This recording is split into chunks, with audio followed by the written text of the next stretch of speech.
Romanian Eagle. This video is purely for entertainment and does not infringe on copyrights or laws. The rights to the novel and image belong to the original author. We do not claim ownership. Don't like waiting and want to listen to this fanfic in full now? Subscribe to our Patreon, where you'll find the best fanfics. Chapter 126. As a victorious country, Romania also sent a team headed by Foreign Minister Băsescu to participate in the London negotiations, but it was just a show. When negotiating with Bulgaria, Romania's deserved spoils of war had already been negotiated. Sending people there now just shows that Romania is also a Balkan confederate. Point in the face of the current situation, the countries in the Balkan League asked the Ottoman Empire to cede all European territories west of the Mediterranean line and all the islands in the Aegean Sea. Faced with this situation, the Ottoman government did not dare to readily agree, because if it is divided in this way, the Ottoman Empire will lose all its territory in Europe except for the small area of Istanbul. There are 6.5 million people of all ethnic groups living in the lost European territories, of which 1.5 million are native Ottomans. This is the reason for their delay in making up their minds in Edel, Romania. It doesn't matter whether Ottoman can make up his mind or not. It has little to do with Romania. Now his concern is that Romania's economy is not affected by the war, and after the armistice came into effect, Edel brought in Prime Minister Betrayal to understand the situation. His Royal Highness, this is the latest import and export trade situation. Prime Minister Betrayal handed him an investigation report in the Crown Prince's office. Edel took the report and looked. In this report, from October 21st, when the war was declared, to November 21st, when the armistice was ended, the total import and export volume of Romania was 43.1 million lei. Among them, the import value is 20.67 million lei, which is not a big impact compared to the unaffected September's 21.19 million lei.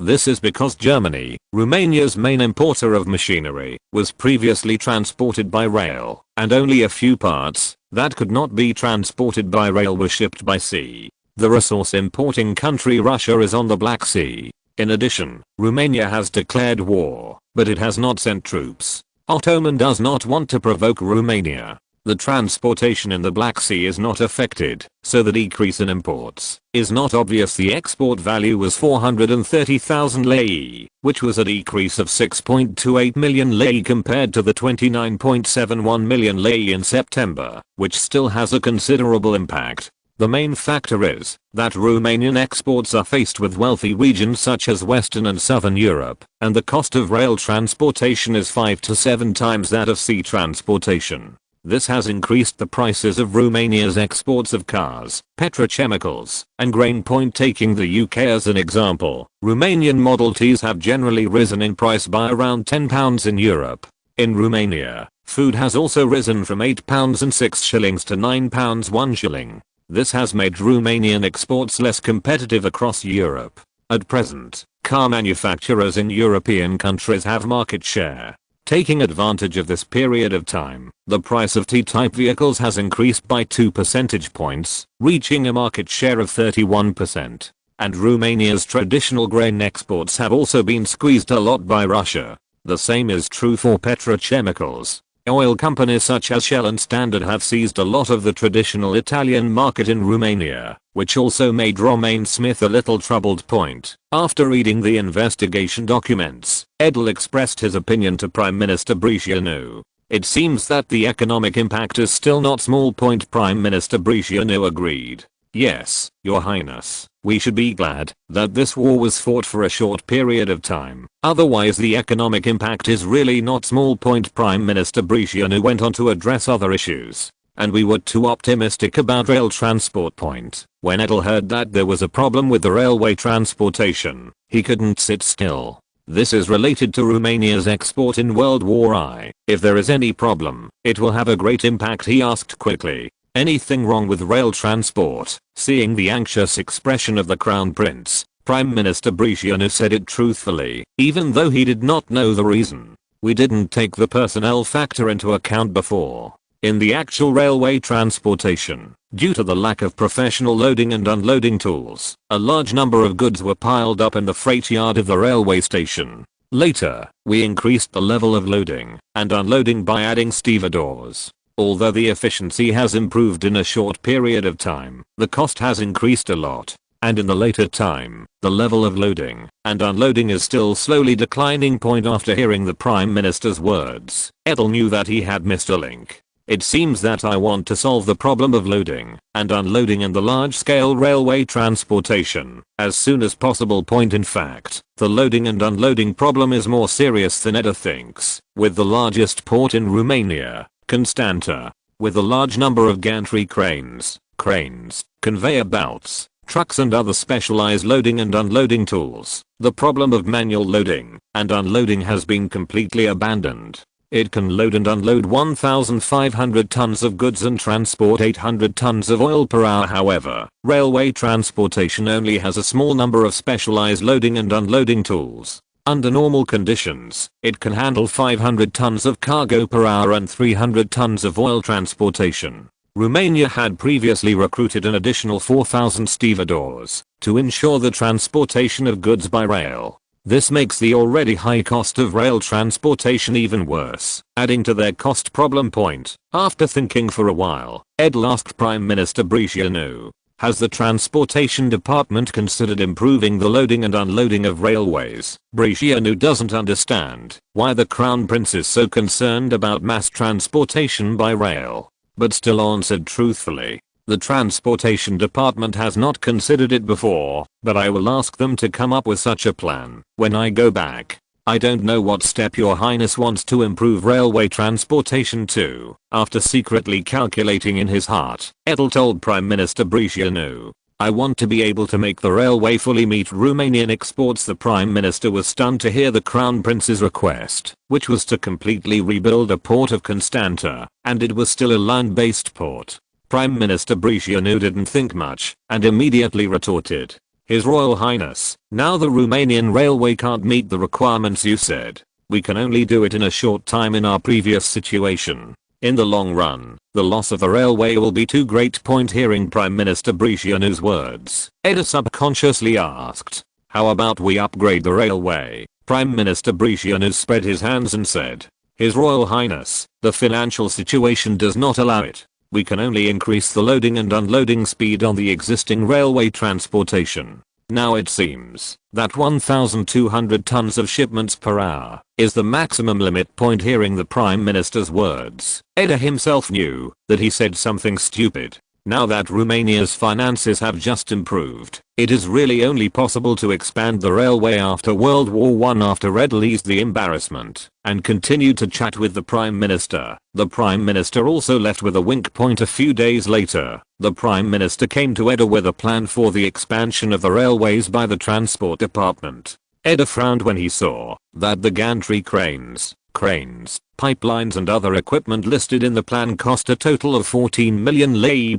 After Prime Minister Bricianu saw it, he explained to the Crown Prince, these are calculated expenses and everything is reasonable. Edel glanced at the words that he picked up the pen and signed the agreement. The Romanian railway freight expansion plan officially started after Edel signed. According to the plan, the railway department will expand the freight capacity of railway stations in several important cities such as Bucharest, Constanta, Ploiesti and Iași. The construction period is 9 months. After completion, it will meet 75% of Romania's export volume and can be transported by rail. Look for the following URLs and others are counterfeit.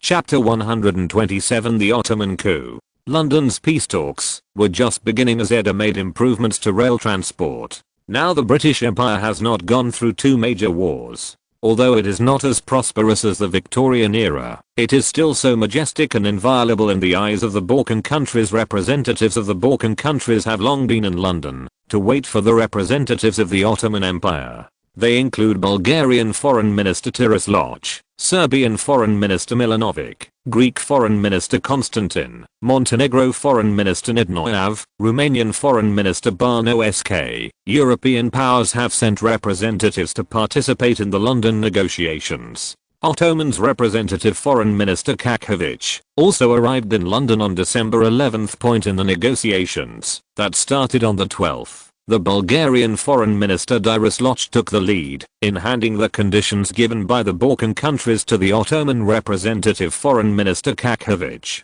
The conditions are very simple. The Ottoman continental territories west of the line from Enes to Midia in the Black Sea were ceded to the Balkan countries, and all the islands in the Love Sea were also assigned to the Balkan countries. The treaty did not require the Ottoman Empire to pay reparations or to reduce the army. Kakovic looked at the conditions in front of him. This is a very harsh peace negotiation condition for Ottoman. However, he still did not forget his professional ethics and asked, "This condition is too harsh for the Ottoman Empire." Bulgarian Foreign Minister Dariusz answered him arrogantly, "This is a last condition. If your excellency thinks it is too harsh, the Ottoman army can take it back on the battlefield." After he finished speaking, he still looked at Romanian Foreign Minister Barnosk. Barnosk knew what he meant and had talked about it before. Now Bulgaria still owes Romania 4,000 square kilometers of territory. It is the uncle who owes money. He just had to say it out loud. Romania also believes that this condition is already the biggest favor for the Ottomans, and you don't want to push the border outside Istanbul. Hearing the words of Romanian Foreign Minister Barnosk, Kakovic had to think for a while. Now Romania, the most powerful country in the Balkans, has not yet come to an end, and Osman has been beaten and collapsed. If he joins Romania, maybe Istanbul will also be captured by the Balkan states. The remarks of Bulgarian Foreign Minister Dariusz were also echoed by Serbian Foreign Minister Milanovic. "This is the opinion of our Balkan countries. I hope your excellency will consider it. Forgot to mention that we in Serbia have sent an army to guard the front line with Bulgaria." After hearing the words of the Serbian Foreign Minister Milanovic, Kakovic felt uncomfortable. They had long known that a Serbian army had arrived outside Adrianople. After all, the uniforms were different and easy to identify, but they didn't know the scale.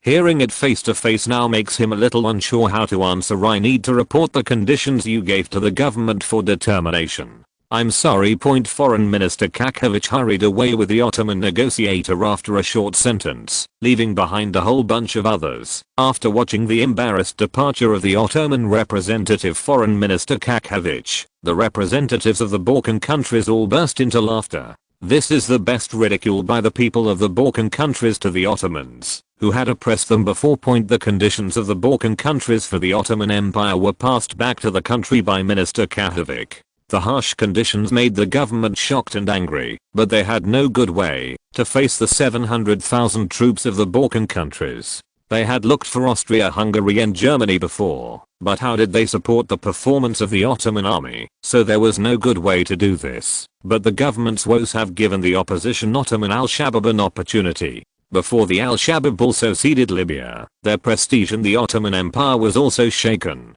The Free Harmony took the opportunity to overthrow the Ottoman al-Shabaab regime in July 1912, but the Union Progress Council was saved by the military prestige of party leader Enver. Now facing the situation that the Ottomans have to cede territory, al-Shabaab saw an opportunity. Enver told al-Shabaab members at a secret gathering within al-Shabaab, "As you have all seen, the Free and Harmony Party accused us of betraying the country by ceding the Libyan region to our al-Shabaab. However, they did not hesitate to cede Macedonia and Thrace, and they pretended that they could only beg for peace. But everyone has seen that the newly appointed army commander-in-chief Nizam Pasha is a person who knows nothing about military affairs. Look at what battles he fought. It took him only 1 month to consume the 350,000 elite Ottoman army. If it is exhausted, the enemy will be in the city, and for the sake of the Ottoman motherland, we must do something." His words resonated within the al-Shabaab, mainly young students, military officers, and intellectuals, who began to prepare to overthrow the government of the Free Harmony Party. The al-Shabaab leader Enver, whose full name is Ismail Enver Pasha, was born in Constantinople on November 22,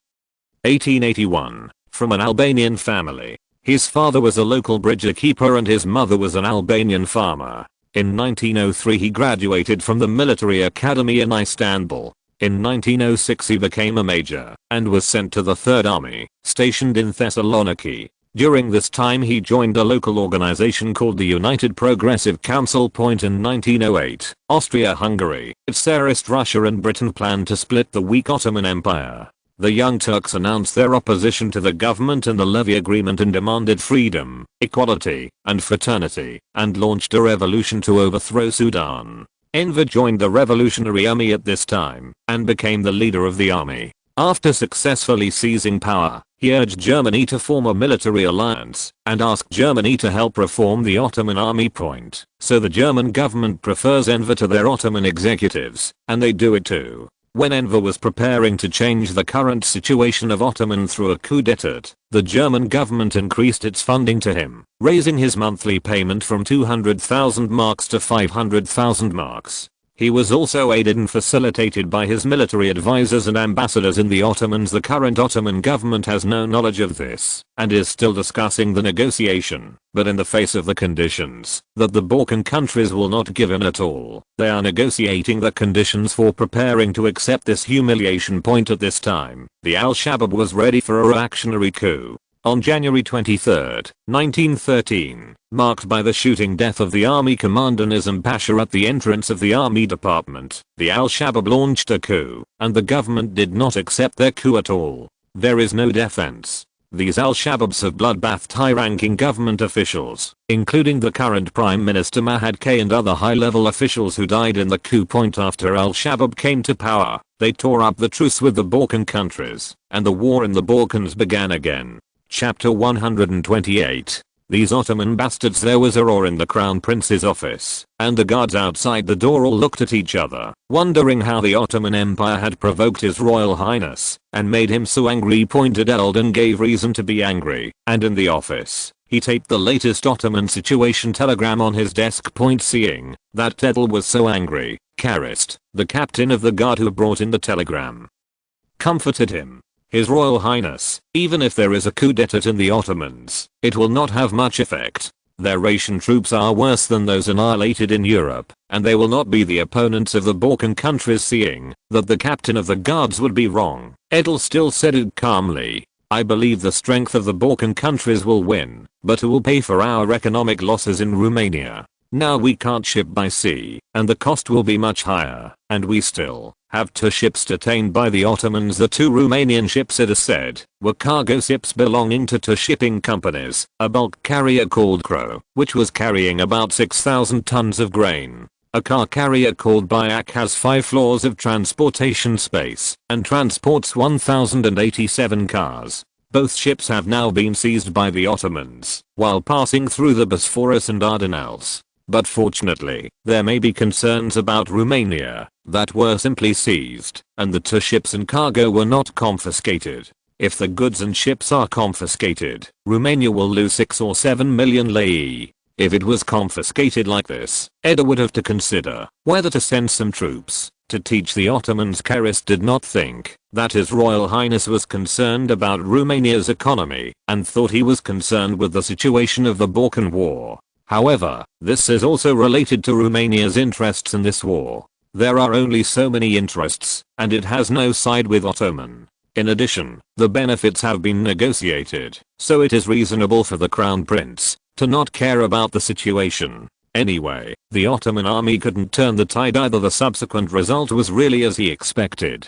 After the Ottoman Al-Shabaab coup, their leader Enver became the chief of staff of the Ottoman army. On February 3, with the help of General Otto Lehmann von Sanders, the head of the German advisory group, the Asian troops arriving one after another with the Ottomans, launched an attack on the Bulgarian defense line. In the end, the Bulgarian army resisted the attack of the Ottoman army with high morale, relatively advanced weapons, and complete fortifications. And relying on the fortifications of the Bulgarian army killed a large number of Ottoman troops. Since the Ottomans are still not giving up, the Balkan countries are also welcome. On March 5, the Greek army captured Yalina. On March 26, the combined forces of Bulgaria and Serbia captured Adriatic Fort. On April 22, the Ottoman army of Shkoda surrendered. The fall of Adriatic Fort was the biggest blow to the Ottoman Empire.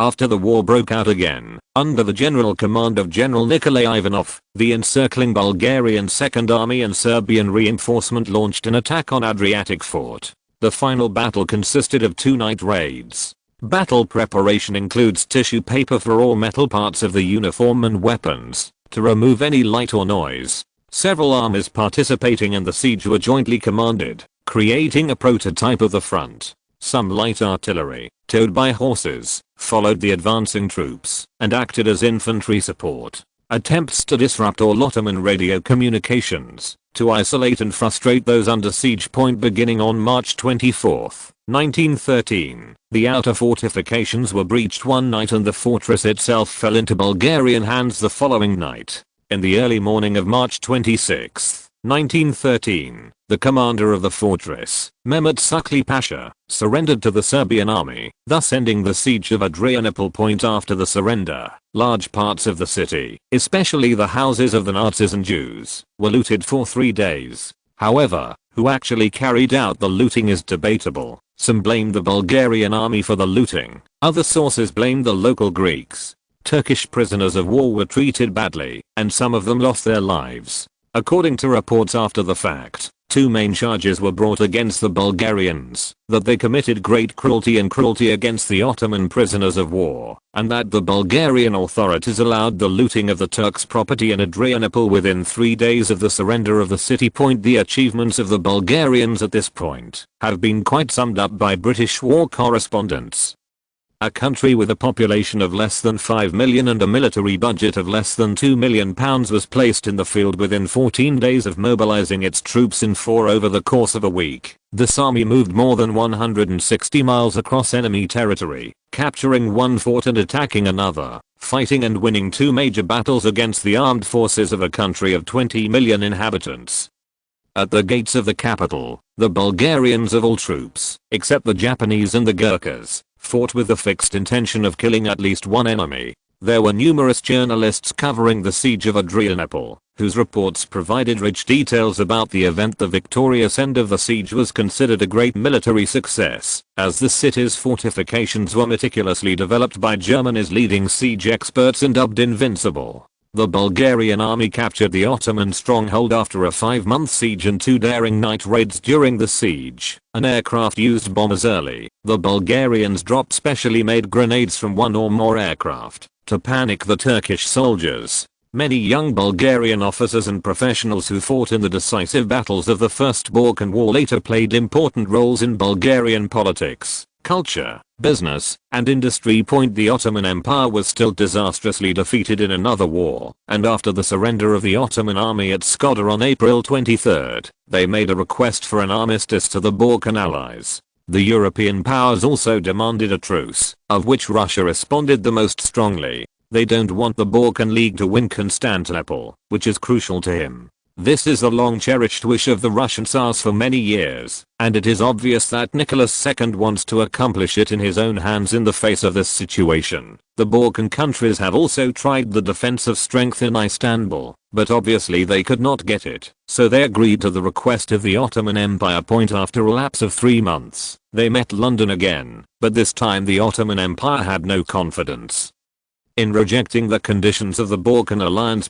P.S. This chapter of Mantua was written a bit late. Chapter 124 had no title. It was changed a long time ago, but it didn't work. This made Mantua very depressed. Besides going to work and sleeping, Mantua spends the rest of the time writing, even hooking up with girls. No, seeing that Mantua is so desperate to subscribe, it has dropped to more than 400. Romanian Eagle. 1061066624. Romanian Eagle. If you're listening to this novel on a channel other than Fanfic World, it means they downloaded and uploaded it without effort. We cordially invite you to visit our channel, Mundo Fanfic Novelos. There you'll find the original version of this story and you can explore many other novels of various genres. We're waiting for you to immerse yourself in a world of incredible novels.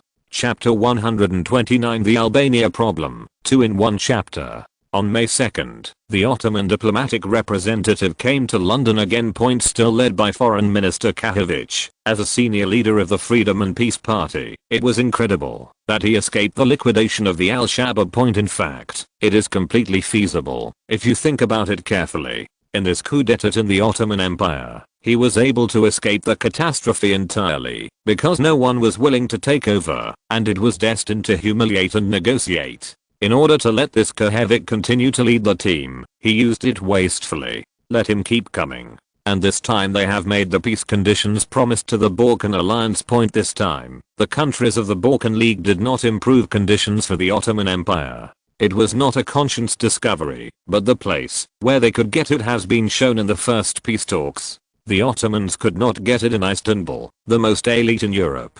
It is not allowed, and the European powers will not agree to it, so they can only continue to put forward the conditions of the last time point in the negotiation venue, provided by the British government. After the Balkan countries and the Ottoman diplomatic teams of the warring parties were seated, the negotiations finally began under the attention of representatives of European powers. This time, it was still the Bulgarian Foreign Minister Dariusloj, who stood up and asked, "Mr. Kakhovich, I don't know what the Ottoman government is thinking about our conditions this time." Kakhovich has already received the conditions of the Balkan countries. In his opinion, according to the situation, the current conditions are not bad, but he still wants to test it. We think this condition can be negotiated. Foreign Minister Dariusloj asked sarcastically with a smile on his face. What are you negotiating? Are you giving up Constantinople? Hearing the sarcastic words of the Bulgarian foreign minister, the representatives of the Balkan countries couldn't help laughing.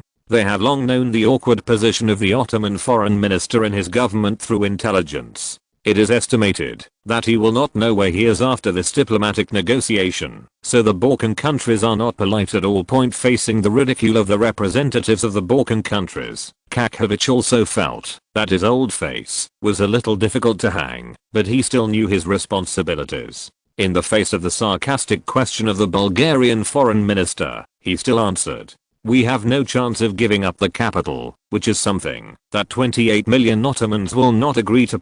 Hearing Kakhovich's answer, Greek Foreign Minister Konstantin felt the need to correct his mistake himself. "Mr. Kakhovich, I'm going to correct you. Now you don't have 28 million people, you only have 21 million people. This is our bottom line, and you should be thankful that we didn't increase the price." Kakhovich heard the words of the Greek foreign minister Konstantin, and knew that this was a trap with years of diplomatic experience. If he does not deny it, then it shows that the Ottoman Empire has recognized the conditions of the Balkan countries. Now he intends to maintain the last dignity of the Ottoman Empire. Now that our negotiations have not been completed, and the division of regions such as Macedonia and Thrace has not been completed, is Foreign Minister Konstantin's words too rushed? Greek Foreign Minister Konstantin, who was asked by Kakhovich, immediately changed his face and retorted, "Do you still dare to regret it?" The host who presided over this negotiation, British Foreign Secretary Edward Grey, saw that the negotiation had just begun, and was so noisy, so he had to come forward to appease both sides. He spoke loudly to the negotiators. "Representatives and gentlemen." Several foreign ministers who were interrupted by the words of British Foreign Secretary Edward Grey quieted down, and they all respected the British Foreign Secretary. This is the embodiment of the United Kingdom as the first power in Europe. Satisfied that his words still silenced them, Edward Grey continued, "Dear negotiators, everyone is gathered here to negotiate to bring peace to the people of the Balkans.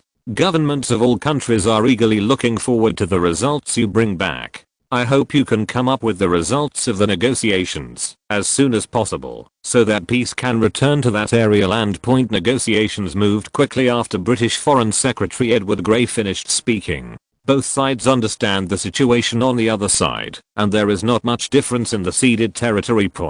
So the progress was very fast, and it took only a week to basically negotiate. For war peace talks, a week is already quite fast. After all, it involves territorial changes, whether the people in the changed territories will be relocated, those people who need to be relocated, whether the armies, prisoners and weapons and equipment should be returned, etc. All need to be negotiated one by one. The warring Balkan Alliance and Ottoman representatives are both close to negotiating the terms of the peace talks. British Foreign Secretary Edward Grey asked both sides, "Are you all satisfied with the conditions?" At this time, a discordant voice came over. "I have some objections." All the delegates here looked around, and it was the words of Bodelta, the observer representative of the Austria-Hungary Empire. Russian observer Boris feels that he needs to stand up and defend his Balkan brother. "Mr. Bodelt, why didn't you tell me earlier if you had any objections to this treaty? It's not until now that we have finished talking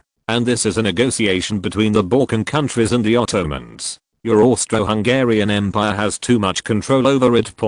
After being bombarded by the Russian representative Boris, the Austrian-Hungarian representative Bodia was not angry, but said slowly, "I take issue with the fact that this treaty fails to protect the Albanian people." It turned out that this Bodia meant the Albanian region, and the Albanians were descendants of the ancient residents of the Balkans, the Ilias. In 167 BC, Albania was occupied by Rome. In the centuries that followed, the country was invaded again and again. After the 9th century AD, it was ruled by the Byzantine Empire, the Kingdom of Bulgaria, the Kingdom of Serbia and the Republic of Venice. An independent feudal principality was established in 1190. The Turkish Ottoman Empire invaded Albania in 1385, and was invaded by Turkey in 1415, and was ruled by Turkey for nearly 500 years. By the 18th century, two ethnic groups had gradually formed around the Albanian inhabited area, and different written languages had formed.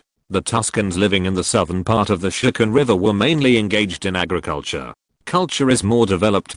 Last year, on November 28, 1912, Albania declared independence, but none of the Balkan countries recognized its independent status. Both Serbia and Greece want to divide it up. Serbia gets most of it, so it can get her coveted port, and get rid of the problem of domestic exports needing to go through Austria-Hungary. This is also the area that Seville should get in the previous Balkan alliance, while Greece gets the northern Epirus area and the Saranda area of Albania. Now Austria-Hungary's position has made Serbia's hope of getting its own port bewildered. Faced with such a situation, Foreign Minister Milanovic, the Serbian negotiator, could not sit still, and immediately stood up and retorted, "Albania was liberated by the hard battles of Seville and the Greek army, and we can't give up where we fought blood." The remarks made by Seville's Foreign Minister Milanovic were endorsed by Greek Foreign Minister Constantine, who has the same territorial needs in Albania. "We can't give up Albania, just because of your excellency's words," in the face of the indignation of the foreign ministers of the two countries, and they would never give in.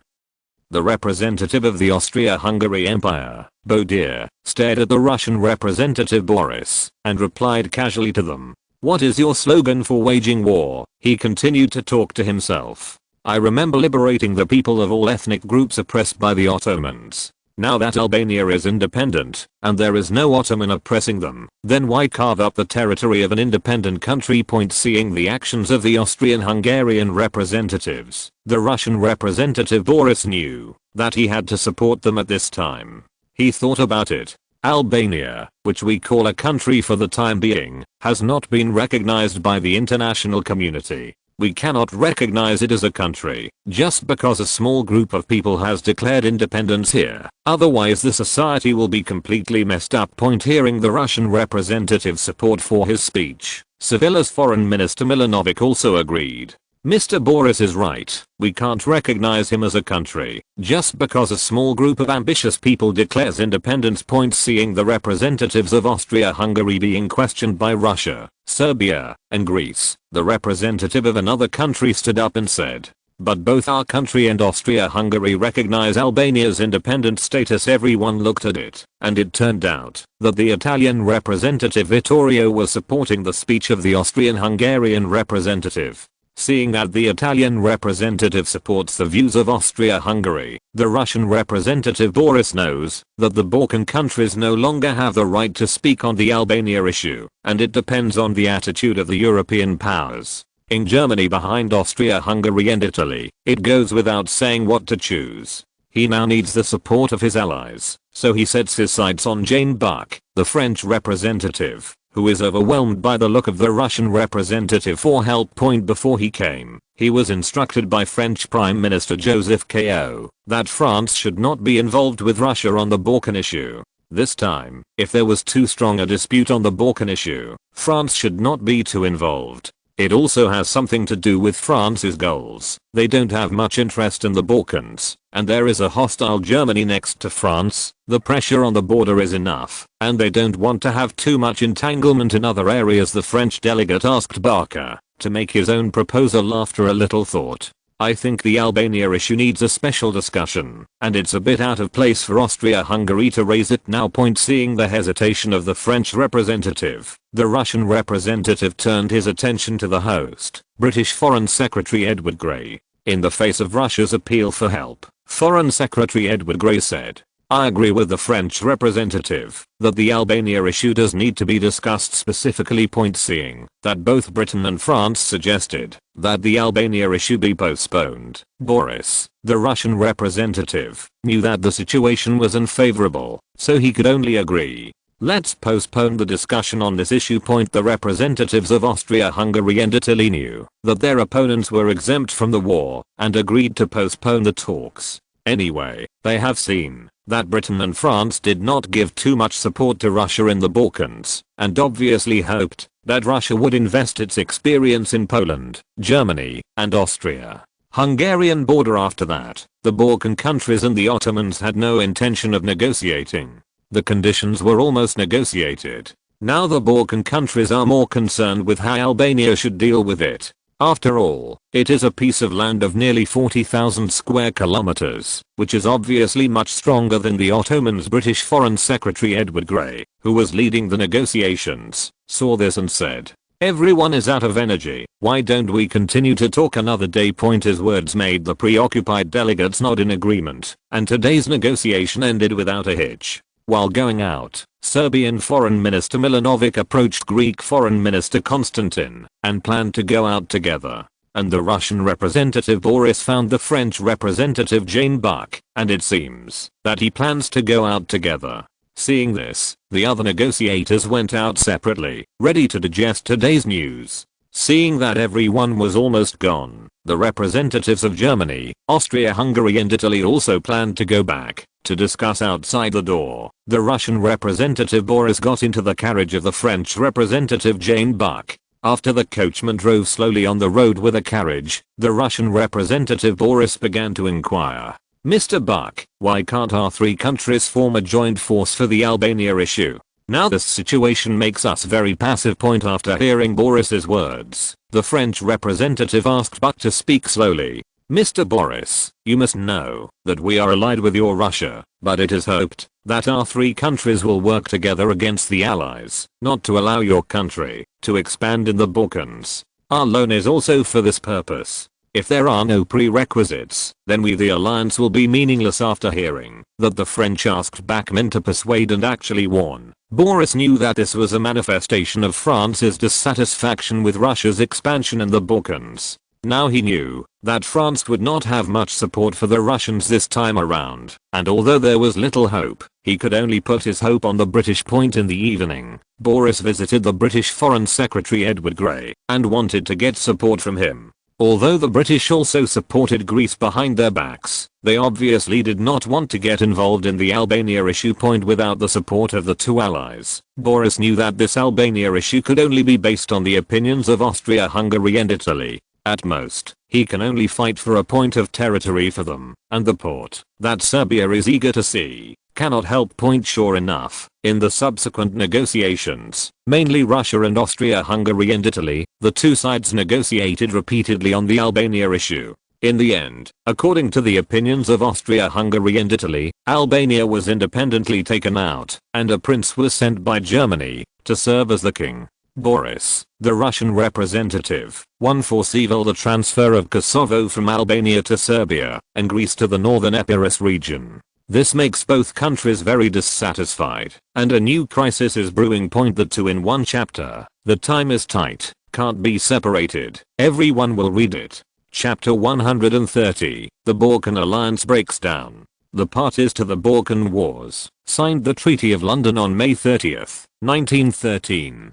The treaty stipulated that the Ottoman European territories, excluding Albania, and the island of Crete west of the Midia line in the Black Sea were ceded to the Balkan countries by Enes. Albania is independent, but must accept the supervision of Britain, France, Russia, Germany, Italy, and Austria-Hungary. The Aegean Islands issue is handled by Britain, Russia, Germany and Austria-Hungary. The biggest loss in this treaty is Serbia. The independence of Albania has allowed him to gain more than 20,000 square kilometers of territory, and it also lacks its own access to the sea.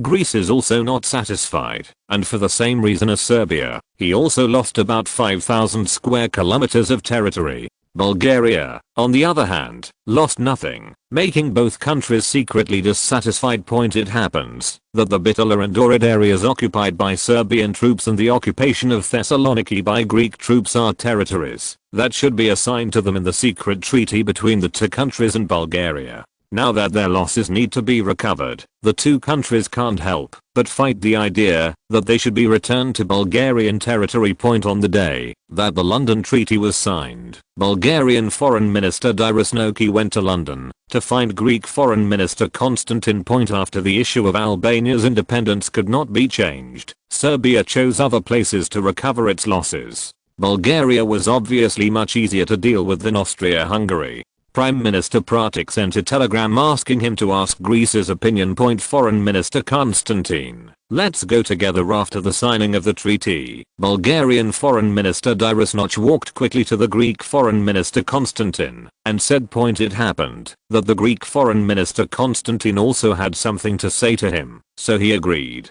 Okay, Foreign Minister Dirosnoch. The two were driving on the road in Constantine's vehicle, and Foreign Minister Dirosnoch said the purpose of this time. This peace talks, both your country and our country have lost a lot, while Bulgaria has nothing to lose. This is very unfair. Seeing the angry expression on Bulgarian Foreign Minister Dirosnoch's face, Greek Foreign Minister Constantine knew that the Serbs were paying attention. But what he said was right.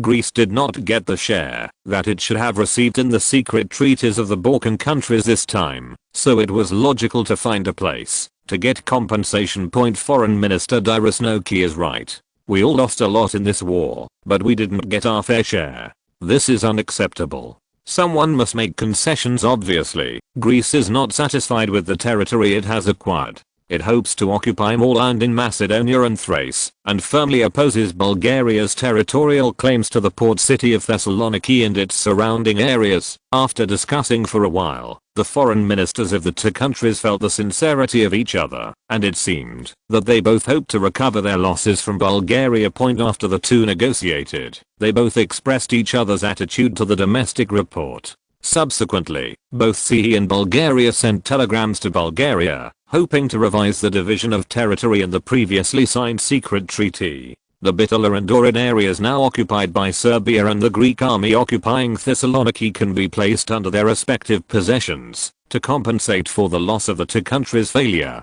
to obtain the Albania area. The telegram was sent to the Bulgarian government. After receiving the telegram from the two countries, Prime Minister Jeshov did not dare to neglect and hurried to the palace to find King Ferdinand I. How can they be so unbelievable? King Ferdinand I of Bulgaria looked at the telegram in his hand and loudly condemned the intention of the two countries to redivide the territory. Prime Minister Jeshov and Lieutenant General Mikhail Savov, head of the military, watched King Ferdinand I vent their anger without saying a word. After a burst of anger, Ferdinand I calmed down. He asked Prime Minister Jeshov, "The Prime Minister is in such a situation now, what do you think should be done?" Faced with the kingdom's roll call question, Prime Minister Jeshov answered, "After thinking for a while, we should reject the unreasonable demands of Serbia and Greece, while sending Russia a request for a ruling." After hearing the Prime Minister's words, Ferdinand I was still quite satisfied, and he asked Lieutenant General Mikhail Savov, the head of the military, to ask. Lieutenant General Mikhail Wolf, what do you think? The named Lieutenant General Mikhail Savov actually commanded the Bulgarian army to win the Ottoman Empire in this Balkan War.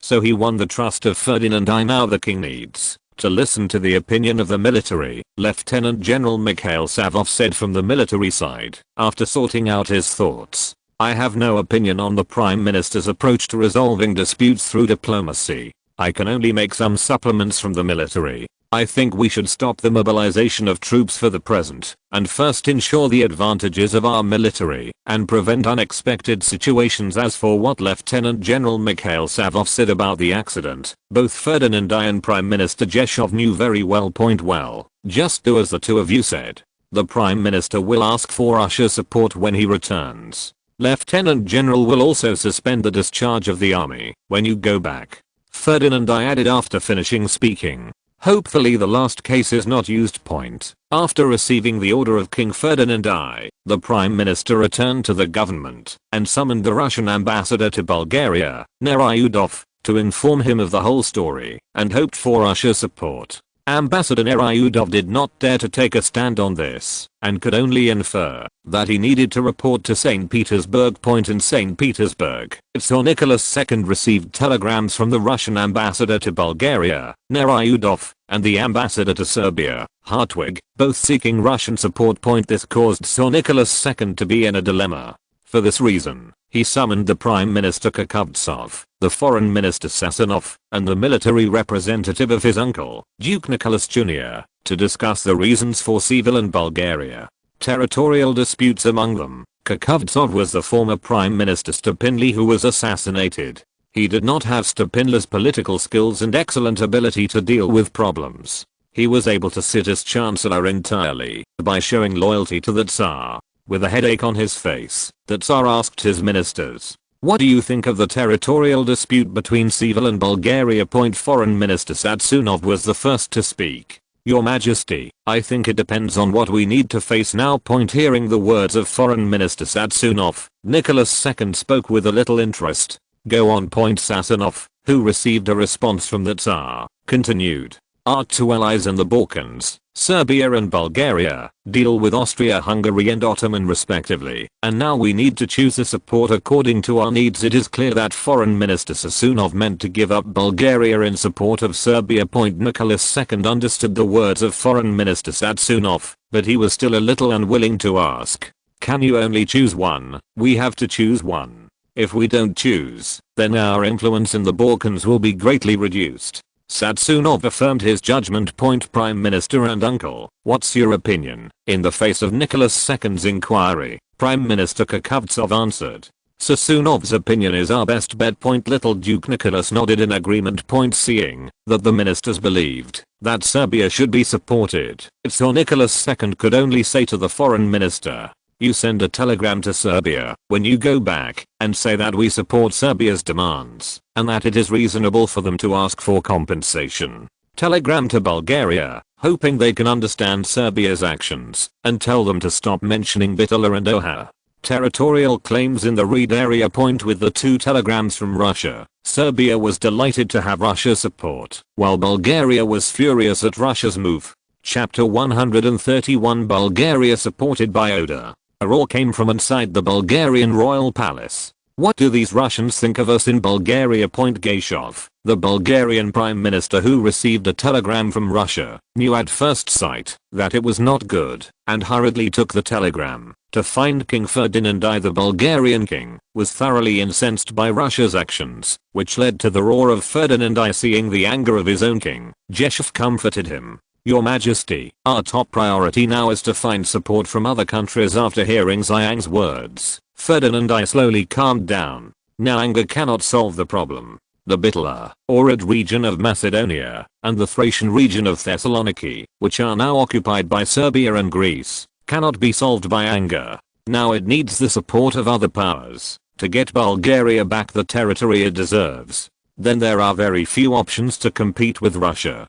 Fortunately, the country he came from can also compete with Russia. Thinking of this, Ferdinand I asked himself, "Jasovshan, do you think we can get support from Austria-Hungary and Germany?" Hearing that his king was planning to seek the support of the allies, Gashov thought, in terms of national strength, the support of Austria-Hungary and Germany can help Bulgaria. And there was a period of very good relations in Bulgaria, but Russia's co-optation made Bulgaria fall to Russia again. Now Russia cannot guarantee Bulgaria's interests, so it can only seek Austria-Hungary, which had good relations in the past. Thinking of this, Gashov said relative to Ferdinand I, "Your Majesty's method is still feasible. We can test the attitude of Austria-Hungary and Germany through the ambassador." After the discussions between the two men, Jashovshan summoned them separately. German ambassador to Bulgaria Beralist and Austrian-Hungarian ambassador to Bulgaria Sandrako expressed to them the measures that Bulgaria hoped to gain the support of the two countries. The German government attached great importance to the telegram from the ambassador, Beralist, and was overjoyed that Bulgaria, the most capable of fighting in the Balkan War, fell to them. This also has something to do with the fact that the Allies have too few allies. So far, only Germany, Italy, and Austria-Hungary have formed an alliance. The other small countries are either neutral or fall to the Allies. Romania, the only country close to the Allies, is also as slippery as a loach, so it attaches great importance to Bulgaria. Kaiser Wilhelm II personally ordered Prime Minister Helvig to telegraph to Bulgaria, expressed his willingness to support Bulgaria in the territorial disputes of the Balkan Alliance, and he was also willing to assist Bulgaria in arms worth 500,000 marks. The Austro-Hungarian Empire paid more attention than Germany. For this reason, the Austro-Hungarian Emperor Franz Joseph also summoned his ministers to discuss how to deal with Bulgaria's goodwill. They have reason to do so, as Serbia gained a large amount of territory in the Balkan Wars, nearly doubling the territory of this small country, which originally had a population of 300,000 to 4.5 million. Faced with such a situation, Austria-Hungary of course wanted to find an ally to share the burden. They first looked for Romania, and they also had this level of consideration in their marriage with Romania. However, the border between Romania and Serbia is too short, and there is no dispute with Seville. In addition, Romania has been a little bit neutral in the past 2 years, so there is no way to guide the conflict between Romania and Serbia. Now how can the Bulgarian telegram not make the Austro-Hungarian Empire very happy? And they have a long border with Seville, and the Bulgarian army has also proved itself in this war, so Bulgaria is an excellent choice. Your Majesty, I think it is time to give Bulgaria the most needed diplomatic support. Foreign Minister Erlenthal, who had made outstanding contributions to Austria-Hungary's annexation of Bosnia and Herzegovina, was the first to express his opinion. After seeing that no one was right, he continued, while giving Bulgaria diplomatic support, we should also create tension in the Seville border area and show Bulgaria our determination to help. Hearing the suggestion of Foreign Minister Erlenthal, Emperor Franz Joseph nodded in agreement. After hearing about the need for military action support, Otto Sanders, chief of the General Staff of the 6th Austro-Hungarian Army, knew that he had to stand up and say a few words, and the Austro-Hungarian Army also made a big plan because of the current situation. Your Majesty, our Austro-Hungarian Army is absolutely capable of cooperating with Bulgaria to create border tensions. But if we can cooperate with the Bulgarian army to attack Serbia together, the troublemaker will be a better choice. After hearing the words of Chief of the General Staff Sanders, Emperor Franz Joseph of Austria-Hungary was obviously more interested and hurriedly asked, "Does your army have any plans?" Chief of Staff Sanders said to his emperor, "Our General Staff has already made relevant plans. Tell me the story." General Sanders told the emperor to bring a map. "We plan to mobilize 300,000 troops from the 2nd, 4th, and 5th armies of the Imperial Army to attack Belgrade in Serbia from Bosnia and Herzegovina, while the main force of the Serbian army is stalemate with Bulgaria in Macedonia. The 10,000 strong army is completely vulnerable, and once we occupy the capital, the more than 200,000 Serbian troops in Macedonia will collapse without a fight, thus resolving the Bulgarian problem. And we can also let them occupy new territories in Serbia. All we need is the original territory of Serbia." Hearing Chief of Staff Sanders' explanation, Foreign Secretary Erlenthal had a question. Have we forgotten the Russian reaction? They can't just sit back and watch Serbia being attacked by us. Faced with questions from the Foreign Secretary, General Sanders spoke about his plan. "I'm going to deploy the 1st, 3rd, 6th, and 7th armies on the border to resist Russian attack." Hearing what Chief of Staff Sanders said, Xiang Alois felt that this was too risky. "Your Majesty, this plan is too dangerous for our Austro-Hungarian Empire, which is not advisable. Now Russia can abandon Bulgaria, a traditional ally for Serbia.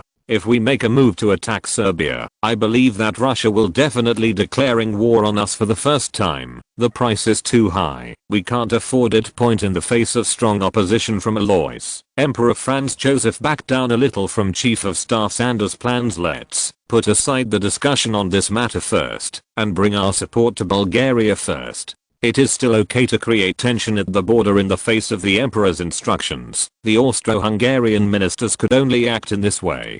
Soon Austria-Hungary and Germany sent Bulgarian telegrams in support of their territory. Germany aided diplomatically and militarily, and Austria-Hungary was willing to create tension on the Serbian border to ease pressure on Bulgaria. This made Bulgaria all overjoyed and made up their minds not to give in.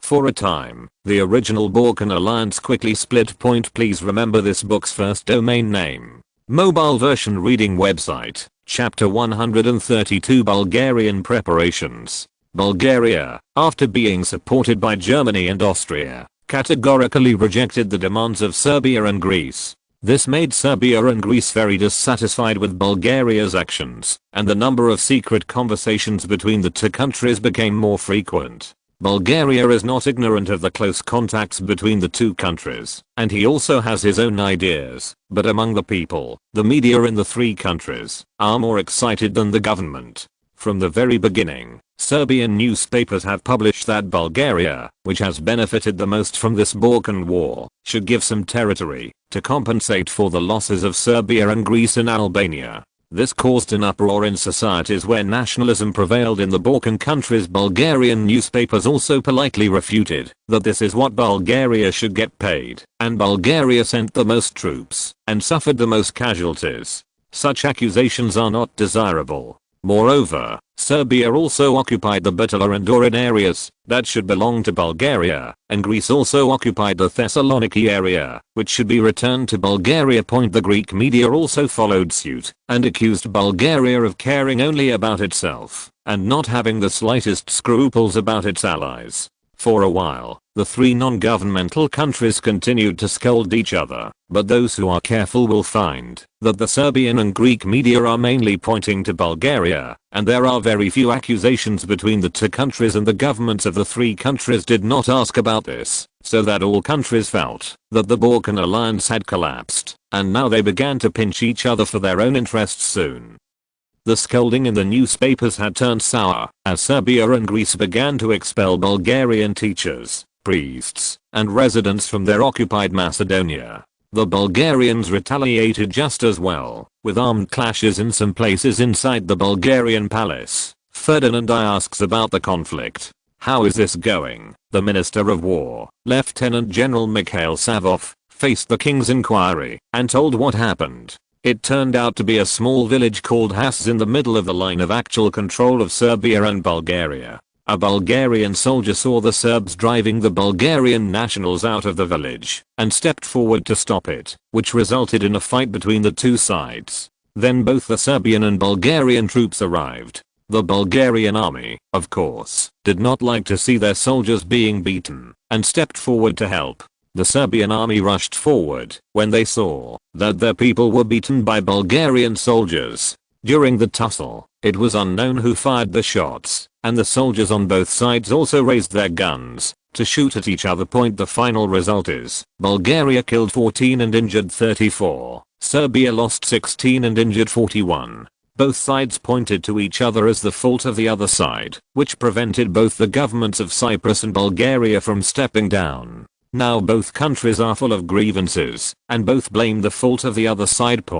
After listening to the words of the Minister of War, Ferdinand I knew that the anger of the people now needed to be vented. If it was not vented on Serbia, it would be vented on himself. Now only military preparations can be made. Thinking of this, he asked Lieutenant General Mikhail Savov, the Minister of War, "How are we preparing now?" Lieutenant General Mikhail Savov knew what the king meant and informed him of the preparations of the army. "Your Majesty, we need to replenish ammunition now. It's better to prepare more Madsen machine guns and cannons for us in this war." Bulgaria felt the deepest. In addition to the cannon is this Madsen machine gun. This machine gun with a net weight of 9.07 kilograms performed better than Maxim in the mountains of the Balkans.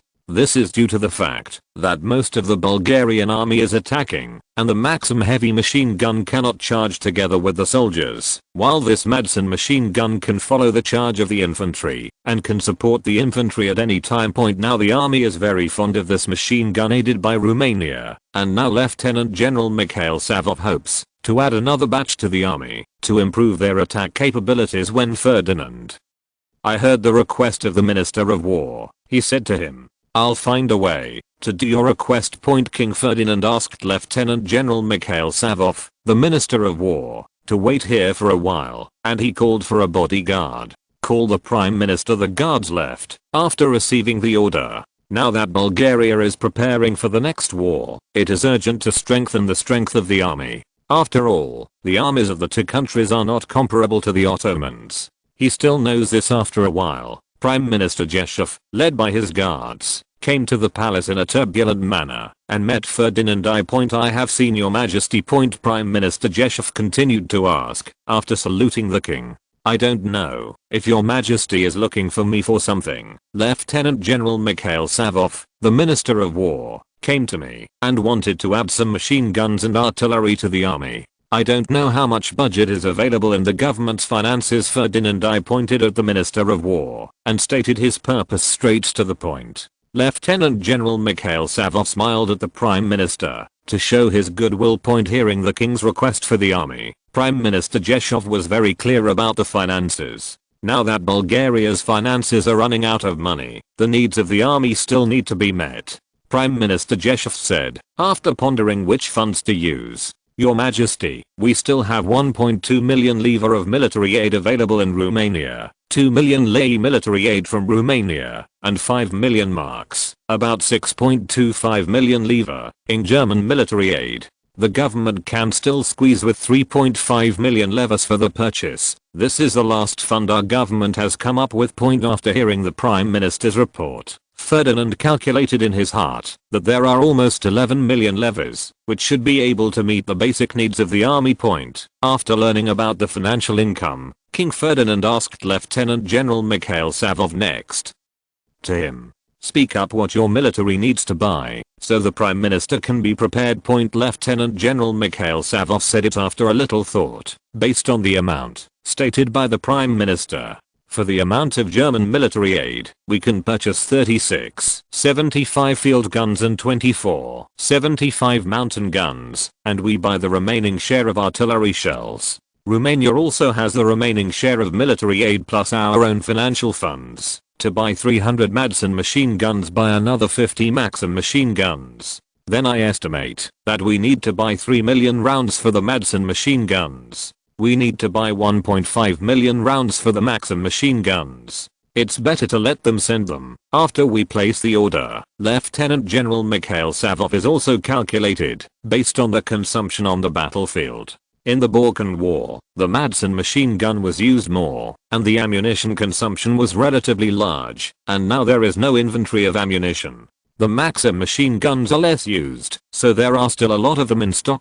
Hearing Lieutenant General Mikhail Savov's report of the military's needs, Prime Minister Jeshov replied, after thinking for a while, "The purchase is not a big problem. I need to coordinate the timing. I have a good grasp of Germany, but I don't know about Romania." Hearing Prime Minister Jeshov's words, Lieutenant General Mikhail Savov hurriedly said, "Your Excellency Prime Minister, this batch of arms is very important to us. It is related to whether we can repel Serbia." Seeing that the Minister of War was talking about this, Prime Minister Jeshov couldn't say anything and could only answer, "Okay, I'll definitely bring the ammunition back before the war." After talking about the replenishment of the army, Prime Minister Jeshov returned to the Prime Minister's office on Potter Street, where he worked. This is a 3-story wide conjoined building with 43 rooms, of which Prime Minister Jeshov's office is located in the best room on the 3rd floor. After returning to the office, Prime Minister Jeshov asked Foreign Minister Dariusz to be called. Telegram to Germany and Romania, "We need to buy arms." Foreign Minister Dariusz asked, "How much do we need to buy?" Prime Minister Jeshov told Lieutenant General Mikhail Savov about the needs of the military and told him seriously, This batch of arms must tell them that the time is tight and it is best to arrive within half a month. Seeing the Prime Minister's face and tone, Foreign Minister Dariusz knew that this matter was very important. Combined with the current relationship between Bulgaria and CE, he had a result in his heart. Please rest assured, Prime Minister, I will send a telegram to the two countries to send the arms we want to purchase as soon as possible. After hearing the words of Foreign Minister Dariusz, Prime Minister Zheshov said to him, "Go ahead." Foreign Minister Dariusz left the Prime Minister's office and personally sent telegrams to the German and Romanian governments, reporting Bulgaria's arms purchase list, and also reminded that it needs to be delivered as soon as possible.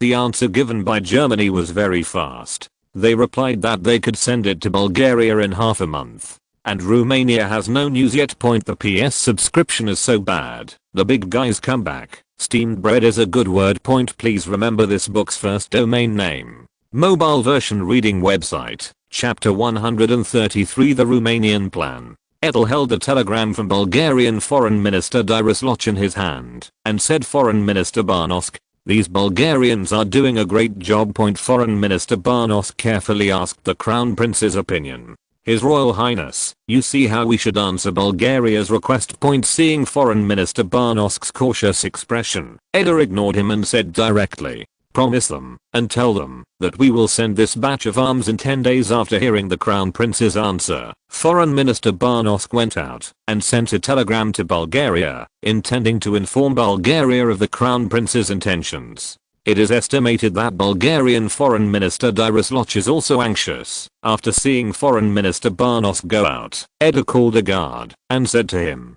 call General Ploiesti here. Okay, Your Highness. After the guard answered, he went out of the palace to find General Ploiesti. About half an hour later, the Chief of the General Staff, Prezhan, strode to Edel, speaking to the Crown Prince. Your Highness, look for me. Edel asked the Chief of Staff in front of him. How did I make you do things? General Ploiesti knew what the Crown Prince asked and immediately said the result that the Crown Prince wanted to know. I've asked the staff to do it. Tell me the story. General Ploiesti took a map and told the Crown Prince about the plan that had been prepared. His Royal Highness, according to the plan of our General Staff, we will concentrate 12 infantry divisions and 1 cavalry division of our Romanian army, plus 3 150 heavy artillery regiments and 1 210 heavy artillery regiment, which we attacked after we declared war on Bulgaria. All the troops at home we leave the 1st Division of the Guards to defend the capital Bucharest, and at the border we mobilize the militia to form 6 temporary divisions to defend the border between Austria-Hungary and Russia.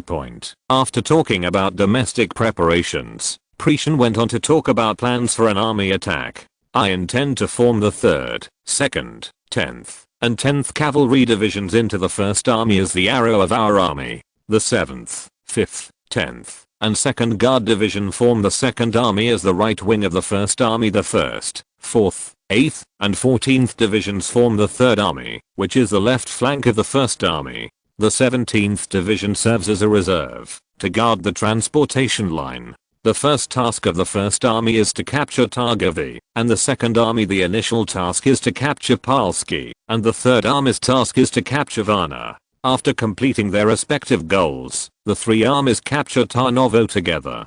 It is expected that we will meet the main Bulgarian army near Tarnovo. At that time, our 12 divisions will defeat them in one fell swoop and establish the victory of this war. After saying this, General Ploiesti added, we assigned 3 150 heavy artillery regiments to the 3 armies, and the 210 heavy artillery regiment followed our command. This time we requisitioned 1,100 Dongfeng trucks from Volkswagen for nearly half a month, plus our Romanian army. Our own nearly 2,000 trucks are enough to ensure our logistical supply this time. And we will also bring 24 aircrafts of the flight team to ensure that we can detect the arrival of the Bulgarian army in time. After listening to General Ploiesti's report, Edel was quite satisfied with the army's actions, so he continued to ask, any plans for the navy? Some point facing the Crown Prince's questioning, Pleasant continued to talk about the naval plan given to him by the Minister of the Navy Lomadin. On the naval side, after the start of operations of the Third Army, the cruiser Count Dazzler will be the flagship, leading the cruiser Elizabeth, plus 4 Bogdan-class gunboats and 6 Basnau-class torpedo boats. It will cooperate with the Third Army to capture Varna, and then the Navy will send a fleet to block the remaining Bulgarian port of Burgas, hearing that the present army presented the Romanian army's entire battle plan. Edel said with satisfaction. It's a good job. It's unbelievable that Romania has no interests in this Balkan war. Now that Bulgaria and CE have a dispute, this is our opportunity. The Chief of the General Staff, Ploiesti, asked a little puzzled. But Your Highness, why do we need to help Bulgaria with so many arms? Edel said with a smile. If both CE and Bulgaria can defeat Bulgaria, then how can we Romania make conditions? General Ploiesti, who understood the thoughts of the Crown Prince, suddenly realized. Edel looked at his chief of staff and continued to speak. And our Romanian army has been reorganized for so many years, we should also pull it out and see. Bulgaria is called the Prussia of the Balkans. This is an excellent target. General Prezhan, you will not think that our standing army can't beat those tired Bulgarians. After hearing the Crown Prince's question, Chief of General Staff Ploiesti said confidently, of course not, Your Highness. In this war, we will show the world the style of the Romanian army. I'm not bragging. With an army like Bulgaria, we can do 1-on-2 without any problem. Romania is way better than Bulgaria in terms of equipment, training and morale. According to the observation report given by the commander of the 12th Division, Elite, Ploiesti has seen the combat effectiveness of Bulgaria and Bulgaria's style of play when encountering a situation like Romania that is equipped with a large number of machine guns. What will happen? Ploiesti knew exactly what he knew during the exercise. After sending General Prezhan away, Edel looked at the map he had used before and rode from the small town of Svitov on the Danube to the Black Sea along the small town of Preslav to Dobry in Bulgaria. The 4 cities of Kiev, Rus, Suman and Varna, with a territory of about 22,000 square kilometers, were drawn. Edel looked at the drawn Bulgarian territory and said to himself, this will be a condition for me to join you. Edel has long planned to seek benefits for Romania in the Balkan War, but the Ottoman Empire does not border Romania, so he has no choice. However, the split of the Balkan alliance this time made him see an opportunity. Why should he join the CE alliance? Of course, territory is one aspect, and more importantly, a war is coming soon. Edel was eager to show the European powers the strength of the Romanian army. There is a strong fighting force in the war, whether it is neutral or joining the war, others can come up with a good condition to win over. Bulgaria fully meets Edel's 2 conditions, and Bulgaria has not yet assigned 4,000 square kilometers of territory to Romania, which would be the best casus belli. Now he just needs to wait for the hands of friendship between the 2 countries and talk to them about his demands. As for the possibility that the 2 countries may not come, Edel does not have to worry at all. If the first power in the Balkans does not pull into the alliance, it is the 2 countries that have problems with their minds. Chapter 134 Preparations for Serbia. While Crown Prince Edel was waiting for the olive branch of the 2 countries, Serbia was actually talking about the possibility of bringing Romania into the alliance. This discussion was initiated by King Peter I of Serbia and was attended by Crown Prince Alexander, Prime Minister Pratik, Chief of General Staff Pudnik, and Foreign Minister Milanovic. Milanovic was the first to speak his mind as Foreign Minister. Your Majesty, my colleagues, I personally think it is a good idea to bring Romania into the alliance to deal with Bulgaria together. Now Romania is the strongest country in our Balkan countries except for the Austro-Hungarian Empire, and their borders are very long.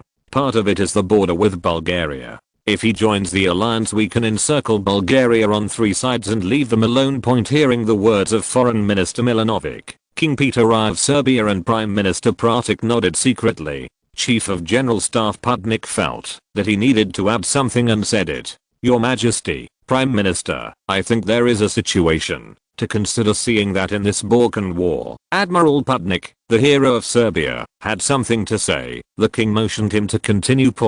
After getting the king's approval, Admiral Pudnik continued. Romania started preparing the army in 1905 and invested no less than £20 million in their army of 260,000.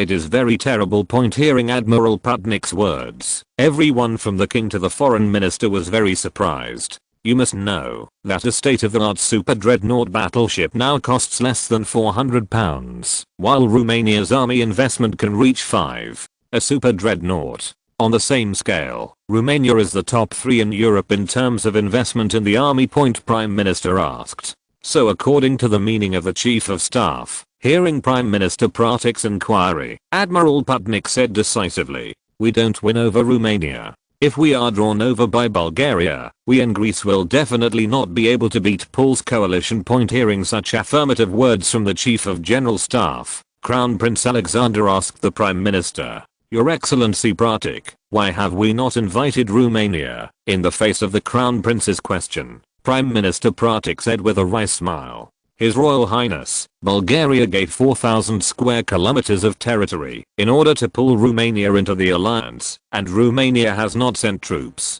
If we pull Romania into the alliance, I estimate the price will be not small, and Russia has already expressed its willingness to support our territorial claim. Did not expect Bulgaria to find support from Austria, Hungary and Germany. In the final analysis, the Prime Minister is a little reluctant, and there is also a credit for the Russian ambassador to Serbia, Hartwig. During his time in Serbia, the Russian ambassador showed more love for Serbia than the Serbs. During his tenure as ambassador, he vigorously advocated Greater Serbia. It is advocated that Serbia should form a larger Serbian state with Bosnia and Herzegovina, Croatia, Slovenia, and Montenegro. He also contributed to the establishment of the Balkan Alliance, and now he fully supports Serbia in the face of disputes with Bulgaria. According to his words, the most important thing for Russia in the Balkans is to integrate the Slavs into one country. Obviously the country he was talking about was Serbia. Faced with the possible cost of an alliance with Romania, he believes that with the support of Russia, the two countries can make Bulgaria see the truth. And Prime Minister Pratik was clearly influenced by him before. Seeing the appearance of Prime Minister Pratik, King Peter I spoke slowly. "I think it's better to get in touch first. After all, we are making random guesses here, so let's get to know them first." After seeing the words of King Peter I, the Chief of Staff of the Prime Minister and others all answered "As Your Majesty." Afterwards, several important officials left the palace.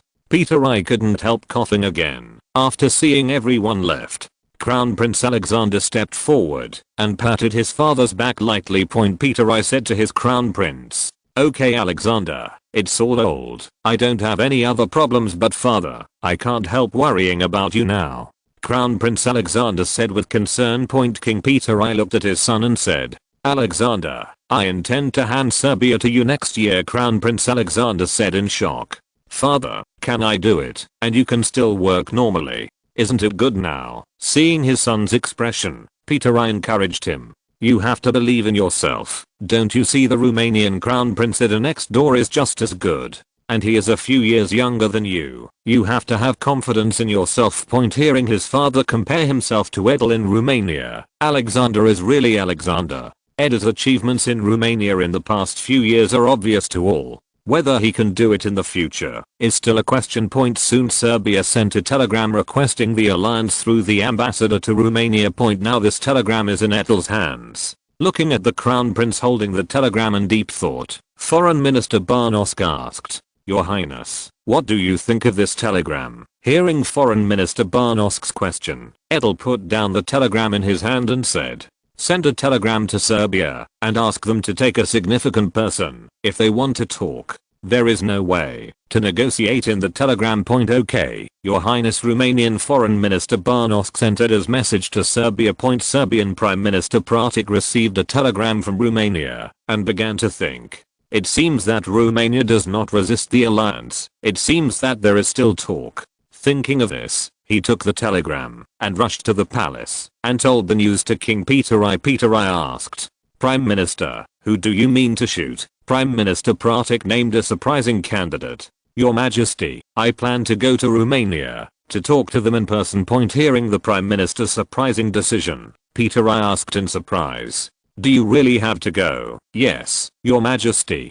Prime Minister Pratik replied first, and then explained why he had to go by himself. When I go to negotiate with other people in Romania, I need to consult the country for many things, which is not good for negotiations. If I go to many things, I can make a decision first, and I also want to see the development of Romania in the past few years, and by the way, touch their bottom. After hearing the Prime Minister's words, Peter I thought for a moment and said, "That's fine, so do you need any preparations?" In the face of the king's question, Prime Minister Pratik replied, "I plan to visit in secret this time, so I don't need to bring many people, just a few staff members." After visiting King Peter I, Prime Minister Pratik explained his work problems and took a few staff members to take a regular train to Romania. Look for the following URLs and others are counterfeit.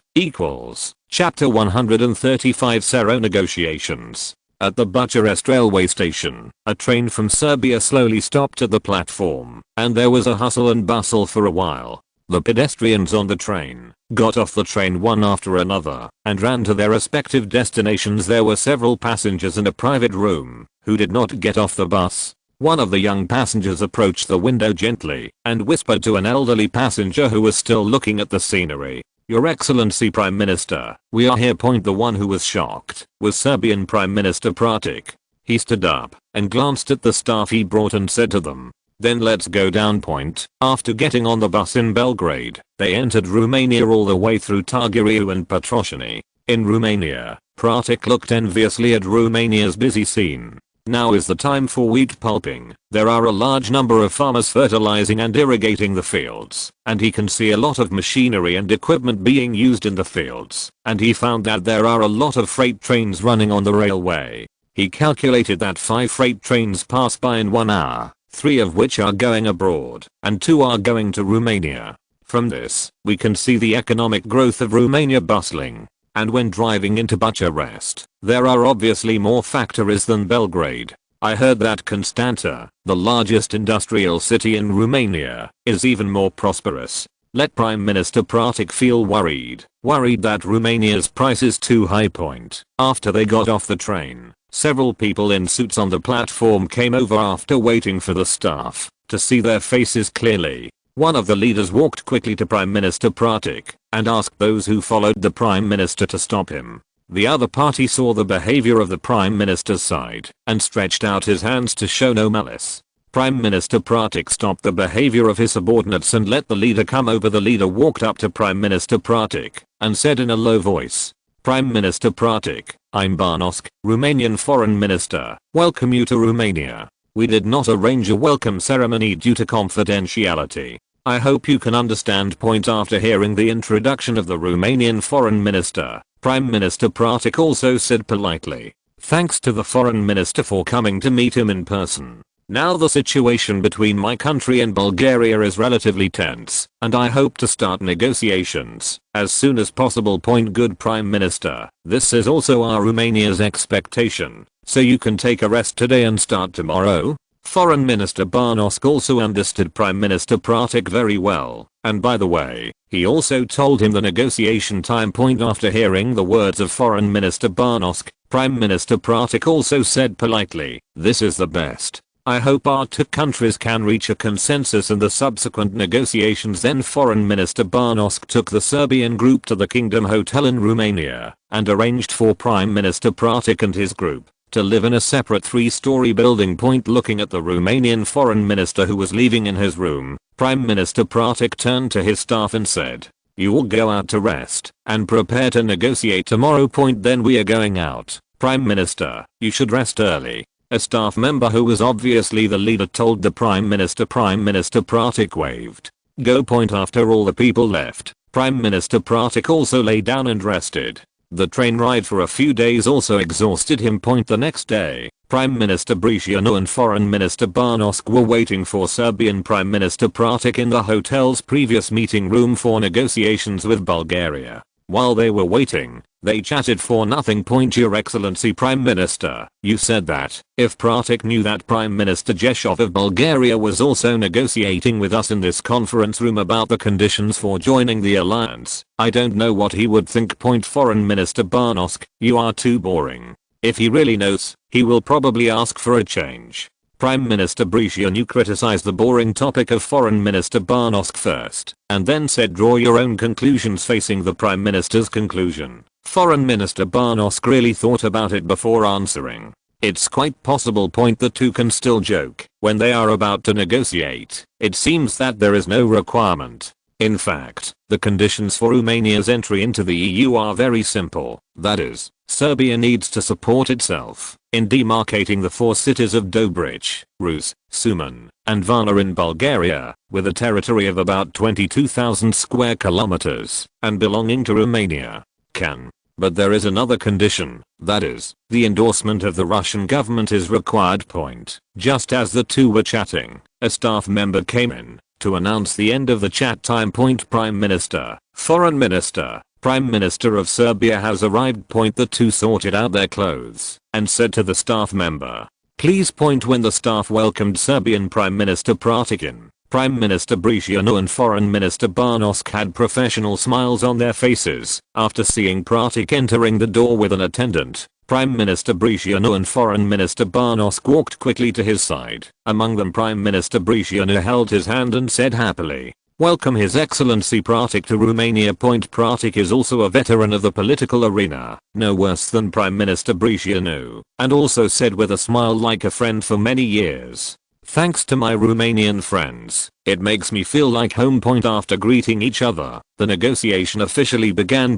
Your Excellency Pratik, you know that Romania has always been a peace-loving country, and we rarely comment on external matters that do not affect our country. As good neighbors of the two countries, we are also very concerned about the current disputes. This time Serbia and Bulgaria, the disputes can be resolved through negotiation, and I think His Excellency Pratik means the same. Foreign Minister Barnosk talked about peace negotiations as soon as he came up, and those who didn't know thought he wanted to win the peace prize.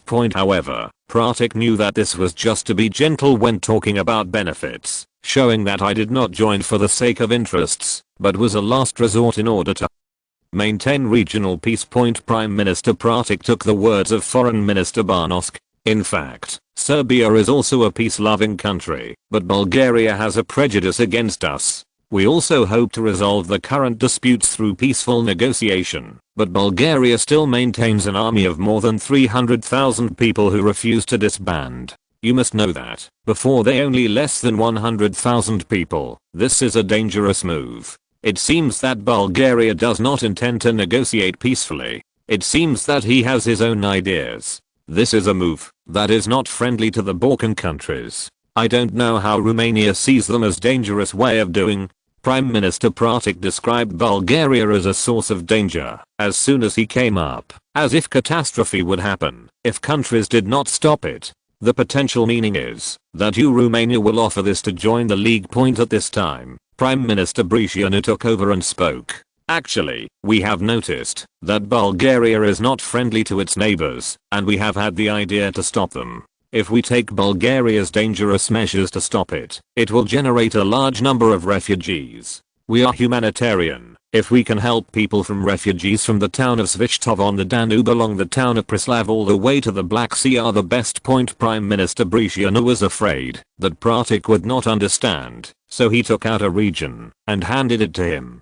Prime Minister Pratik took over the map and saw that the good guy has assigned the 4 cities of Dobrich, Rus, Suman, and Varna in Bulgaria to Romania. He estimates that there are at least 20,000 square kilometers of territory, and Romania seems to have a lot of appetite. At this time he heard Prime Minister Bricianu speak again. Your Excellency Pratik, we hope that humanitarian action in Romania can be supported by Russia. After hearing the Romanian Prime Minister's words, Prime Minister Pratik said subconsciously, I can't help with this issue, and we can't help him with Russia's decision. After hearing the words of Prime Minister Pratik, Bricianu continued, it's true that you can't help the Russians with their decisions, but you can influence how he decides. Pratik came back to his senses and asked a little reluctantly, I think this condition should be negotiated. Bricianu retorted loudly, Your Excellency Pratik, this is our Romanian final condition. After hearing the words of the Romanian Prime Minister, Prime Minister Pratik now draws Romania into the alliance, this time only to see what position Serbia is in Russia's heart. Now the negotiations are stuck here. Pratik told two Romanian representatives,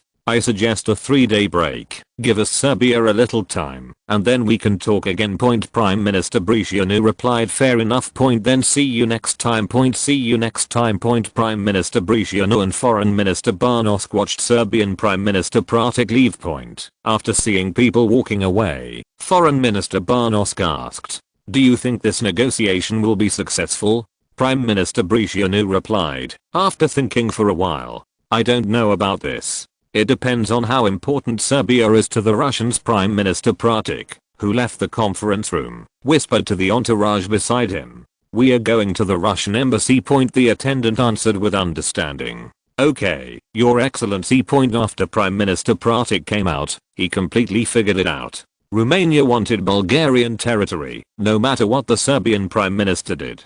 Not to mention that the two countries are now arguing against each other for the Bitola and Ohrid regions of Macedonia. If you don't fall into the trap, Serbia is considered a Slav. I was completely stunned by Romania's appetite just now. You must know that Macedonia, which is the inexorable competition among the three countries of Bulgaria, Serbia, and Greece, is less than 30,000 square kilometers of territory. This time Romania is asking for almost half of Macedonia, and it is also a small grain producing area in Bulgaria. After declaring war, he can find a way to pass Romania's attempts to Bulgaria, and then see Romania and Bulgaria fight to the death and die, while Serbia and Greece can fully reap the benefits of the fisherman. Prime Minister Pratik, who wants to understand this, has completely accepted Romania's requirements in his heart. Now he needs to persuade the Russian side to accept Romania's conditions. He has a plan for this. The Russian ambassador to Romania, Ferilovski, has had a good life in the past 2 years.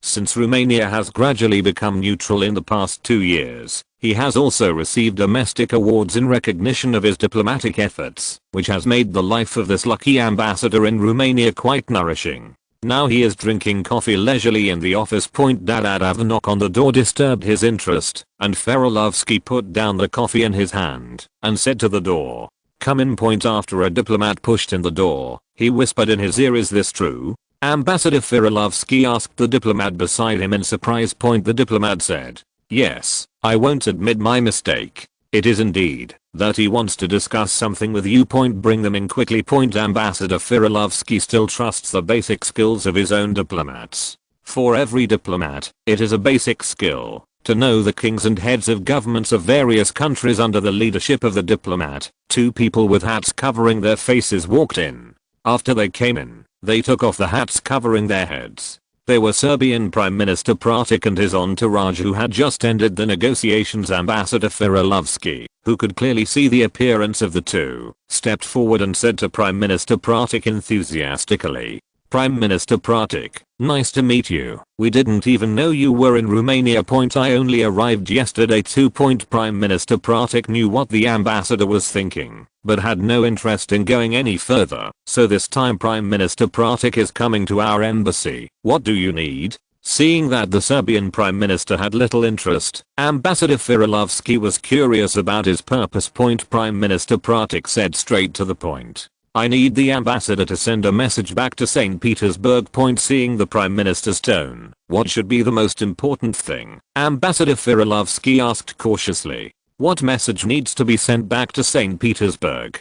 Pratik knew that in order for the Russian ambassador to pass on a message, he had to be informed. He did not hide the fact that he came to negotiate, and also told the ambassador Ferilovski of Romania's requirements one by one. Ambassador Ferilovski was also stunned by Romania's appetite, but he knew that the matter had to be brought back to the country immediately, so he told Prime Minister Pratik, "Your Excellency, please wait a moment. I will have the confidential secretary send a telegram to St. Petersburg." After speaking, the ambassador hurried out, leaving Prime Minister Pratik waiting here. After about an hour, Ambassador Ferilovski returned to his office and spoke to Prime Minister Pratik. "I have sent a telegram to St. Petersburg. Now we just have to wait." After hearing the words of the Russian ambassador, Prime Minister Pratik stood up and said, "Thank you, Mr. Ambassador, for your help. I will be staying in the number 3 building of the Kingdom Hotel for 3 days. Please let me know. If you have any news, please rest assured, Prime Minister, I will let you know as soon as I receive the telegram. Point. After receiving a reply from Ambassador Firilovsky, Prime Minister Pratik left the ambassador's office. Both now need to wait for news from St. Petersburg. Point. In fact, the Russian government takes this telegram from the embassy in Romania very seriously. It was delivered to Tsar Nicholas II in the evening of the same day. In the evening, the Tsar convened several ministers in the palace to discuss. Several copies of the telegram were written and sent to various ministers. These ministers felt incredible when they saw Romania's request for alliance and thought that the person who made such a request was crazy about the territory, so he had such incredible conditions. Seeing that the ministers had finished reading the telegram, Tsar Nicholas II said, "What do you think of Serbian Prime Minister Pratik's request?" In the face of the Tsar's question, Foreign Minister Satsunov took the lead. "Actually, Romania's request is very understandable. The Romanians need us to endorse their conditions. In fact, they saw our decision to support Serbia, which is because Bulgaria seeks German and Austrian support. Now let's see our choice between short-term goals and long-term goals. The short-term goal is the empire's actions against Germany and Austria, which requires strong support for Serbia. The long-term goal is Constantinople, which uses Bulgaria. Now we talk about. In fact, it is the same as half a month ago, except that this decision pushed Bulgaria into the arms of the. However, there are two major advantages in the near future. One is to show the strength of our country's support for Serbia. I believe this country will always follow the footsteps of the empire. The second is to completely pull Romania towards neutrality and relieve the pressure on our Western front. Point. The Minister of Foreign Affairs clearly stated Satsunov's good and bad on both sides, which made Nicholas II also secretly hurt himself. From his heart, he was unwilling to make a choice between Bulgaria and Serbia, but the reality is that he must do. Seeing that Nicholas II was undecided about this, the military had a message on behalf of his uncle, Duke Nicholas the Younger. "Your Majesty, our military has received information. Romania only exported a shipment of arms to Bulgaria a few days ago. I suspect that the conditions this time are Romania's probing of us." Hearing his uncle's words made Nicholas II very interested. "Uncle, please continue." After receiving the Tsar's approval, the young Duke Nicholas continued. "If we reject Romania's request, I suspect Romania will join Bulgaria to declare war on Serbia and Greece. Otherwise, the three countries will declare war on Bulgaria together." Nicholas II asked after hearing his uncle's analysis. "So did the Sea and the Pole lines fight against the Pole? It's impossible." Little Duke Nicholas replied first and then continued. "Demographically and economically, a Romanian can beat the Sea coalition. Add Bulgaria, unless Napoleon comes back." After hearing his uncle's explanation, Nicholas II said, "It looks like Romania is blackmailing us with this." Seeing that several ministers did not answer, he continued to ask, "If Romania declares war on Serbia, can we declare war on it too?" When several ministers heard it, Prime Minister Kakhovtsov was the capital and said quickly, "Your Majesty can't."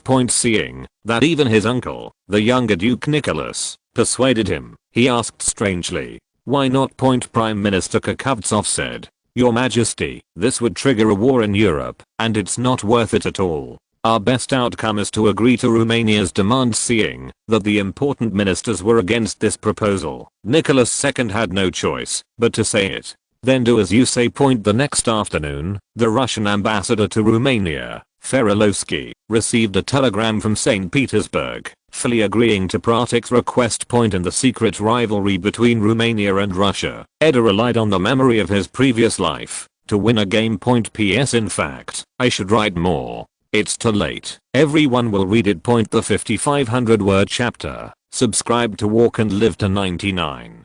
If you're listening to this novel on a channel other than Fanfic World, it means they downloaded and uploaded it without effort. We cordially invite you to visit our channel, Mundo Fanfic Novelos. There you'll find the original version of this story and you can explore many other novels of various genres. We're waiting for you to immerse yourself in a world of incredible novels. Chapter 136, Anti-Secret Alliance. After Ambassador Firilovsky received the telegram, He personally sent it to Serbian Prime Minister Pratic in the evening. Ambassador Ferilovski, thank you very much for your help, and we in Serbia will remember this friendship. Prime Minister Pratic, who took a first look at the telegram, expressed his gratitude to Ambassador Ferilovski. He has reason to do so. The Russian ambassador will join the Serbian-Romanian negotiation. Of course he will be more polite. This time it was also the luck of Ambassador Ferilovski.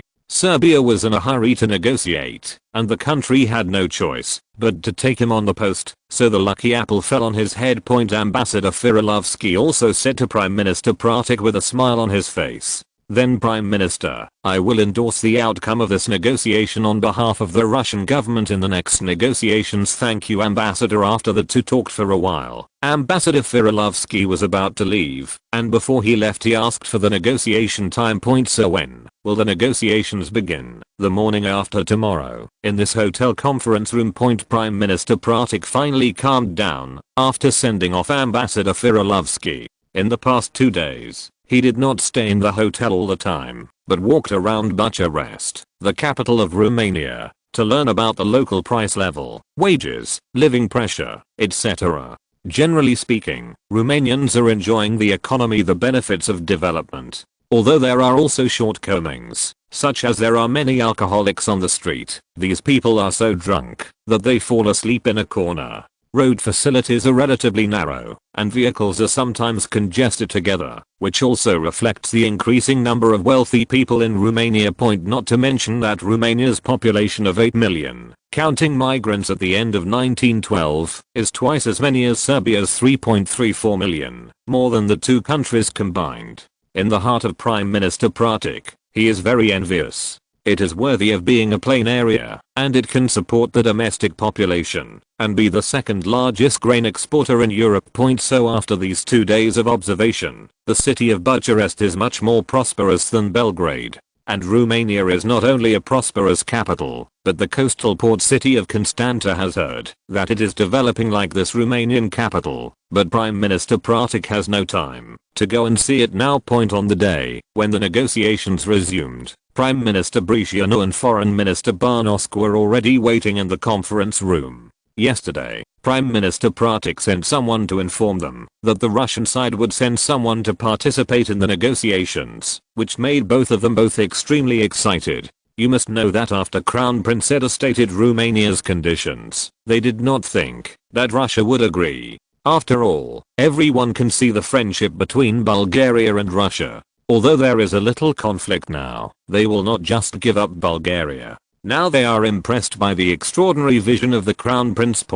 After receiving the news, Edel also secretly got lucky for his speculation. If it weren't for the memory of later generations, he would not have dared to offer such conditions. Now it seems that Russia has agreed to Romania's conditions, which will be much easier. As long as Russia agrees to the Entente, it will not oppose it, and it is impossible for Germany and Austria to fully support Bulgaria now, which gives Romania an opportunity. Prime Minister Bricianu and Foreign Minister Băsescu, seeing Prime Minister Pratic and Ambassador Ferilovski entering, knew that the Russian representative was the Russian ambassador to Romania.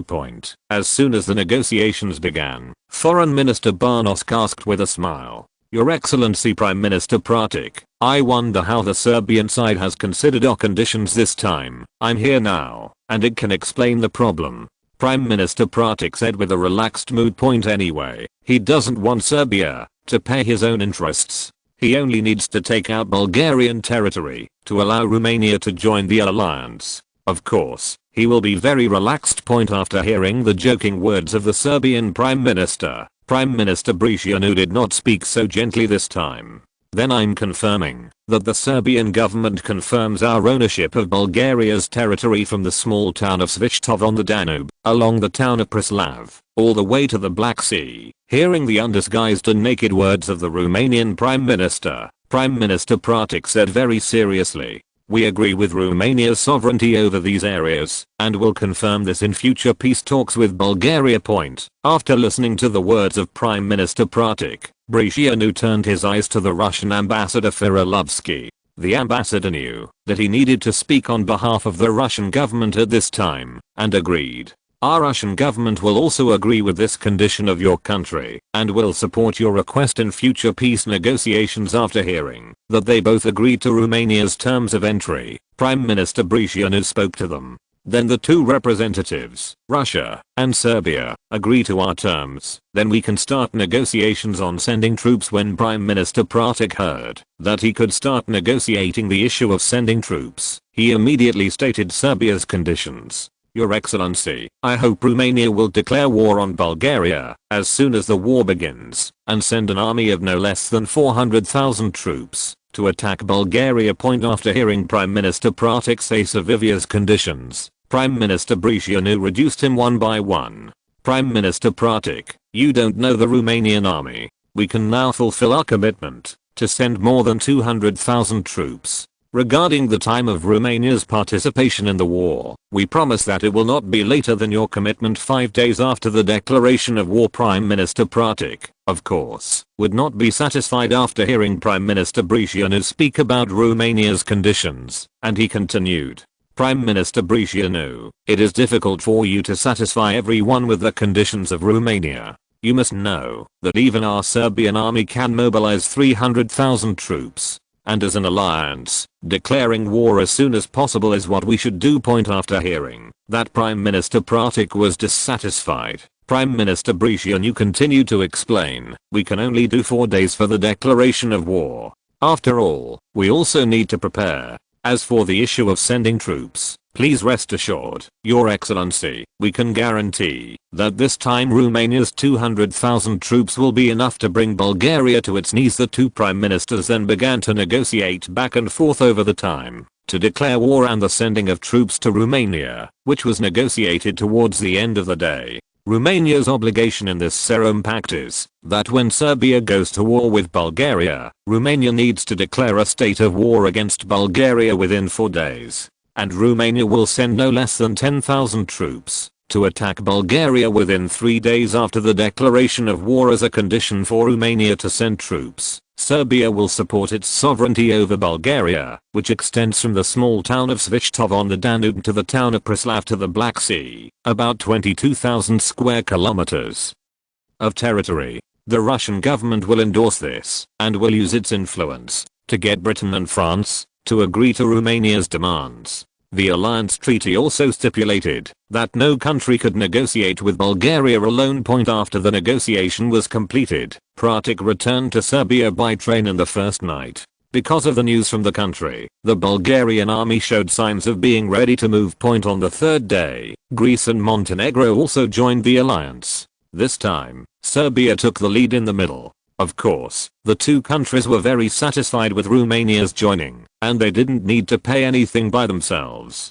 Who could refuse the benefits for nothing? So far, Romania, Serbia, Greece, Montenegro. 4 secret anti-Bulgarian alliance was formally established. Look for the following URLs and others are counterfeit. Chapter 137 Bulgarian military plan. When Serbia, Romania, Greece, and Montenegro reached a secret treaty, Bulgaria, their target, was unaware. In fact, they are prepared for the alliance between Serbia and Greece. As for Montenegro, they can ignore it, but the addition of Romania makes them unaware. Now Bulgaria is negotiating how to resolve territorial disputes with Serbia and Greece. In the civil society, the three parties are all excited by the infection of nationalism, and they all dislike the other party, especially in Bulgaria. There have been several civil demonstrations against the Serbian and Greek occupation of Bulgaria's deserving territory. In this regard, the government agencies headed by Prime Minister Jeshev have been devastated by the demonstrations. The army was also influenced by the people, as Lieutenant General Mikhail Savov told King Ferdinand I before. The army is already showing signs of instability, which also makes Ferdinand I secretly determined to take back the territories occupied by Serbia and Greece. If peace does not solve the problem, then war is on the table. Your Majesty, Prime Minister, now let me tell you the plan prepared by our army. Lieutenant General Mikhail Savov stood in front of a map and spoke to King Ferdinand I in front of him. Behind the kingdom, are Prime Minister Jeshev, Foreign Minister Dirasnoch and other high-ranking government officials. Ferdinand I told his war minister Let's begin. Lieutenant General Mikhail Savov. Point after Lieutenant General Mikhail Savov bowed his head slightly to the king. He picked up the commanding gang and began to explain. Now what we need to face in Bulgaria is that Serbia has 210,000 troops stationed in Macedonia, including 190,000 troops in the Bitola and Ohrid regions that occupied our country, and about 60,000 troops in its own country. Greece has more than 70,000 troops in the Thessaloniki area that occupied us, and 60,000 troops in its own country. Point after Lieutenant General Mikhail Savov introduced the armies of the two countries, he began to talk about the Bulgarian army. Bulgaria has the largest number of troops among the three countries, reaching 360,000 troops. Since we currently need to attack the two countries, we are slightly less than the two countries in total troops. After deducting the three countries that need to defend against the Ottomans with 10,000 troops and 20,000 troops guarding other areas, we actually only have 310,000 troops. Facing Lieutenant General Mikhail Savov's explanation, Ferdinand I and Prime Minister Zheshov listened quietly without saying a word. In fact, in the original history, Bulgaria did not have so many troops. It was all the result of the instigation of the butterfly Edda. At that time, there were only 300,000 troops in Bulgaria. And after the Balkan Wars, the Bulgarian army has run out of ammunition. And now there are blood transfusions from Romania and Germany, so that the reserves of the Bulgarian army are still maintained above the normal line. Bulgaria has 761 guns and 683 machine guns now, 167 and 412 more than historically. After Lieutenant General Mikhail Savov had finished speaking about the armies of both sides, begin to explain the plan prepared by the military. In our plan, since the total military strength of the two countries is higher than that of our country, we are going to use the method of surprise. Hearing that the raid would be an undeclared war, Foreign Minister Darasnoch couldn't help but interrupted and asked, Lieutenant General Mikhail Savov, isn't this approach too uncivilized? The reason why Foreign Minister Darasnoch said this is because the war pattern in Europe has always been to attack each other after declaring war on each other. Undeclared war will be cast aside as not the work of civilized nations. That's why Japan's attack on Pearl Harbor during World War II made the United States so angry. Lieutenant General Mikhail Savov explained in the face of Foreign Minister Darasnoch's words. The population of Serbia and Greece is now 1.7 times that of ours. If we follow the normal war situation, it will be difficult for us to beat the Serbian coalition. After hearing Lieutenant General Mikhail Savov's explanation, Foreign Minister Darasnoch stopped his questioning. Seeing that the Foreign Minister did not continue to object, Prime Minister Zheshov spoke to him. Lieutenant General Mikhail Savov, please continue. The main force we need to deal with this time is the Serbian army. For this reason, we have concentrated the 1st Army, the 3rd Army, and the 7th and 4th Divisions, with a total strength of 210,000. We are preparing the 1st Army to attack Bito. In the Lar area, there are 60,000 Serbian 2nd Army in this area, and 80,000 of our 1st Army can completely defeat the opponent. The 3rd Army and the 4th Division attack the Ohrid area, which is defended by Serbia. The 1st Army and the 3rd Army have a defensive strength of 130,000 people. Since we have the same strength as them here, the main target of our raid is here. The 7th Division passes between the two places, depending on the situation. After listening to Lieutenant General Mikhail Savov's explanation, King Ferdinand found that this was not the same as the previous model of the PAU-Serb war. However, both the size of the troops and the weapons and equipment are much better than those of that era. But Ferdinand I still praised it. You did a good job. In the face of the king's praise, Lieutenant General Mikhail Savov was still a little embarrassed, but he still said it truthfully. Your Majesty, our plan is still based on the revisions made in the last war. Prime Minister Zheshov asked key questions. Then when are we going to start, Your Majesty? Ferdinand I replied. It depends on when Austria-Hungary is ready. Bulgaria and Austro-Hungary had agreed to attack Serbia at the same time, but it ended because Germany did not support it. Because the Austro-Hungarian Empire could not bear the anger of Russia in the past few decades. Without the help of Germany, Austria-Hungary would have been cleaned up by Russia. So after Germany refused to provide the guarantee, Austria-Hungary sent the Prime Minister to lobby Germany, and now Germany's attitude has become a little hesitant. After hearing the king's words, Lieutenant General Mikhail Savov said hesitantly, "Your Majesty, but we can't just wait like this. And the mood of the army is running high. If we don't start it, I'm afraid the situation will change." Hearing Lieutenant General Mikhail Savov's words, Ferdinand I also walked back and forth thinking about the gains and losses. All the ministers looked at their king quietly, for fear of disturbing him. The whole room fell silent for a while. In the end, Ferdinand I stopped, as if he had made a decision, and said while looking at the ministers who were waiting for him to make a decision, "We'll just wait a week, and if there's no news yet, then let us resolve the current territorial issue on our own." Look for the following URLs and others are counterfeit. Chapter 138 Romania, 039, SN-039, Military Exercises, 039. When Bulgaria was ready to wait for the news from Austria-Hungary and plan to do it on its own, Romania is also preparing to assemble troops under the name of military maneuvering exercises in the 12th Division in Iasi. The soldiers began to prepare their own belongings. Rifles, water bottles, bullet boxes, gun oil cans, blankets and other items were all packed and ready to be carried by the soldiers. After returning from the Bulgarian observation team, Major General Fried returned to his post. He saw the performance of both sides in the Balkan War. Now Division Commander Fried is inspecting the preparations of his soldiers. Looking at the busy soldiers in front of him, he said to the Chief of Staff beside him, "Set up a few more supply points on the road, so that soldiers can get enough rest on the road." The Chief of Staff was a little surprised that his division commander would attach so much importance to this exercise. He had already gone through many such exercises, and he was no longer familiar with it, and he would remind himself specially. Of course, he would not refute his military chief, so he made his arrangements. "I have sent a transport group to set off ahead of schedule and have arranged 6 supply points on the way to ensure that they can reach Slobozia on time." After hearing the answer from the Chief of Staff, Commander Fried praised it. "Well done. We need to give soldiers enough rest." 2 days ago, he received a telegram from the Chief of the General Staff, General Ploiesti, asking him to prepare for this exercise, and he also informed him that the exercise was actually a war, and it was strictly forbidden to spread it. Now, the real purpose of this exercise, General Prezhan only communicated to the first-level chief officer of the division. Therefore, Division Commander Fried had no way to explain to his Chief of Staff that this time it was not a maneuver exercise, but a pre-war preparation. That's why he visited and inspected everywhere in the army, saw the preparations with his own eyes, and grasped the real situation of the troops below.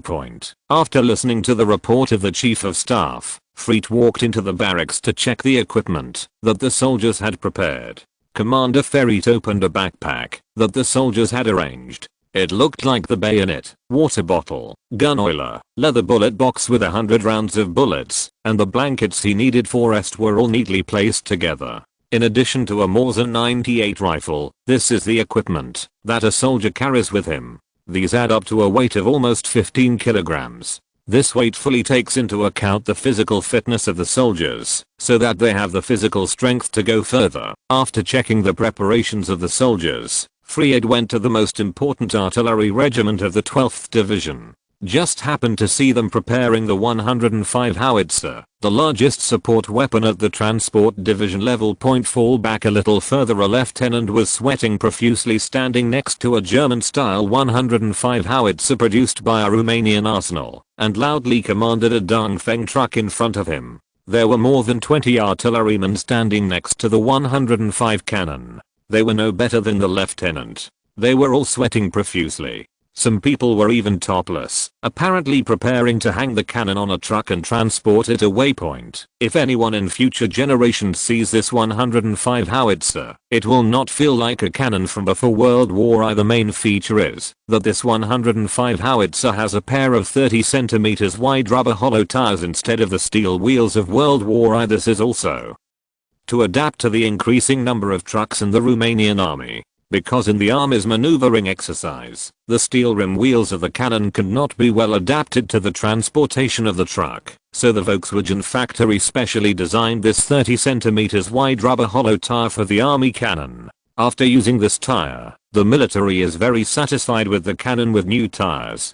Both road and wilderness maneuvering are much better than before, which is unanimously praised by the military. Stop after the lieutenant in command of the vehicle saw the car parked, he said to the surrounding soldiers, "Hurry up and hang up this gun." These soldiers hurried forward to hang the gun bracket on the truck. As the soldiers hung the bracket on the hook behind the truck dragged the cannon and transported it to the railway station for the railroad. Master, why are you here? While Freet watched the soldiers transporting the artillery commander came to him panting and said, looking at the artillery regiment commander who was also covered in sweat on his forehead, Freet said, "The Chief of General Staff attaches great importance to this exercise. I will come down to see how your preparations are going. It seems to be good now, and everything is going on in such an orderly manner." Hearing the praise of the division commander, the artillery commander did not show a too happy expression. He replied, "Please rest assured, division commander, our artillery regiment has experienced maneuvering exercises many times during the inspection of other units." Freet division commander found that these units were well prepared, and some brought fruit in consideration of the hot weather.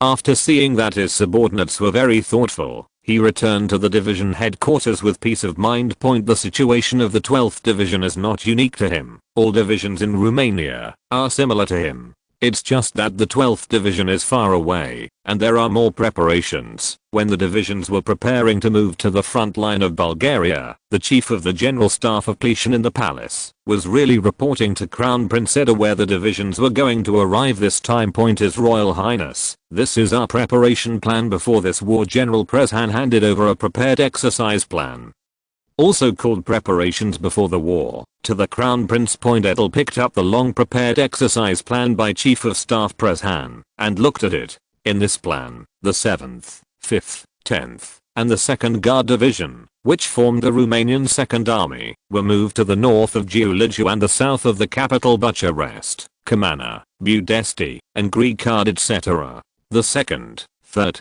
12th and Cavalry Divisions, which formed the 1st Army, were stationed in Hădăraș, Drăgălia, Stefan and other places between the capital and Constanta, respectively. The 1st, 4th, 8th, and 14th Divisions of the 3rd Army were stationed in Măgădia, Alba, Kobadin and other places around Constanta. The 17th Division was stationed in Constanta to protect the logistical supply lines after each division arrives. The 2nd Heavy Artillery Regiment, 36, 150 heavy howitzers, 18, 150 cannons, a total of 5,000 personnel, will be assigned to the 3rd Army, and the 1st Heavy Artillery Regiment, 36, 150 heavy howitzers, 18, 150 cannons, with a total of 5,100 personnel, were assigned to the 2nd Army, and the 3rd Artillery Regiment, 18, 150 heavy howitzers, 36, 150 cannons, with 5,800 men, were assigned to the 1st Army. Among them, the commander of the 1st Army was Lieutenant General Ploiesti, the Chief of the General Staff. The commander of the 2nd Army is Lieutenant General Andrew, Deputy Chief of the General Staff. The commander of the 3rd Army is Deputy Minister of the Army Salamic. The commander-in-chief of this military operation is Crown Prince Edel. The Chief of Staff is General Courtois, Minister of the Army, and the Deputy Chief of Staff is Major General Prosy. It can be seen from this list that General Presson also took great pains. It not only satisfied the power of the king and the army now, but also won a lot of benefits for the power of the Crown Prince and the army, and arranged himself to be the commander of the 1st Army, which is the easiest to win. The Crown Prince was chosen as the commander-in-chief, fearing that the Minister of Army would be the Chief of Staff to disrupt his plans, and he arranged for his friend Prosy to be the Deputy Chief of Staff, to help him watch. Edel looked at the arrangement of the Chief of General Staff of Prezhan, and didn't say anything. There was no suspense in this war, and the people he arranged were all generals recognized by the army. Edel also thought there was no problem with Prezhan's placing himself in the 1st Army. After all, he is still holding the rank of Lieutenant General. After this war, Edel intends to mention it to him, which also needs to be supported by military exploits, Edel said to Prez Han, after reading the plan. Very good, there is no problem, just follow the above point. Okay, your highness. While Romania was preparing for war, Bulgaria finally got the news from Austria-Hungary. Look for the following URLs and others are counterfeit. Equals. Chapter 139. Modify the plan. These Austro-Hungarians are shameless enough to make us happy. Ferdinand I looked at the telegram in his hand and vented his dissatisfaction with Austria-Hungary to Prime Minister Rzeszów in his office with a face full of anger. There is also a broken cup on the ground, silently recounting his tragic process. It seems that Ferdinand I was burned by the fury of this telegram, forgetting that he himself was born in the Austro-Hungarian Empire. Prime Minister Rzeszów looked at the king's anger and there was only a rogue in his heart. The reason for all this was this telegram from the Austro-Hungarian Empire. In this telegram, Austria-Hungary told Bulgaria that, due to the lack of German support, they could not unite with the Bulgarian army to attack Serbia. However, they are still willing to provide funds of 10 million levs and arms worth 5 million levs to support Bulgaria's just military action against Serbia. The problem is that what Bulgaria desperately needs now is military support, not financial and arms assistance, and the Austro-Hungarian army has not mentioned anything about creating a conflict on the Serbian border. Just like a person originally promised me to help you attract the enemy, you sneak attack from behind. Later, he said that we should beat him together. Who knows if you are ready? He changed his mind and even cancelled his previous promise. How could it not be that Ferdinand I was furious? However, anger cannot help Ferdinand I solve the problem, and now domestic public opinion has made no one stop the military operation. Prime Minister Rzeszów asked after Ferdinand I's anger had subsided. Your Majesty, do we still need to continue our military operations? In the face of the Prime Minister's inquiry, Ferdinand I asked back, is it possible that this situation in China will stop now? Hearing the king's words, Prime Minister Rzeszów fell silent. Now he knows the domestic situation in Bulgaria very well. If it can be suppressed at the beginning, the domestic public opinion is now fire. Anyone who tries to put water on the fire will be burned to death by this fire, and no one will exception. The only way now is to direct the anger of the people to Serbia and Greece, which the government has done before, and cannot stop now. Seeing the silent Prime Minister, King Ferdinand I knew that it was not his responsibility, and said after calming down, the Prime Minister's government will hand it over to you. After Prime Minister Rzeszów heard the words of Ferdinand I, he knew that the king planned to go to the battlefield in person as he did in the Ottoman War, and he quickly stepped forward and said with concern, Your Majesty, our advantage is not too great this time. It's better to let Lieutenant General Mikhail Savov command. After all, the battle location is not too far from Sofia, and the news can be sent back quickly. Hearing the Prime Minister's concern, Ferdinand I explained it to him. It is precisely because we have little advantage that I need to boost morale. You can rest assured that I will not be on the front line. After hearing the words of the king, Prime Minister Rzeszów knew he had made up his mind and could only speak. Then I wish your Majesty victory in advance. After speaking, Prime Minister Rzeszów planned to leave the kingdom's office. When he walked to the door, Prime Minister Rzeszów suddenly turned around and said something that he was worried about when he saw the announcement of the Romanian military exercise. Your Majesty, the 4,000 square kilometers of territory that should be divided up in the agreement between us and Romania, do you think you should discuss it with the Romanian ambassador? I guess I'm expressing my dissatisfaction with this Romanian maneuver. Ferdinand I heard Prime Minister Rzeszów's concerns about the Romanian exercise and said it casually. Prime Minister, you are worried. Romania is doing exercises every year, so don't worry. At most, we will draw the territory after the war with Serbia and Greece. But before we divide the territory, we have to charge a little more tax. Hearing that Ferdinand I didn't take his own words too seriously, Prime Minister Rzeszów couldn't say more. After all, it was just his own guess. After seeing Prime Minister Rzeszów gone, Ferdinand I called the guard.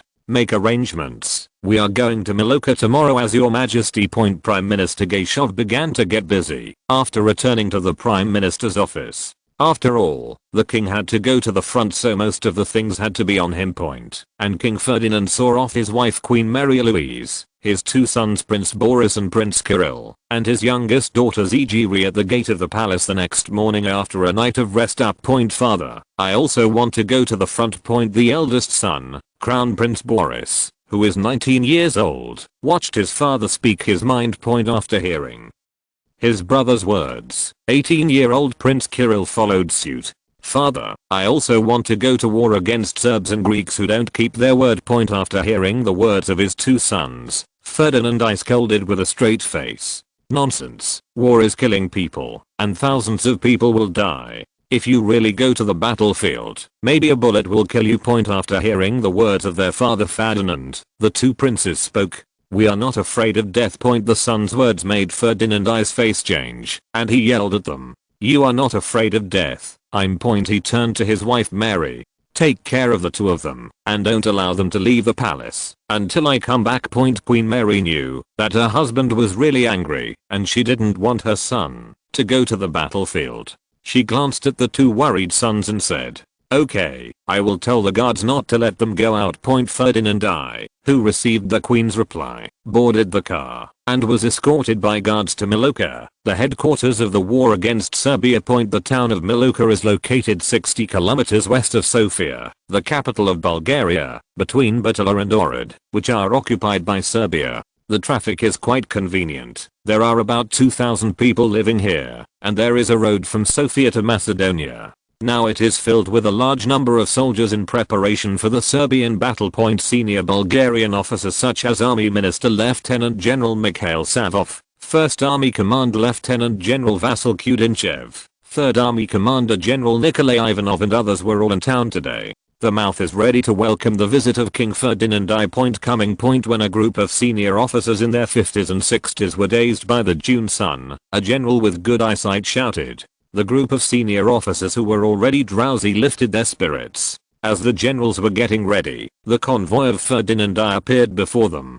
Ferdinand I in the car said to the driver, after seeing the generals who greeted him, stop when you get close. Crunch. The king's car stopped 10 meters away from them. After King Ferdinand got out of the car, he walked directly towards the generals. I have seen your majesty. When Ferdinand I approached them, Lieutenant General Mikhail Savov, Minister of War, took the lead and salute him.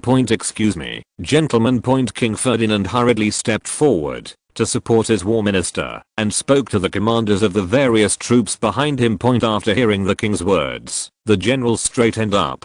Seeing the generals leading the Bulgarian army to victory in front of him, King Ferdinand gave an impromptu speech.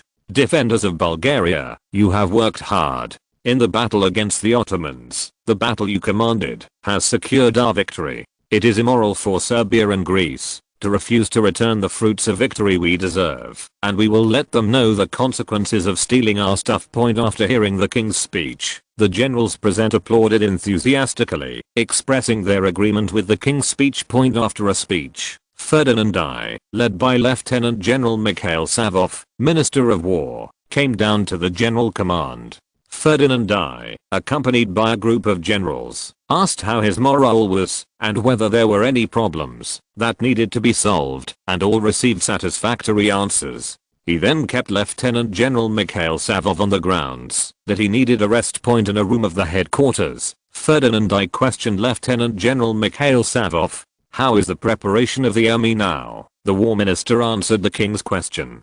It's almost ready. That's good. After hearing his words, Ferdinand I went on to tell him some bad news from Austria-Hungary. The Austro-Hungarian Empire only sent us a message. Because of Germany's unsupported, they can no longer attack Serbia with us. Hearing the news brought by the king, the Minister of War was shocked. These Austro-Hungarians are really unreliable. Ferdinand I continued to speak after hearing the complaint of the Minister of War. Now this news is only known to you, me and the Prime Minister. Don't spread it out. Okay, Your Majesty, I understand the consequences of spreading it out. Lieutenant General Mikhail Savov is not a fool to know the consequences, and now it seems that he can only fight hard. Ferdinand I asked him, do you have any plans for this? Hearing the words of the king, Lieutenant General Mikhail Savov recalled the words in his mind. There's a plan that I thought was too radical and didn't use it. Ferdinand, I said with great joy. Tell me. Lieutenant General Mikhail Savov spoke out about the radical plan. This plan is the same as the current arrangement, but all the machine guns and artillery are concentrated on the front line, and the powerful firepower does not give Serbia a chance to counterattack, and a wave of heavy blows will defeat them. I thought that we would lose a lot by doing this. I refused, and now it seems that we can still afford this plan. Hearing the words of the Minister of War, Ferdinand, I said it, after thinking about it in his mind. Just follow this plan, concentrate all the heavy firepower on the front line, and defeat them in one wave. After getting the king's approval, Lieutenant General Mikhail Savov replied, "Okay, Your Majesty, I'll make arrangements now."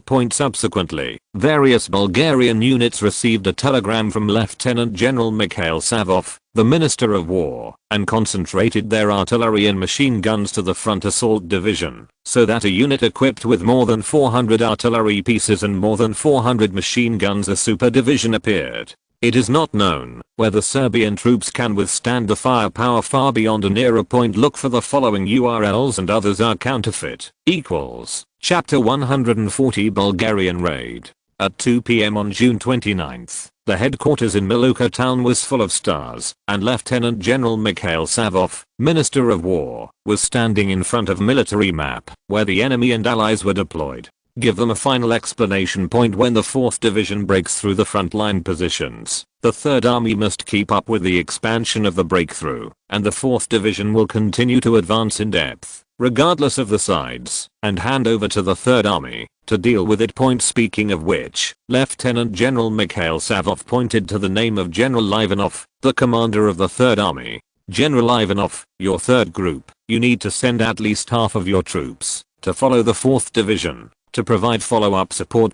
After hearing Lieutenant General Mikhail Savov's words, General Ivanov stood up and replied with a serious face, "Follow your orders." After receiving an answer from General Ivanov, Lieutenant General Mikhail Savov continued, "The main purpose of this operation is to defeat the Serbian army in our Ohrid area. Of course, we will also consider whether to liberate other parts of Macedonia or according to the actual situation, but it still depends on the results of the generals." After speaking about the Ohrid region, he looked at Lieutenant General Vasil Kudinchev and asked about his preparations. Lieutenant General Vasil Kudinchev, how are you preparing? Lieutenant General Vasil Kudinchev stood up and replied when he heard the Minister of War call him by his name, "We are ready. The 2nd Independent Artillery Regiment, 1875 Mountain Artillery, 3675 Field Artillery, and the artillery owned by our army group are currently close to the frontline position of the Ploiesti army.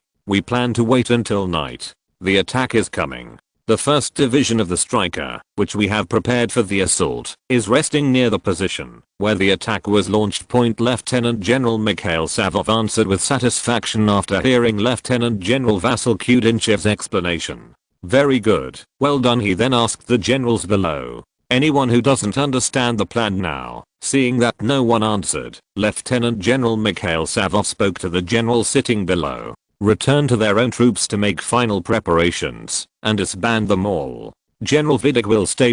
Soon the crowd was gone, leaving the 4th Division commander, Major General Vidic. The General Vidic was only 1.6 meters tall, with a pair of glasses and a bookish look on his face. From his face, it was difficult for anyone to regard him as a soldier. However, in this war against the Ottomans, this little general who was not like a soldier had fought a lot of tough battles, so he was chosen as an assault force. Lieutenant General Mikhail Savov stepped in front of him and asked, "Major General Vidic, your performance this time is related to the direction of this war. Tell me if you need anything else now, otherwise the battle will start." Hearing the concern of the Minister of War, Major General Vidic said very seriously, "Our 4th Division is now ready. This time I will lead the soldiers to take back our territory for Bulgaria."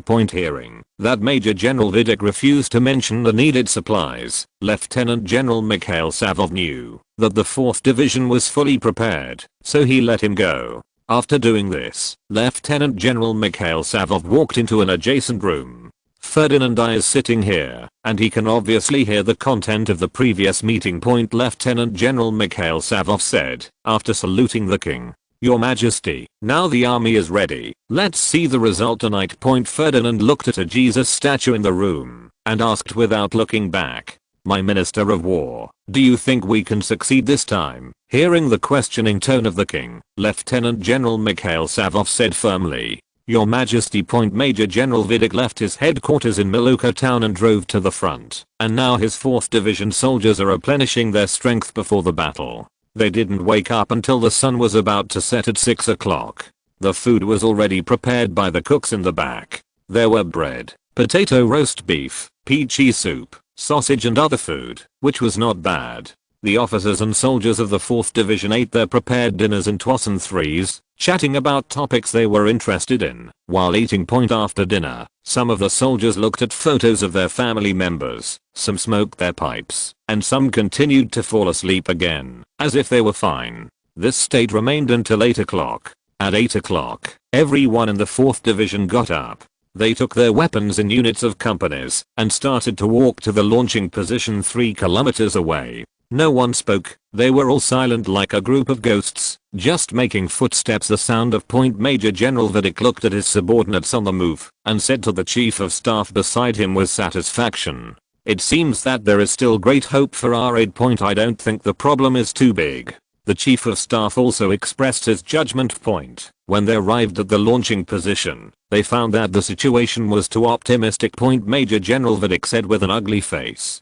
Damn, these Serbs are wary of us. Like an extra brigade. He used the moonlight to observe the Serbian positions on the opposite side, only to find that the first line positions had increased their strength, and even the fires in front of the positions had increased a lot. But now that the 4th Division is ready to launch an attack, it is absolutely impossible to stop. The Chief of Staff also saw this situation, and asked Major General Vidic. Then what do we do? Major General Vidic said to the Chief of Staff after thinking.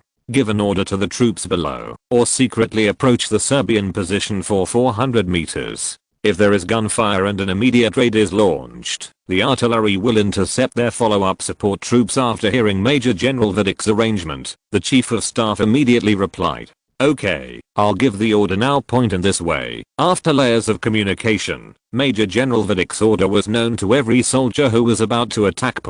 When the time came to 10 o'clock in the evening, the 4th Division quietly figured out its position, and began to bend over to touch the Serbian position. In the first line defense of Serbia, the 6th Division Corporal Peter Locke is bragging on the position with a new recruit who has just arrived. You have to know that I, Peter Lodge, killed a total of 5 Ottoman soldiers in the previous battle with the Ottomans, and one of them killed 2 Ottoman soldiers. When the Ottoman army wanted to attack us, I was wise to listen to it. The recruit asked very politely. How can this be heard? Facing the curious recruit, Peter Lodge recalled the words of the soldier who discovered the attack. At that time, I was also guarding the position. When the Ottoman army sneaked over, all kinds of bugs that liked to chirping became quiet. I shouted a flare in response at that time, and they were illuminated at once. With our cooperation, we repelled their sneak attack. After Peter Lodge finished speaking, the recruit listened carefully.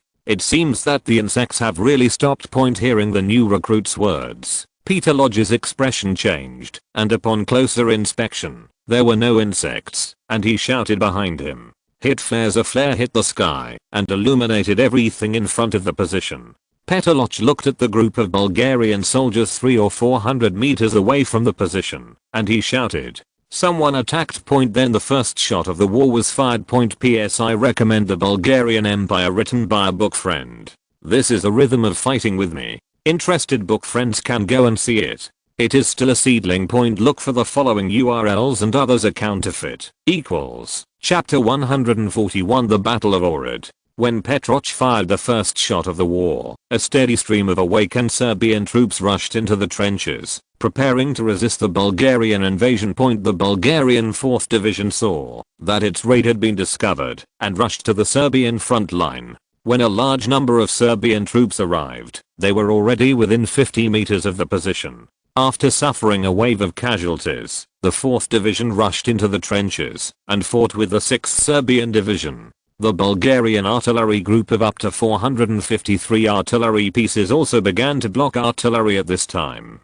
The reinforcement of the 6th Division were completely unable to intercept them with such powerful firepower, seeing that the reinforcement he sent were blocked by artillery fire. Podanovic, the commander of the Serbian 6th Division, was anxious in his heart. Colonel Devenit, the brigade commander of the 6th Brigade of the 3rd Division, who had just come in for reinforcement today, saw the commander of the 6th Division, who was helpless, said loudly, "General, the enemy's artillery is too fierce now, and our reinforcement can't go up. It is estimated that the first line positions will soon be unstoppable. It is better that we stick to the second line positions for layer by layer defense." Hearing the suggestion of Colonel Devenit, who was reinforcing him, Major General Podanovic realized that he was too impatient and called a messenger to speak to him. "Call the reinforcement of the 12th Brigade back to strengthen the second line positions." Watching the departure of the messengers, Major General Podanovic secretly hurt himself for the 11th Brigade on the front line. Without reinforcement, it is unknown how many people from the 11th Brigade will escape. In fact, the 11th Brigade on the front line was almost unable to resist, and the culprit that caused them to be unable to resist was the large number of Madsen machine guns of the 4th Bulgarian Division. Under the suppression of this machine gun, a large number of soldiers of the 11th Brigade fell under its muzzle. If the shelling behind them was too violent, it is estimated that many people would have fled. In Ohrid, Marshal Pudnik, who had only been promoted from general to marshal on June 15 for his exploits against the Ottomans, had just been awakened by telegrams that the 6th Division had been attacked. The old marshal, who was wearing only one shirt, took over the telegram of the 6th Division that was handed to him by a staff officer. The 6th Division said in the telegram that it had been under heavy attack by the Bulgarian army and hoped to receive reinforcement. Marshal Pudnik, who had read the telegram, gave orders to the staff around him who were waiting for a reply. Let the 3rd and 1st Divisions stationed outside the city quickly reinforce the 6th Division's defense line, and let the 7th and 10th Divisions be ready to reinforce at dawn. After he finished speaking, he felt that he had said something less, and wanted to continue talking to the staff officer carefully. Let the 2nd Division in the city prepare to enter the fortifications and prepare for the attack at the same time. As ordered, Your Excellency Marshal. After receiving the order, the staff officer replied to him and immediately went out to send a telegram to the 3rd and 1st Divisions. Marshal Pudnik couldn't sleep. After giving orders to the staff, walked back and forth in the room wondering if there were any loopholes in his deployment. Marshal Pudnik had prepared for Bulgaria to launch an attack before, taking into account all the circumstances, and now it only needs to be implemented according to the previously scheduled plan. After thinking for a while, he came to the hall of the headquarters, intending to wait for news from the front line. Seeing that under the bright lights, the staff members were busy with their work, which filled the hall with the tense atmosphere of the coming war, Marshal Pudnik came to the front of the hall and looked at a huge high-scale military map hanging on the wall and began to think. Seeing the marshal standing in front of the map and meditating, the voices of the staff members became much quieter. After about 15 minutes, a staff officer looked at the telegram just received with a change in his face and walked up to Marshal Pudnik and said, "The marshal just sent a telegram from the 6th Division. The first line position was lost, and they are struggling to resist in the second line position." What? Show it to me. After hearing the latest information on the battlefield, Marshal Pudnik couldn't believe his eyes. In his opinion, the defense line of the 6th Division can be held for at least half a day, and the reinforcement can reach the position in only an hour and a half. At present, it seems that the 6th Division can't stand for an hour and a half, and now it is estimated that the reinforcement time will be delayed by 2 hours due to darkness. How can this not surprise Marshal Pudnik? Marshal Pudnik took over the telegram from the staff and checked it. In the telegram, the commander of the 6th Division, Podanovic, described in detail the entire process of being attacked. Seeing that the Bulgarian army was putting all its heavy firepower into the vanguard was what caused the 6th Division to be caught off guard and suffer heavy losses. Marshal Pudnik was very surprised by this, and he was surprised that this completely subverted military common sense. But now that he can't take his gaff, he needs to come up with a reliable way to solve the problem. After thinking for a while, he made arrangements to resist the attack of the Bulgarian army. Send a telegram to the 7th and 10th divisions and ask them to immediately reinforce the 6th division's positions. Hearing the marshal's decision to increase troops twice within an hour, the staff officer replied immediately, "As ordered, Your Excellency Marshal." When Marshal Putnik made the decision to fight against Bulgaria, the second line of the 6th division was also under heavy artillery fire. The first line of defense had fallen, and the remnants of the 11th Brigade were brought back by them. Looking at the 11th Brigade with less than 3,000 people in front of him, General Podonovich's heart is bleeding. You must know that before the 11th Brigade, there were more than 7,000 people, plus the machine guns and small artillery he added to them. 8,000 people. Now he can only line up the remnants of the 11th Brigade to the third line defense. The fierce Bulgarian shelling ended after only 15 minutes. Then the soldiers of the 4th Bulgarian Division appeared in front of them, and the remaining soldiers of the 6th Division and the reinforcement of the 6th Brigade of the 3rd Division began to launch a violent counterattack. One side relied on its own fortifications to resist, while the other relied on its own fierce firepower, and the battle situation was fierce and unusual. After more than 10 minutes, Bulgaria pushed up the small artillery, facing the tactics of bayonets on the Bulgarian artillery. The Serbian 6th Division gradually arrived and struggled. One after another, the support firepower was broken by this tactic of Bulgaria, which greatly increased the pressure on the defensive 6th Division. The 4th Division finally broke into the 6th Division's position with the help of the cover of the night, and the Serbs who were fighting for a while were retreating. The 3rd Army behind the 4th Division also sent 2 divisions to reinforce it. In the end, the 6th Division failed to resist the Bulgarian attack, and successively withdrew from the 2nd line and 3rd line positions. However, the Bulgarian army could not let go of their plans. The Bulgarian 4th Division followed and attacked with the reinforcement of the 2 divisions of the 3rd Army, which completely collapsed the 6th Division of the 6th Division and the 6th Brigade of the 3rd Division, and the soldiers rushed to the rear of Ohrid.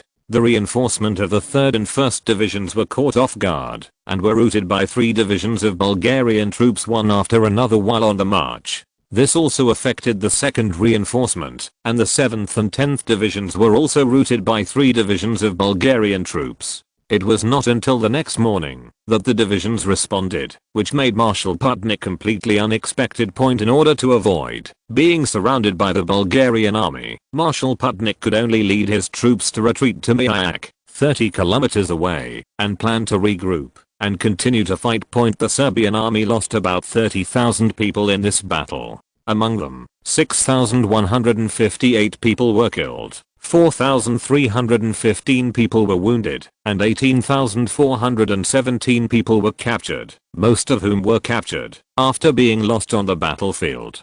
Bulgaria lost 11,000 people, including 5,719 killed and 5,134 wounded. The loss of management was less, but the Bulgarian machine guns consumed a lot of bullets. On average, the main 4th Division of the raid had more than 50 bullets left per Madsen machine gun, which was not enough for 2 magazines. It should be noted that Bulgaria supplied half of the Madsen machine gun bullets in its inventory to the 4th Division. There are less than 2 magazines left, and you can see the intensity of the battle. In another battlefield, Bitelo's Serbian army could not resist the Bulgarian raid and was defeated, and handed over the occupied Bitelo area to the Bulgarian 1st Army. The Serbian army of more than 70,000 people returned. Only about 50,000 people and 20,000 people were left in the local area. The 1st Army also lost no small amount of troops in the early 80,000s, and there were still 70,000 troops left. It was the same in the Thessaloniki area, where the 2nd Bulgarian army launched a surprise attack on the defending Greek army. Despite the stubborn resistance of the Greek army, the Bulgarian army was still defeated in the face of increased firepower and no shortage of ammunition. Of the more than 70,000 Greek troops defending, only about 60,000 returned alive to a small town called Dambia on the border. The Bulgarian 2nd Army also lost almost 10,000. The results of the war between the Bulgarian and CE armies surprised the European powers. For a time, Bulgaria was the Balkan Prussia, and was called very loudly. Look for the following URLs and others are counterfeit. Chapter 142 Romania declares war. The Second Balkan War broke out after Bulgaria launched an attack on the armies of the SYNOPSIS, which occupied their own territory. Bulgaria did not declare war on the two countries until the morning after the attack, which made both SYNOPSIS angry, and declared war on it immediately. However, the two countries, which suffered heavy losses in the Bulgarian raid, could only transfer their remaining domestic troops to the front to supplement the previous losses. Among them, Serbia added 30,000 troops to Marshal Putnik, who had retreated to Mijako, and mobilized 70,000 troops at home again. The Greek side also provided 40,000 reinforcement to King Constantine I, who had retreated near Dambia, and also recruited 60,000 mobilized troops at home. Bulgaria is also unequivocal. After defeating the armies of the two countries, it also continued to recruit 100,000 people. But these are distant waters that do not quench their thirst. In the Macedonia area, as Marshal Putnik led the main Serbian army to retreat close to the domestic Mijako area, the Bulgarian army not only continued to follow up with it, but also fiercely pursued the Serbian Third Army retreating from Betrayal. Due to the loss of heavy weapons, the 50,000 people of the Third Army, when it retreated from Betrayal, have been reduced to 30,000 people who retreated to Skopje, basically losing its combat effectiveness. Bulgaria also occupied Kočani, Štip, Kavadasi and other places in Serbian Macedonia in 3 days, gradually approaching Skopje, Serbia's most important city in Macedonia. Greece also had to send troops to defend its South Macedonia area due to the gradual loss of Cypriot Macedonia. For a time, Bulgaria was in the limelight, which made all European countries look at it with admiration. The two countries urgently need the help of their allies now, and of course they set their sights on Romania, which can best help them now. In the Romanian royal palace, Edel was sitting behind his desk and talking to the chief of staff, Pretian, about the current situation in the Second Balkans. Now Serbia has lost a lot of troops, and it is estimated that they are anxious now. Yes, your highness, the performance of the two armies in CE is completely different from the First Balkan War. It really makes people wonder what to say. Hearing what the Crown Prince said, Lieutenant General Pretian was also disappointed with the Serbian and Greek troops. Hearing the words of General Pretian, Edel is now concerned about the Romanian army. How is the state of our army? In the face of the Crown Prince's questioning, General Ploiesti said the current situation of the army, now that all divisions have arrived at their positions, and the headquarters of each army have been formed, we only need to wait for the commander to take office before launching an attack. Moreover, we have formed 6 transport groups to ensure the supply of materials, which is also sufficient to meet operational needs. After hearing General Pretian's words, Edel was about to say a few words to the chief of staff, but was interrupted by a knock on the door. A guard walked in and saw Edel, who was a little upset, and said cautiously with his head down, Russian Ambassador Feralowski, Serbian Ambassador Ixnoch, and Greek Ambassador Adrian asked to meet. Please come in. 3 ambassadors. Hearing that the ambassadors of the 3 countries asked to meet, Edel knew that he was here for Romania's participation in the war. Today is the 3rd day that Bulgaria and the 2 countries have declared war on each other. Of course they are coming to see if Romania is ready to declare war. After the ambassadors of Russia, Serbia, and Greece saluted, Edel said to them with a smile on his face, "Are the 3 ambassadors looking for me?" In the face of Crown Prince Edel's act of pretending to be confused, the ambassadors of the 3 countries all sighed secretly. It was the Serbian ambassador Ixnoci who spoke. His Royal Highness, according to the treaty, Romania will declare war on Bulgaria at the latest tomorrow. Let's come to see if your country is ready. Edel knew that the Ixnoch ambassador had come to urge Romania to declare war on Bulgaria earlier on the day the 3 countries declared war on each other. However, Edel dismissed it on the grounds that the treaty stipulated that it was 4 days. Now it seems that this time the 3 ambassadors came together. It is probably his idea. Facing the inquiry of the Serbian ambassador, Edel said as it should. Thanks to the 3 ambassadors for their concern. We are almost ready, and we will declare war on Bulgaria tomorrow. So the 3 ambassadors can completely put down their previous worries. The 3 ambassadors were not angry when they heard Edel express their thoughts. As an ambassador of a country, you can put your face in your pocket. if it can bring enough benefits to your country. Edel asks them to dance striptease, and the 3 ambassadors will dance happily.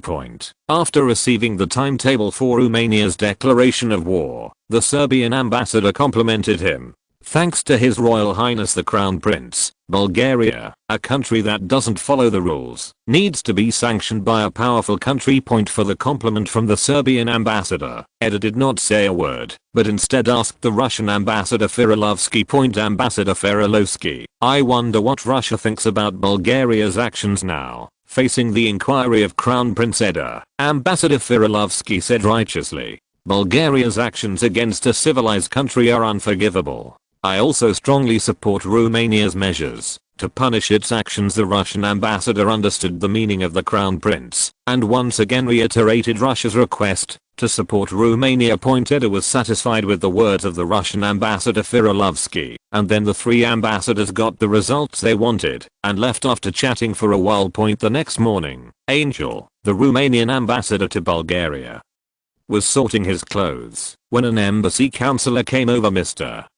Ambassador, we have sorted out the important documents. What about other items? Ambassador Angel looked in the mirror and sorted his clothes while speaking slowly. If it's not important, just stay. We'll be back anyway. Okay, Mr. Ambassador, I will instruct the staff to do it. Ambassador Angel didn't care about him and kept looking in the mirror to sort out his clothes to his satisfaction.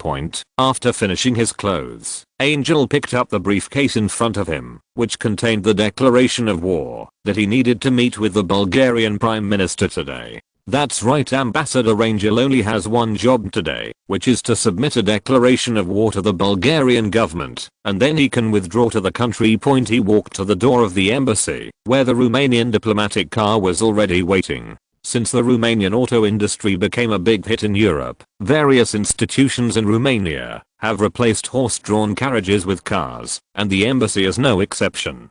3 years ago, the Romanian Ministry of Foreign Affairs asked all embassies to replace horse-drawn carriages with cars. The Romanian embassy is only 20 minutes away from the Bulgarian Prime Minister's office. After taking the car for less than 20 minutes, Ambassador Angel stood at the gate of the Prime Minister's office. A staff member of the Prime Minister's office saw him and stepped forward to ask, Ambassador Angel, don't you know what happened to Your Excellency? In the face of the staff member's question, Ambassador Angel said to him with a serious look, I need to see Prime Minister Zheshov. Seeing Angel's serious expression, the staff member asked carefully, don't you know what the ambassador is looking for with Your Excellency the Prime Minister? Very important thing. Seeing that Ambassador Angel didn't want to talk to him, the staff member could only talk about it. Please wait. In about a quarter of an hour, the staff member came out to tell him, Ambassador Angel, the Prime Minister invites you in. Under the leadership of the staff, Ambassador Angel walked all the way to the Prime Minister's office on the 3rd floor, where he met the Bulgarian Prime Minister. Prime Minister Zheshov had already heard the report from his own people, saying that the Romanian ambassador was looking for him with a serious face, thinking that he was here for the territory of Nando Broga. Now he also intends to appease the ambassador. First point, Your Excellency Ambassador, it's nice to see you. I wonder if you're here for the Nando Broga issue. After hearing Prime Minister Zheshov's polite words, Ambassador Angel still spoke with a stern face and a stranger. Yes, I'm here for Nando Broga this time. Prime Minister Zheshov explained after hearing Ambassador Angel's words. Mr. Ambassador, we are discussing when to return this territory to Romania. No need. Ambassador Angel cut off the Prime Minister Zheshov expressionlessly. Hearing that Ambassador Angel interrupted his words, Prime Minister Zheshov asked in spite of his dissatisfaction, what's not needed? Ambassador Angel took out the Romanian declaration of war from his pocket and handed it to Prime Minister Zheshov. We take it ourselves. Prime Minister Zheshov saw the declaration of war in the first row of the declaration of war handed to him by Ambassador Angel, and his mind was completely confused, and he completely ignored what Ambassador Angel said. Seeing Prime Minister Zheshov being hit by the declaration of war, Angel shouted in a low voice, Prime Minister Zheshov, Prime Minister Zheshov. Prime Minister Zheshov returned to his senses, stepped forward and grabbed Ambassador Angel and shouted excitedly, you can't do this. You can't do this. In the end, the Prime Minister's voice was full of tears. Ambassador Angel said after seeing that Prime Minister Jeshev was only a little excited to return to normal. "This is our government's decision. I'm just an ambassador. Please don't lose your temper, Prime Minister." Prime Minister Jeshev calmed down by Ambassador Angel's words. He said to the ambassador, "I'm sorry for being rude." Then he said in a cold voice, "Mr. Ambassador, I have received your declaration of war. I still have a lot of work to do, so I won't keep you." Hearing Prime Minister Jeshev's words, Ambassador Angel still said it seriously. "Then I say goodbye." No delivery. After watching Ambassador Angel walk out of the office, Prime Minister Jeshev couldn't support it any longer and sat down on the ground weakly. When the staff who was checking the situation saw it, they quickly helped him up. Prime Minister Jeshev said to the staff feebly, "Don't worry about me. Send a telegram to the king. Romania has declared war on us." The staff member, shocked by the shocking news from the Prime Minister's mouth, quickly helped him to his seat to rest and immediately ran out to send a telegram to Ferdinand I. News of Romania's declaration of war on Bulgaria also spread. PS Next chapter will be late. Look for the following URLs and others are counterfeit. If you're listening to this novel on a channel other than Fanfic World, it means they downloaded and uploaded it without effort. We cordially invite you to visit our channel, Mundo Fanfic Novelos. There you'll find the original version of this story and you can explore many other novels of various genres. We're waiting for you to immerse yourself in a world of incredible novels. Chapter 143 Attack, Kingdom Sword 1. On the day Romania declared war on Bulgaria, the preparation of the three armies in Romania was completed. Edel took over the post of Commander-in-Chief of the Romanian army this time.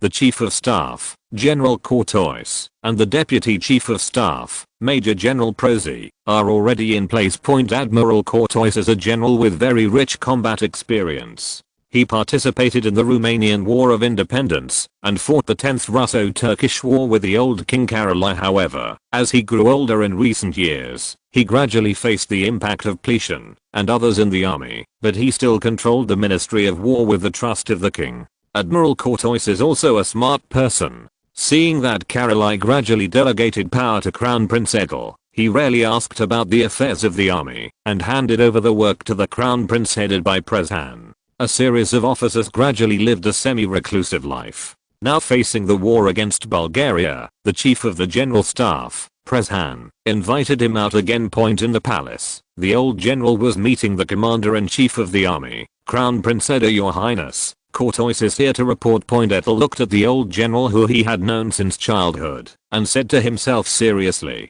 He didn't say anything, so he replied, "Your Excellency, the Admiral welcomes you. So shall we go to Ploiesti tomorrow?" Facing the question of Admiral Courtois, Edel answered, "Yes, my Chief of Staff. We will leave tomorrow, where we will follow the army into Bulgaria." After hearing the words of the Crown Prince, General Courtois said, "Then I'll go back and prepare." Edel, who was dumbfounded by the words of the War Minister, could only answer, "Go."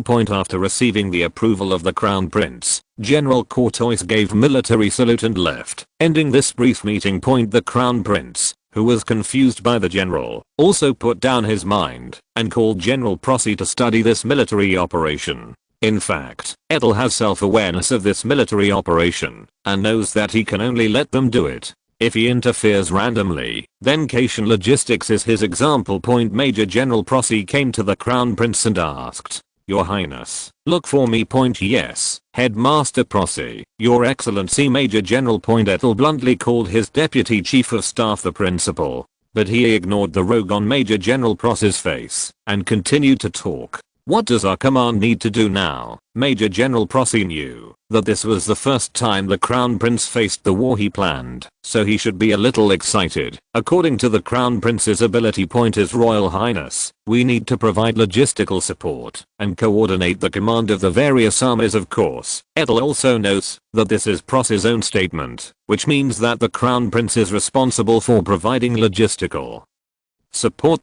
However, Edel knew that the Romanian army had not yet crossed the country, and the army supplies had been delivered, so he had nothing to do. Edel said with a bit of disappointment, Okay Major General Procy, it's alright now point. After sending off Major General Procy, Edel thought that he had not yet said goodbye to his family, so he walked out of the office to the king's room, and saw his father, Caroli, sitting on the balcony watching the scenery point. Edel walked up to him, and whispered point. Caroli turned his head, and saw that it was Edel, and said, "It turned out to be Edel, aren't you going to go out tomorrow?" Seeing that his father was much older than before, Edel said to him softly, "Yes, father, I'm leaving for the expedition tomorrow, so I'm here to see you." After Caroli heard the crown prince's words, he spoke slowly. "Going to war? I still remember, when I first went out to war, Elizabeth put a cross on me and said that carrying this would allow me to always win battles, and then I carried it all the time." After he finished speaking, Caroli turned the cross that he still had on his chest and showed it to Edel. "This is a very ordinary silver cross, which is a little black, because the king has been wearing it." Very nice cross, Edel praised insincerely. After hearing his son's praise, Caroli removed the cross from his neck and handed it to Edel. "Now I hand this cross to you." Seeing the expectant look on Caroli's vicissitudes face, Edel picked up the cross with his father's body temperature and hung it around his neck. Caroli laughed happily when he saw his son's actions. He smiled so happily, as if a child got the gift he had always dreamed of. Edel walked out of the room, after accompanying his father for a while, and called Director Adri to ask questions. "Why is my father getting old so fast this year? I see age spots on his face." His Royal Highness, we don't know the reason. It may be that the king's health has deteriorated. Edel looked at Director Adri, who was still bowing his head, and felt that he was running out of time, and said to him, "You go down." "Yes, Your Highness." In the evening, Edel told his wife, Sophie Mary, about her worries about her father.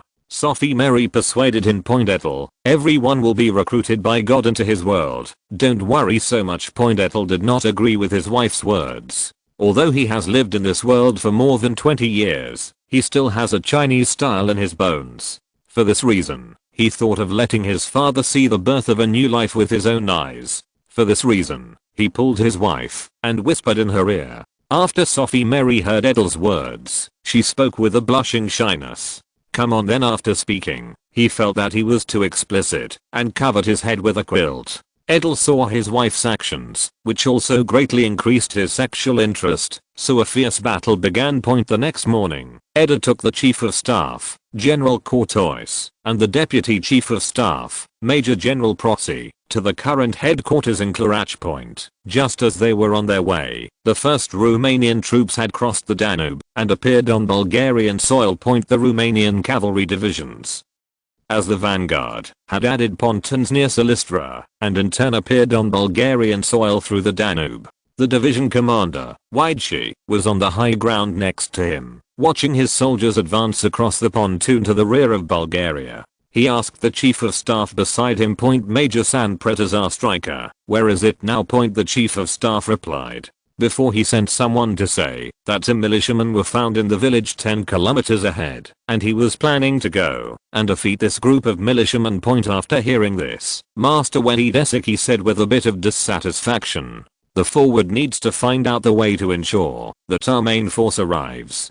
How did he read the first place in the military academy that year? The Chief of Staff persuaded. Now the main force of Bulgaria is still on the border of Serbia and Greece, and there are no troops here, so it's okay to let him earn some credit first. Well, this Major Sandprot is the best cavalry specialist in the military academy that Principal Procy and the Crown Prince mentioned before.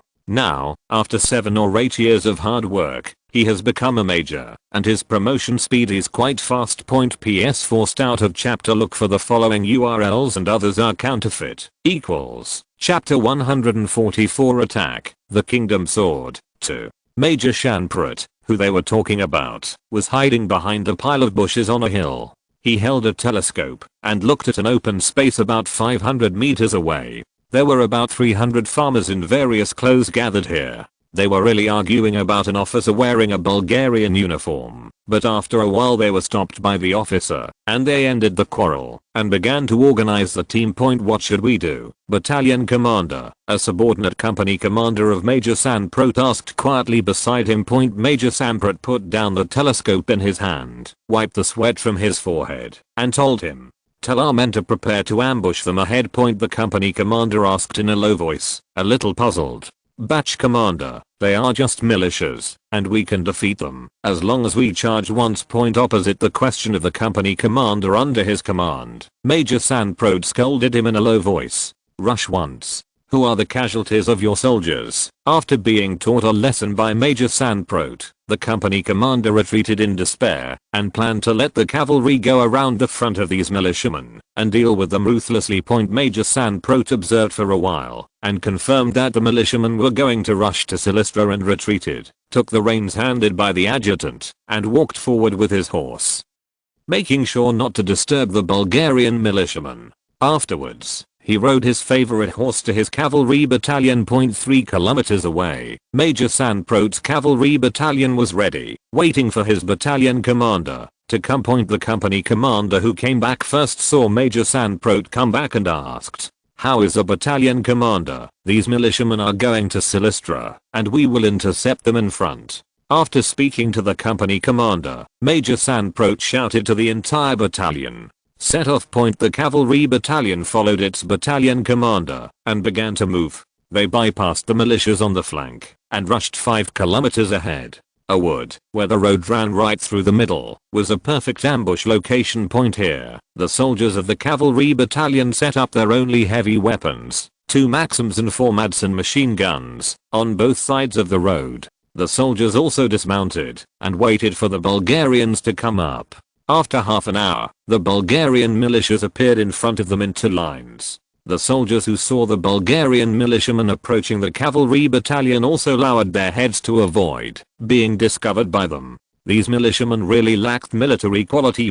Major Sandprot was not polite when he saw this, and when the Bulgarians came into the middle of the woods, he gave an order. Beat 6 machine guns fired at the advancing team, and his cavalry battalion soldiers raised their guns from both sides to shoot around. In the face of the sudden and violent attack, these untrained militiamen panicked and watched the people next to them fall in groups, some of whom were acquaintances they knew.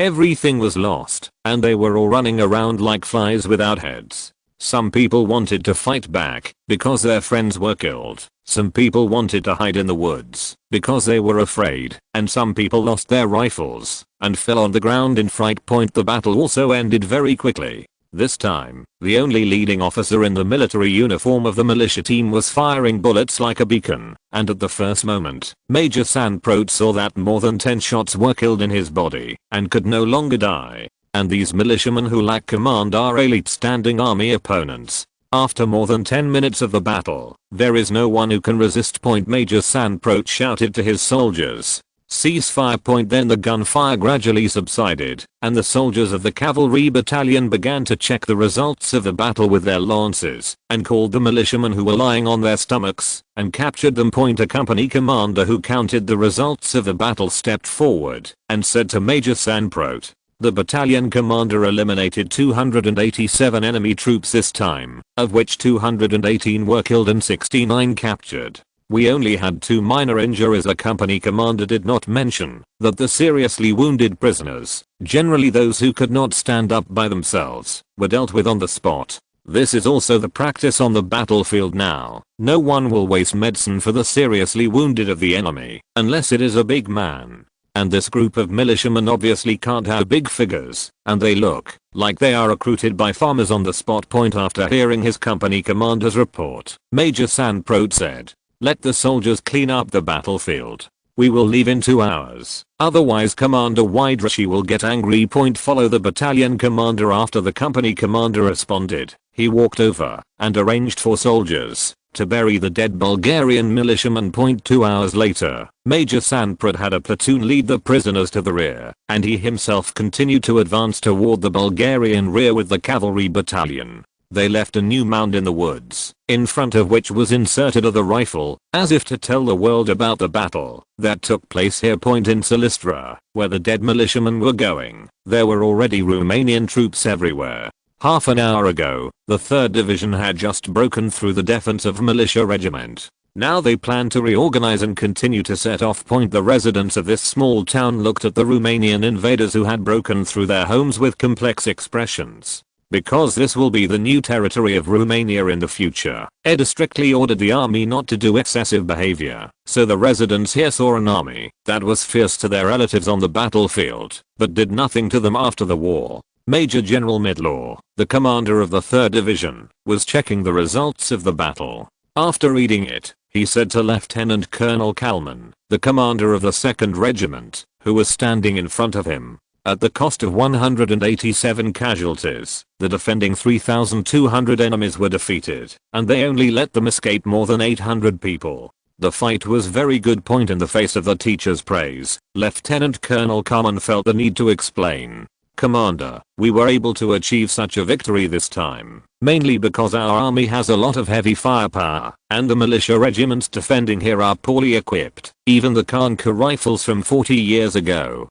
And they still lack training. More than 150 meters can be accurate to the death of the head. Hearing Lieutenant Colonel Kalman's explanation, Major General Midlaw knew that he believed that his fully armed professional army, for such a completely civilian level army, was completely unworthy of victory. So he looked at the Lieutenant Colonel under his command and said, Lieutenant Colonel Kalman can't comment too much on this battle, but the situation you mentioned is very beneficial to our army, which can help us reduce our own losses. Well, let's go out. After Lieutenant Colonel Kalman heard Major General Midlaw's words, he saluted him and walked out. The Chief of Staff saw that Major General Midlaw had driven Lieutenant Colonel Kalman out and stepped forward to persuade him. Master, Lieutenant Colonel Kalman just can't turn around a bit. I believe it will be fine in a few days. After hearing the persuasion of the Chief of Staff, Major General Midlaw sighed and said, I know all of this.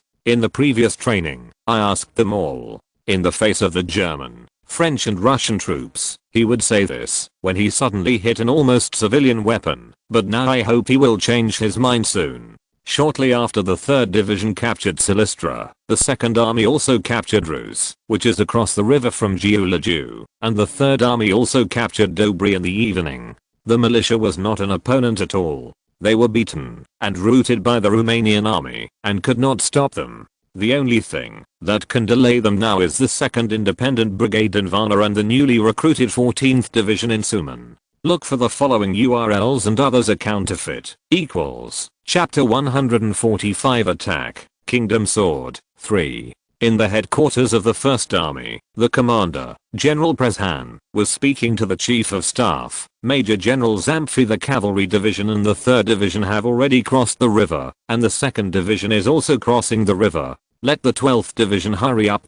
Chief of Staff Major General Zamfi persuaded it. Chief of the General Staff, you are too impatient. You must know that the 12th Division is stationed in Slobozia, which is the farthest in the whole army. Now they are fast enough, and Bulgaria is completely undefended against us, so it is necessary to let them rush over, as long as they follow the stipulated time. When Prezhan heard the words of his Chief of Staff, he also knew that he was a little impatient. But whoever made the whole plan was almost done by him, and now he is also under a lot of pressure, so he urged the subordinate divisions in the requirements, as if they were afraid that they would not be able to keep up with the plan.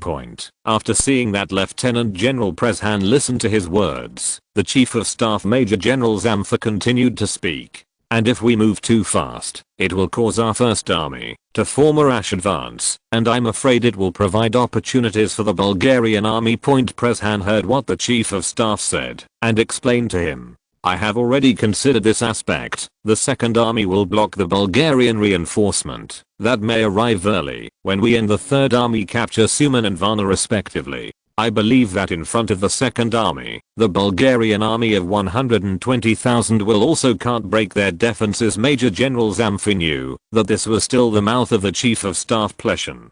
With the fortified and well-equipped Second Army, it was estimated that there should be no problem with resisting the Bulgarian army that could withstand 160,000. The Romanian Second Army, which was missed by the two, rushed all the way to the next stop, Biala. After defeating the small enemy army in Ruse Point, the small town of Biala is located between Ruse and Ploiesti.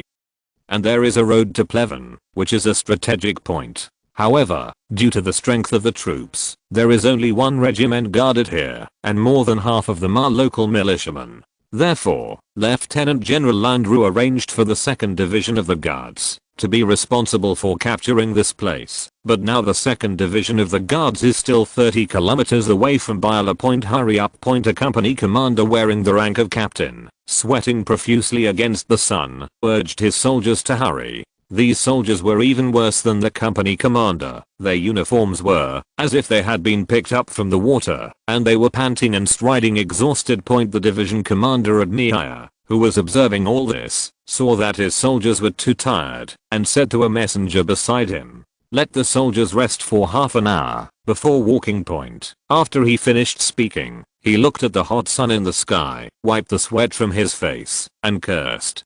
"Damn the weather, okay master, save your energy. It is impossible for us to reach Biala today in this weather." Chief of Staff Edel saw that his partner was dissatisfied with the weather and persuaded him. Hearing the words of the Chief of Staff, Master Admir looked at the sky again, still shining with dazzling light, and said, "Rogue, it seems that only tomorrow will arrive." The teacher ordered a temporary break for half an hour following the order sent by the messenger. The officers and soldiers of the 2nd Imperial Guard Division stopped. They each found a place shaded by a tree to rest. Some people took out a water bottle and took a sip. More often, they started Xiaomi for a while in the shade to recover their physical strength. Admiral Division Commander looked at the still exhausted soldier in front of him and asked the Chief of Staff beside him, "Have our soldiers fainted from heat stroke?" Hearing the question of Admiral Division Commander, the Chief of Staff told him, "There are a dozen or so. I have already arranged for the doctor to help these people, but go slow today. There shouldn't be too many people suffering from heat stroke." Hearing the Chief of Staff's words, Admiral Commander frowned and thought for a while before speaking. Without slowing down, "We will arrive in Biala early tomorrow morning." The Chief of Staff frowned a little worriedly. However, it is estimated that there are at least dozens of people suffering from heat stroke like this, Master Admir said firmly without turning his head. "Heat stroke won't kill people. Let the transport group at the back be responsible for accommodating these heat stroke people, and we will move forward at the current speed." After hearing what Admir said, the Chief of Staff could only do as he did.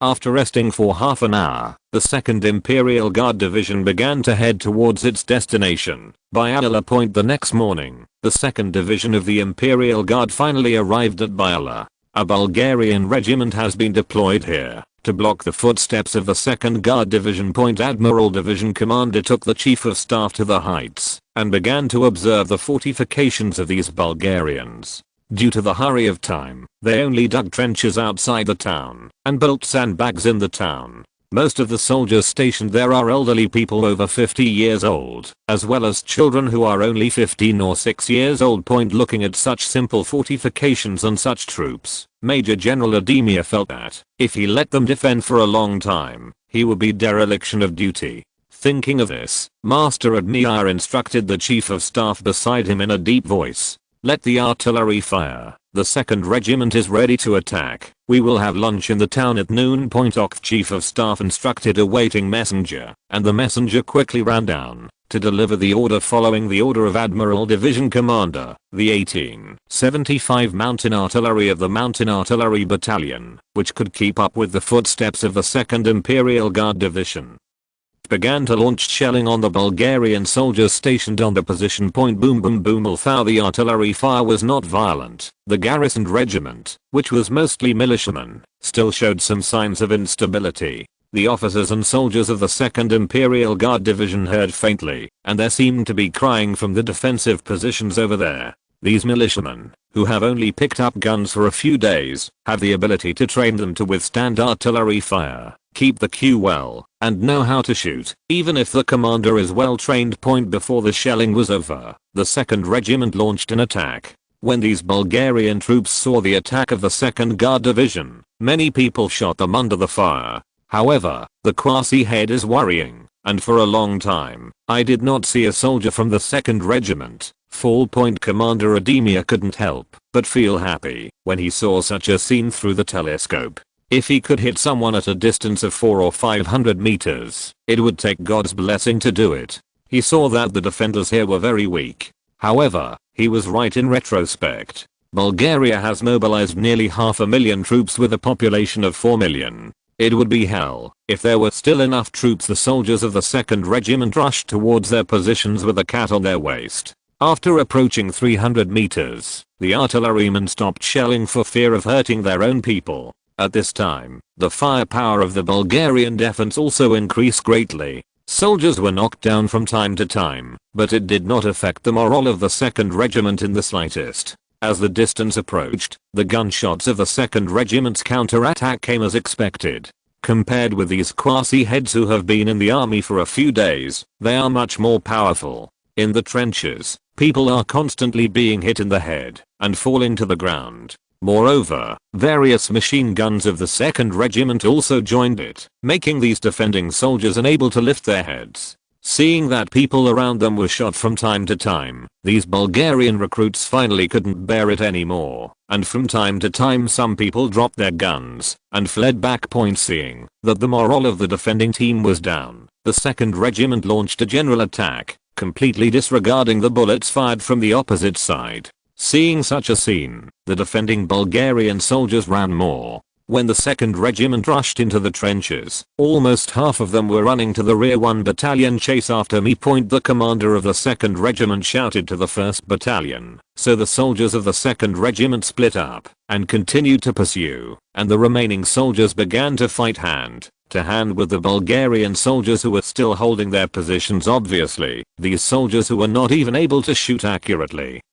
Who were the opponents of Romanian soldiers who had been training for several years, fell on the positions they were holding. Seeing such a scene, Commander Ademir said to the chief of staff beside him, "Let's go." The Bulgarians, who held their positions, surrendered more and more to the 2nd Regiment, after resisting heavy casualties. After all, hand-to-hand combat requires not only courage, but also a wealth of skill, which these Bulgarian recruits and second-line troops lack. After the 2nd Regiment settled the Bulgarian soldiers on the position, some people were left to guard the prisoners, and the others, led by a major battalion commander, began to search for the escaped Bulgarian soldiers from house to house in the town. PS to chapters.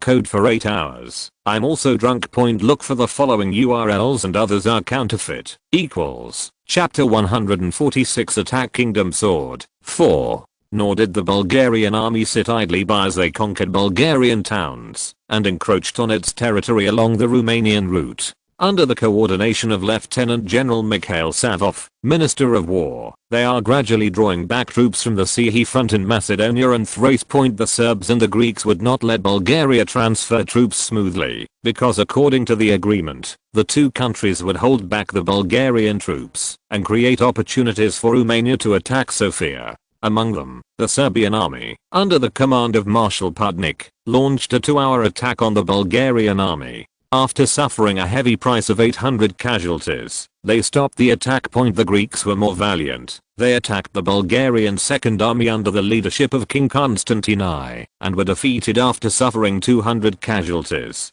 It is also considered to fulfill the obligations of the alliance to Romania. Thanks to the strong offensive of the two countries, Bulgaria decided to change the army of the two fronts from 150,000 to 180,000. Among them, the newly recruited 90,000 people will be transferred to the fronts of the two countries. A total of 260,000 troops were also drawn from the Ottoman border, plus 60,000 recruited because of the Romanian invasion, to face the Romanian invasion. However, it will take time for Bulgaria to assemble its troops, and the Romanian army is already approaching the targets of the first stage.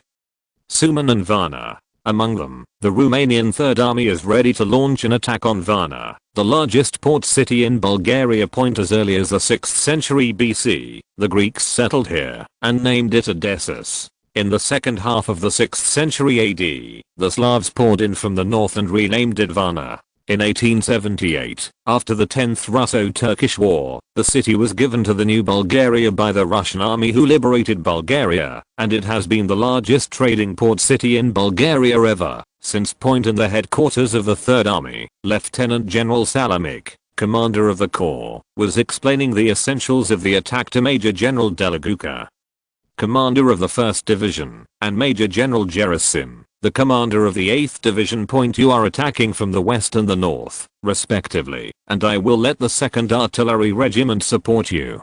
Due to the relationship with the Coastal Defense Battery at Cape Vinoff, the Navy has no way to help, which requires you to capture the battery to get the support of the Navy. Since Varna is close to the sea to the east and a small bay called Dasparu to the south, the Romanian army can only attack from the west and the north, but because Bulgaria has few local defenders, more than 8,000 people from the 2nd Independent Brigade, later 22,000 people, were recruited to defend.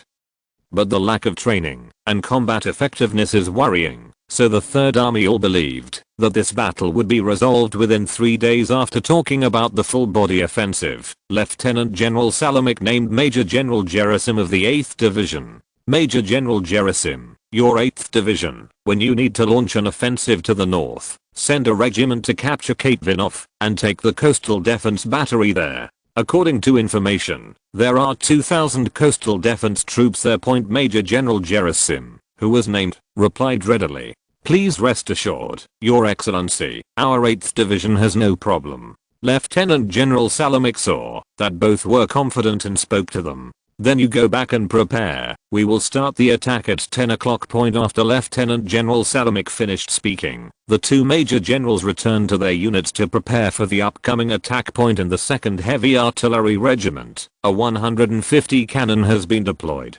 Howitzers up to 9.5 kilometers and cannons with a length of more than 12 kilometers can completely suppress the small and medium-sized artillery pieces owned by Bulgaria. Now a giant line of circular artillery bunkers have been built, and a heavy artillery has been placed in the middle of the bunkers, surrounded by a 1.5 meter high civil structure parapet for protection, and a trench behind the gun emplacement. These trenches lead to the another ring-shaped bunker in the distance has a large amount of artillery shells hoarded in at point. When the clock pointed to 10 o'clock, 54, 150 guns of the 2nd Romanian Artillery Regiment opened fire. A shell weighing up to 45 kilograms is an unbearable blow to Varna, a port city that is not a fortified city. Under the guidance of observation balloons, a large number of city defenses were reduced to ruins by Romania's excellent artillery bombardment technology, and the soldiers stationed among them were also turned into dust when they were hit.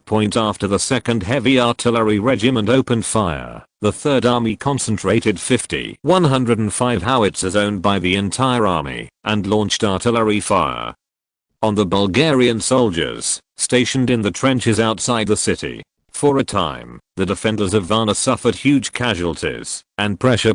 You guys quickly find cover. A Bulgarian officer, hiding behind a 2-story house, shouted to several overwhelmed recruits standing in the street. After these few recruits heard the officer's voice, they planned to hide with the officer. At this time, he only heard the sound of the house that served as his bunker was blown up.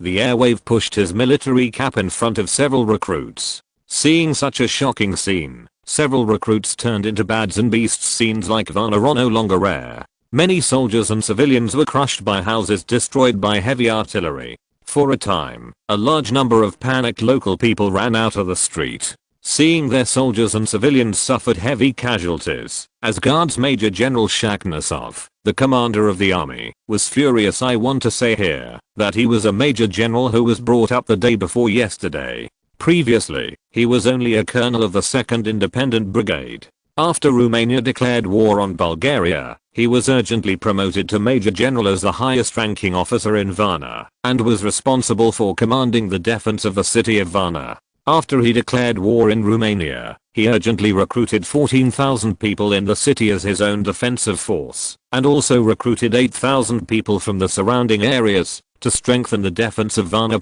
In the face of a large number of soldiers suddenly recruited, Varna did not prepare so many weapons at all. Major General Shakhnov searched Varna up and down, only to find 5,000 rifles, He took out more than 4,000 guns in stock from the 2nd Independent Brigade, but only more than 9,000 guns. He assembled these people into 9 supplementary regiments, issued 1,000 rifles to each regiment, and then distributed bullets to soldiers without guns to pick up the rifles of dead soldiers. The artillery bombardment of the Third Army lasted for an hour, and a large number of buildings in Varna city were destroyed. Due to economical reasons, most of the buildings in Varna now have brick and wood structures, and even in Romania, only large buildings use reinforced concrete structures. The reason is that the current steel is not cheap, and the cost is too high to use. The 1st and 8th divisions outside the city fired artillery fire at the Bulgarian positions with the division 75 guns after the large caliber artillery had ceased, and the 2 regiments, which were the first attack, also began a tentative attack.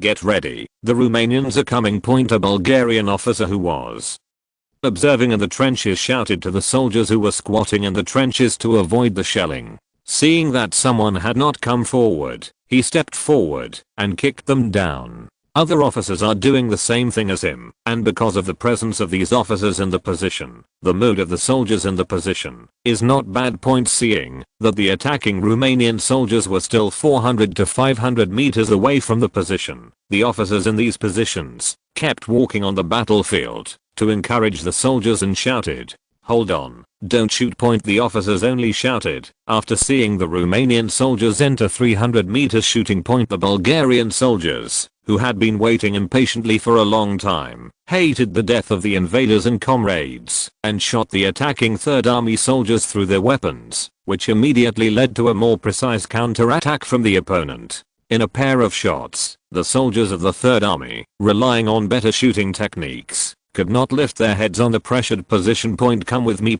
Seeing the suppressed Bulgarian soldiers on the ground, the Romanian commander in command of the battle shouted to the soldiers behind him. After he finished speaking, Cheng got up and rushed towards the Bulgarian soldiers on the position. The Romanian soldiers behind him also rushed over with his superior. For a while in the position, the soldiers of both sides began a tragic fight. The 2 commanders of the 8th and 1st divisions, who were watching behind him, saw this scene and ordered another regiment to be sent in reinforcement. Finally, after 2 hours of fighting, Romanian troops took positions outside the city. The retreating Bulgarian soldiers retreated into the city along the traffic trenches in the headquarters of the Third Army. Lieutenant General Salamic, the commander of the army, frowned after watching the battle. He turned to the chief of staff beside him. "It seems that the next battle will be difficult to fight." The chief of staff took the words of Lieutenant General Salamic and said, "It seems that the commander of the defense is a very smart guy." After Lieutenant General Salamic heard the remarks from his chief of staff, said in a deep voice, "He wants to delay us to buy time for the main Bulgarian army, so it depends on his ability. I'm not afraid of street fighting." After Lieutenant General Salamic finished speaking, he called a staff officer to order. Give an order to the 2nd Artillery Regiment to focus on attacking the Bulgarian city fortifications. At the same time, the 1st and 8th divisions also send a report to let them advance and clean up after the fortifications are broken. I want to see what he can do to defend the city. Come guard. Following the commander's orders, Romanian and Bulgarian soldiers began a tragic fight again. The PS war scenes are not well written, and the steamed buns still have to be practiced, otherwise there will be a lot of wars behind how to write them. Look for the following URLs and others are counterfeit. Chapter 147 Attack Kingdom. Sword. 5. The third house on the right has an enemy. A Romanian army squad leader shouted to his soldiers next to him. After hearing his squad leader's reminder, a bearded soldier saw that someone was aiming at him in the third house that was about to collapse, and he was so frightened that he ran to the corner quickly. Snapper. Just as he was hiding at the foot of the wall, a gunshot rang out, hitting the wall 5 centimeters in front of him. His face turned pale with fright, and if he slowed down, he would most likely be hit. At this time, his comrades in arms had already discovered the Bulgarian soldier who shot him. Before he retreated, he quickly raised the rifle in his hand. Snapped. After a single shot, the Bulgarian soldier fell from the window. Continue searching. Seeing that there is no danger, the squad leader said to his soldiers. They then resumed their search for the remaining Bulgarian soldiers in the area. Today is the second day of the invasion of Varna by the Third Army. The Bulgarian defenders in Varna were under attack by the Third Army. They have retreated to a few places with strong fortifications such as the city hall. The Varna garrison, which used to be as high as more than 30,000, is now less than 8,000. The others were either captured or killed, or went back to their respective homes just in case, Lieutenant General Salamik ordered. We asked each division to draw out a regiment, and began to search the occupied area. Many remnants were found, the largest of which was the remnants of a company. Yesterday, Lieutenant General Salamik detected the intention of the defending commander, Major General Shakhnasov. Taking advantage of his own artillery and strength, he launched a fierce attack, and pulled a large number of artillery into the city. A large number of carefully arranged fortifications of the Bulgarian defenders were destroyed by the Romanian army's direct artillery. Later, when encountering stronger fortifications, the Third Army also pulled 150 heavy artillery into the city. In the face of Lieutenant General Salamik's unreasonable offensive, the defending commander, Major General Shakhnasov, had no other choice.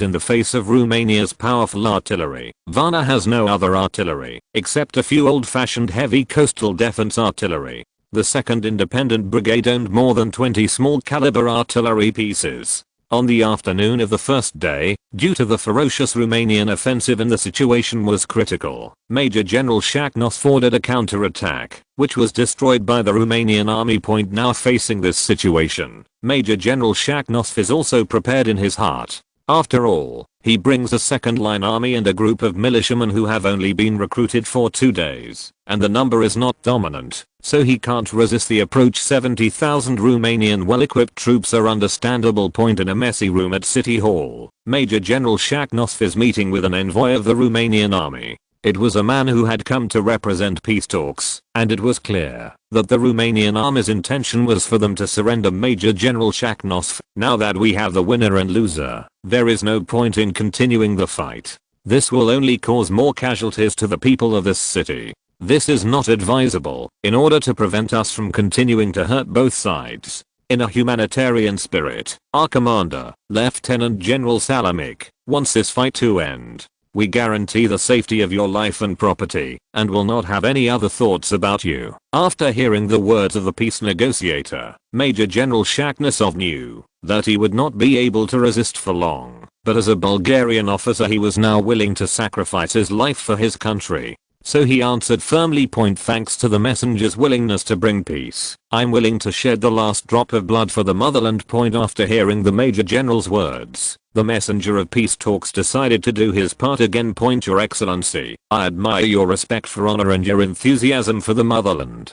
As a soldier of noble character, I think you should ask the soldiers for their opinions. Major General Shakhnasov knew that the representative of the peace talks was not at ease. If he asked the soldiers' wishes, then every soldier will not love his motherland more than his life. Among them, there must be those who are not firm in their will, if this will shake the will of the army to fight. But he knew that he was going to die, so he couldn't make decisions for the soldiers. In the end, he decided to leave the decision of whether he would like to follow him to the soldiers and let them decide for themselves. After thinking about this, Major General Shakhnasov said to the negotiator, I also want to give the soldiers the power to choose, so can you wait 2 hours before launching the attack? The negotiator spoke to Lieutenant General Salamik after thinking about the time he had given the defenders. This should be no problem.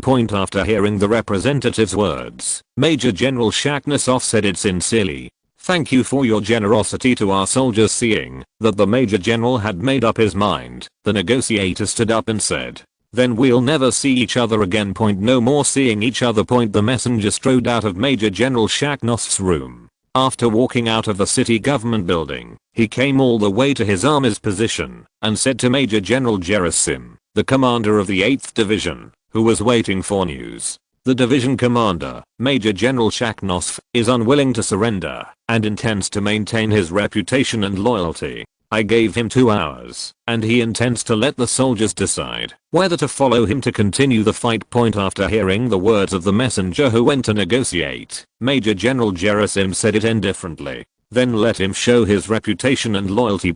After speaking, he turned to an artillery officer whose epaulet was a lieutenant colonel. At that time, we need to trouble your heavy artillery regiment. To support us, the called officer spoke to Major General Gerasim politely. "We originally wanted to support you, so what's the trouble?" Major General Gerasim spoke with his hands on his chest. "Then let's wait 2 hours." Nearly 2 hours later, many Bulgarian soldiers poured out of the municipal building defended by Bulgaria. The leading lieutenant colonel wore a white shirt over a rifle, indicating that they had come out to surrender, and a group of people were downcast in tatters. Seeing such a scene, Major General Gerasim waved his soldiers to let them take them away. After doing all this, Major General Gerasim said to the lieutenant colonel, "Just now, pull up your heavy artillery and fire at City Hall." The lieutenant colonel of the heavy artillery regiment told him, "Sure, no problem." With a wave of his hand, the 150 heavy artillery guns behind the crowd gradually approached the municipal building, driven by the efforts of dozens of soldiers. They were still 700 or 800 meters away from the municipal building, and they started to stop to load the shells. Seeing that his soldiers were ready, the lieutenant colonel shouted, "Fire!" Boom boom boom. After a burst of heavy artillery bombardment, the town hall has been reduced to ruins, guarded by Bulgarian soldiers including the loyal commander. Subsequently, several other strongholds in Varna fell one after another under the attack of the Romanian army, and Varna fell into Romanian hands. Since then, in this battle, the Third Army suffered 4,567 casualties, while the defending Bulgarian army was almost wiped out, of which 18,071 people were captured and about 12,000 people died. When the Third Army captured Varna, the First Army also captured Suman, then Targovi, and the Second Army also captured Ploiesti. So far, the first phase of the Romanian army's goals has been completed. The PS battle scene is not well written. I still have to continue to write it. Otherwise, there will be too many wars in the future without writing about it. The steamed buns are not skilled enough now, but they will slowly improve. Thank you for your support for the steamed buns. Thank you. Look for the following URLs and others are counterfeit. Chapter 148 Battle of Tarnovo. 1. After the Romanian army captured Targovi, Ploiesti, Varna and other places, the First Army and the Third Army began to move closer to the Second Army, led by Lieutenant General Andrew. The Romanian army left 17 divisions to guard the occupation area and protect the transport line, and 12 Romanian divisions began to press on Tarnovo, the three ancient capitals of Bulgaria. Tarnovo, one of the three ancient capitals of Bulgaria located in north-central Bulgaria. Historically, it was the capital of Bulgaria. At the end of the 12th century, the Bulgarian nobles and brothers organized their armed forces in Tarnovo to break away from the rule of the Byzantine Empire, create a new kingdom, and set the capital here. In 1205, the Latin Emperor Baldwin Flanders was captured by the Bulgarian king and imprisoned here.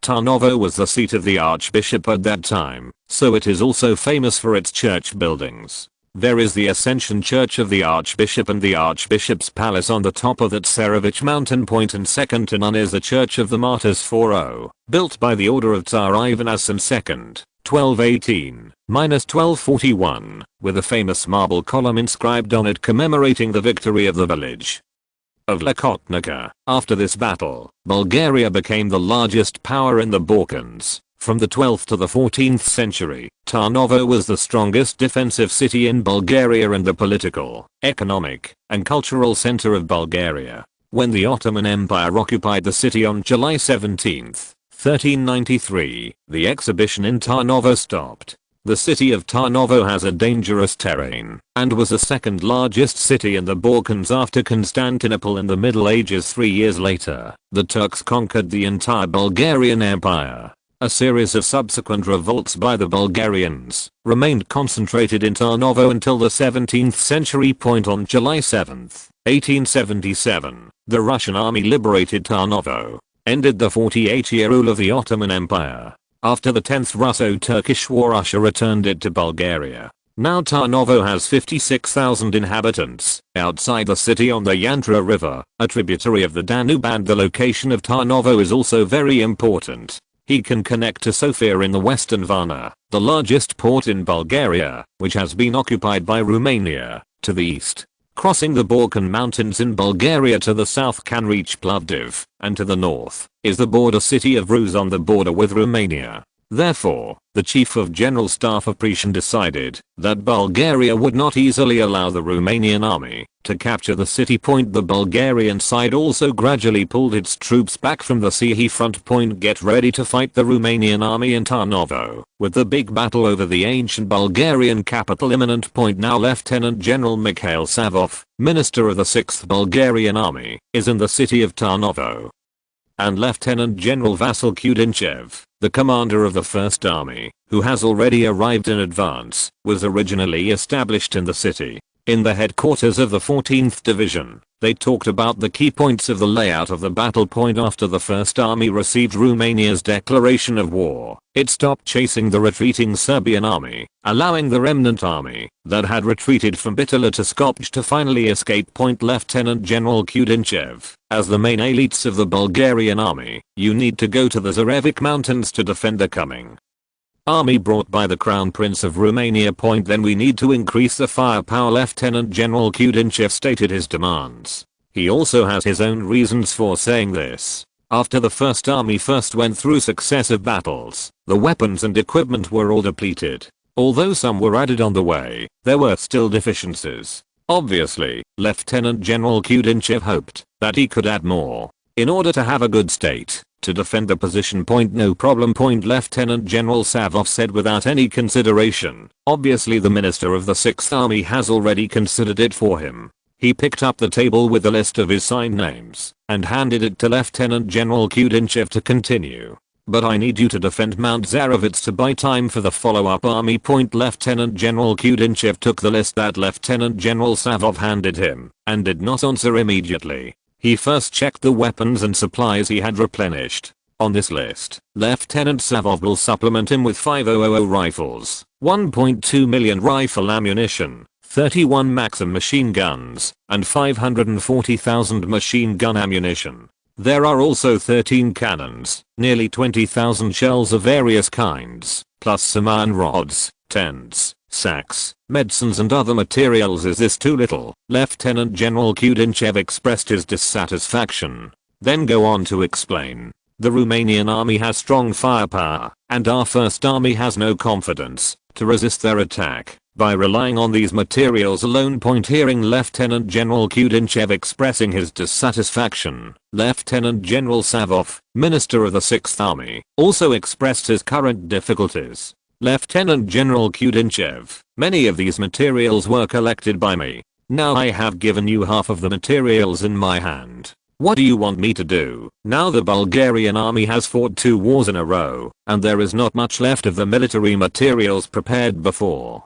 After all, the annual military expenditure of 5 million leva, £2 million, has squeezed Bulgaria's finances to the limit. The key is that their arms must be purchased externally, so the price will definitely not be cheap. Point in fact, after the First Balkan War, the military reserves that Bulgaria had prepared for many years have bottomed out. Who let him directly face the main force of the Ottoman army? If it weren't for the aid of Germany, Austria-Hungary and Romania, it is estimated that the possibility of their defeat would be quite high. Now Bulgaria's military reserves are concentrated in the hands of Lieutenant General Savov, Minister of the 6th Army. Point after hearing Lieutenant General Savov, the Minister of the 6th Army, speak out about his suffering, Lieutenant General Kudinchev knew that he had obtained the greatest benefit. He gritted his teeth.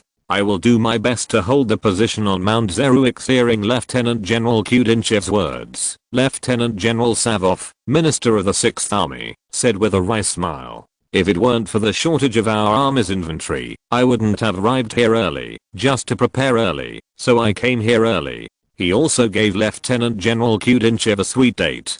2 days later, the army led by the king will arrive, and then I will replace you and rest. Point Lieutenant General Kudinchev could only eat the sweet dates given by Lieutenant General Savov. After he picked up the military cap and put it on his head, he told the Minister of the 6th Army, okay, I'll replace the 14th Division first.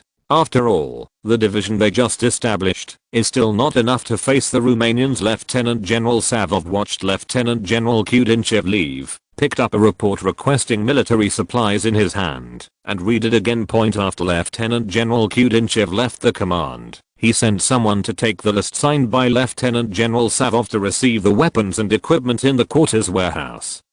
And then took 76,000 people from the 1st Army to take over the position of the 14th Division for the upcoming arrival. Preparing for the war. PS took a day off to reorganize the ideas and see if everyone is satisfied now. Genius website address. Mobile version reading website. Chapter 149 Battle of Tarnovo. 2. When the Bulgarian 1st Army was preparing to defend at Seruix Mountain to the death, the Romanian army was still marching slowly in Popovo, 37 kilometers away. This time the Romanian army's advance was 20 kilometers per day. The reason why the march was so slow was because the General Lysin strongly requested. He planned to defeat the main force of the Bulgarian army in the Battle of Tarnovo, which was also supported by Edel, Your Highness. We will arrive in Tarnovo the day after tomorrow. General Courtois, the minister of the 6th Army, who is now the chief of staff of the Romanian offensive army, said to Crown Prince Edel, who was sitting in the same car with him. Edel complimented Courtois, who was sitting across from him. This time, the command of His Excellency the Admiral is needed to defeat the Bulgarians and let them recognize the facts in the face of the Crown Prince's compliment. Admiral Courtois did not dare to suffer. He knew that this was the Crown Prince showing his favor to the officers of King Carol's faction. Although they are old arms and legs, but the influence is still there. As the king's spokesman in the army, he also knew that the old king was severely broken, and in his heart he already had the idea of retiring after the new king ascended the throne. So in a war, as long as there are no major mistakes, he plans to be a good gentleman. After thinking about this, General Courtois said, His Royal Highness, the war is not as good as it was before. If I knew how to fight 10 years ago, now, I don't know what to do. Crown Prince Edel has no good way to deal with this minister who is more slippery than the loach. Since he doesn't want to do this, he can only let the Deputy Chief of Staff, Major General Prosy, give him a good life. The generals reason. 2 days later, the Romanian army came to the outskirts of Tarnovo, and the defenders resisted a little when the Romanian army arrived and retreated to the position on Seruvis Hill outside the city of Tarnovo.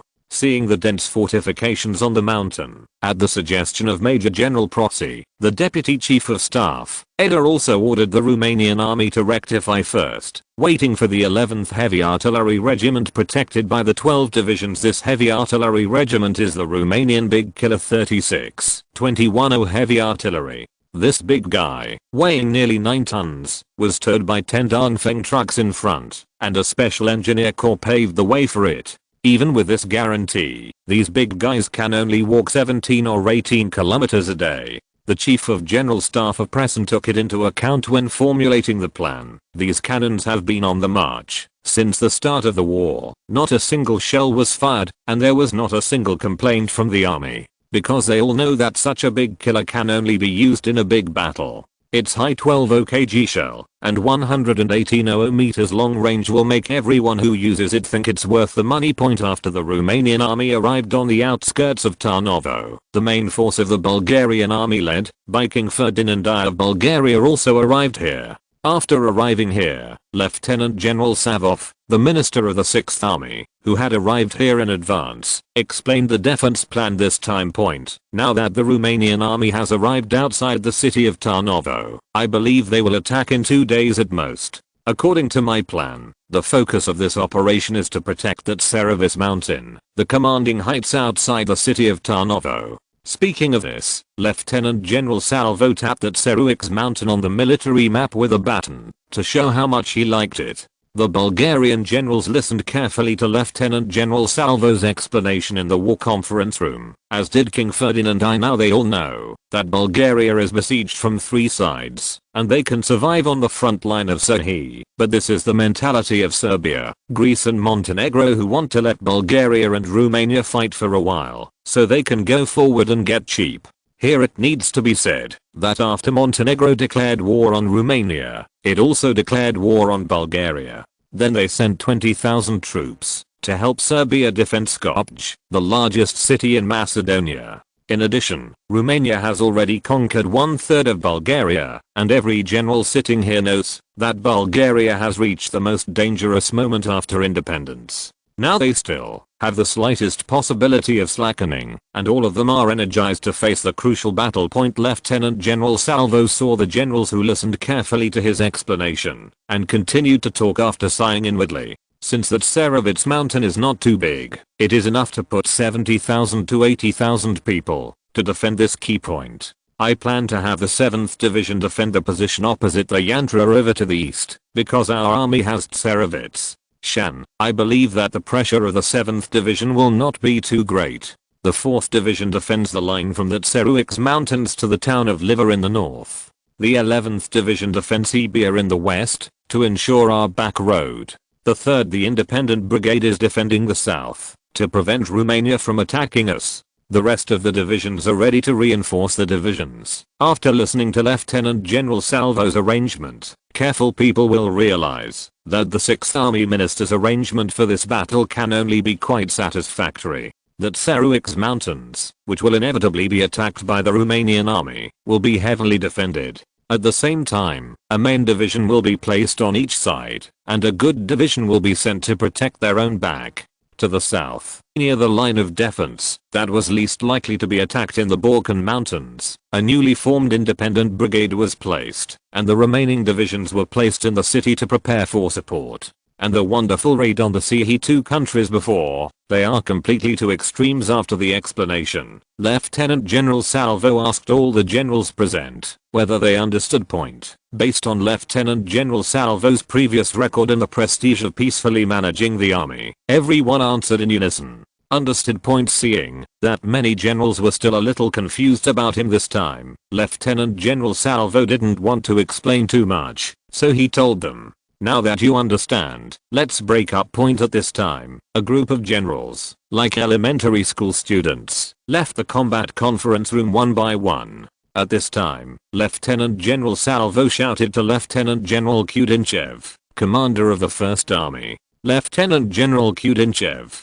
please stay point." When Lieutenant General Kudinchev heard the words of Lieutenant General Salvo, minister of the 6th Army, he turned and walked in front of him and asked, "Lord Salvo, is there anything else?" Hearing Lieutenant General Kudinchev's question, Lieutenant General Salvo rubbed his hands in embarrassment. Lieutenant General Kudinchev, since the Romanian army is expected to attack in the next 2 days, and the 1st Army is our absolute main force, and you are also relatively familiar with the position on that Tseruix mountain, it is estimated that we cannot change it for the time being. You are down point. Hearing that the minister of the 6th Army was looking for him because he had promised to switch defenses, Lieutenant General Kudinchev said generously, "Isn't this a promise based on the Romanian attack? Now we are not attacked, and there's really no better defender than us, so let's see how strong the Romanian army is." Hearing that, Lieutenant General Kudinchev didn't care at all. Lieutenant General Salvo was also very happy to say,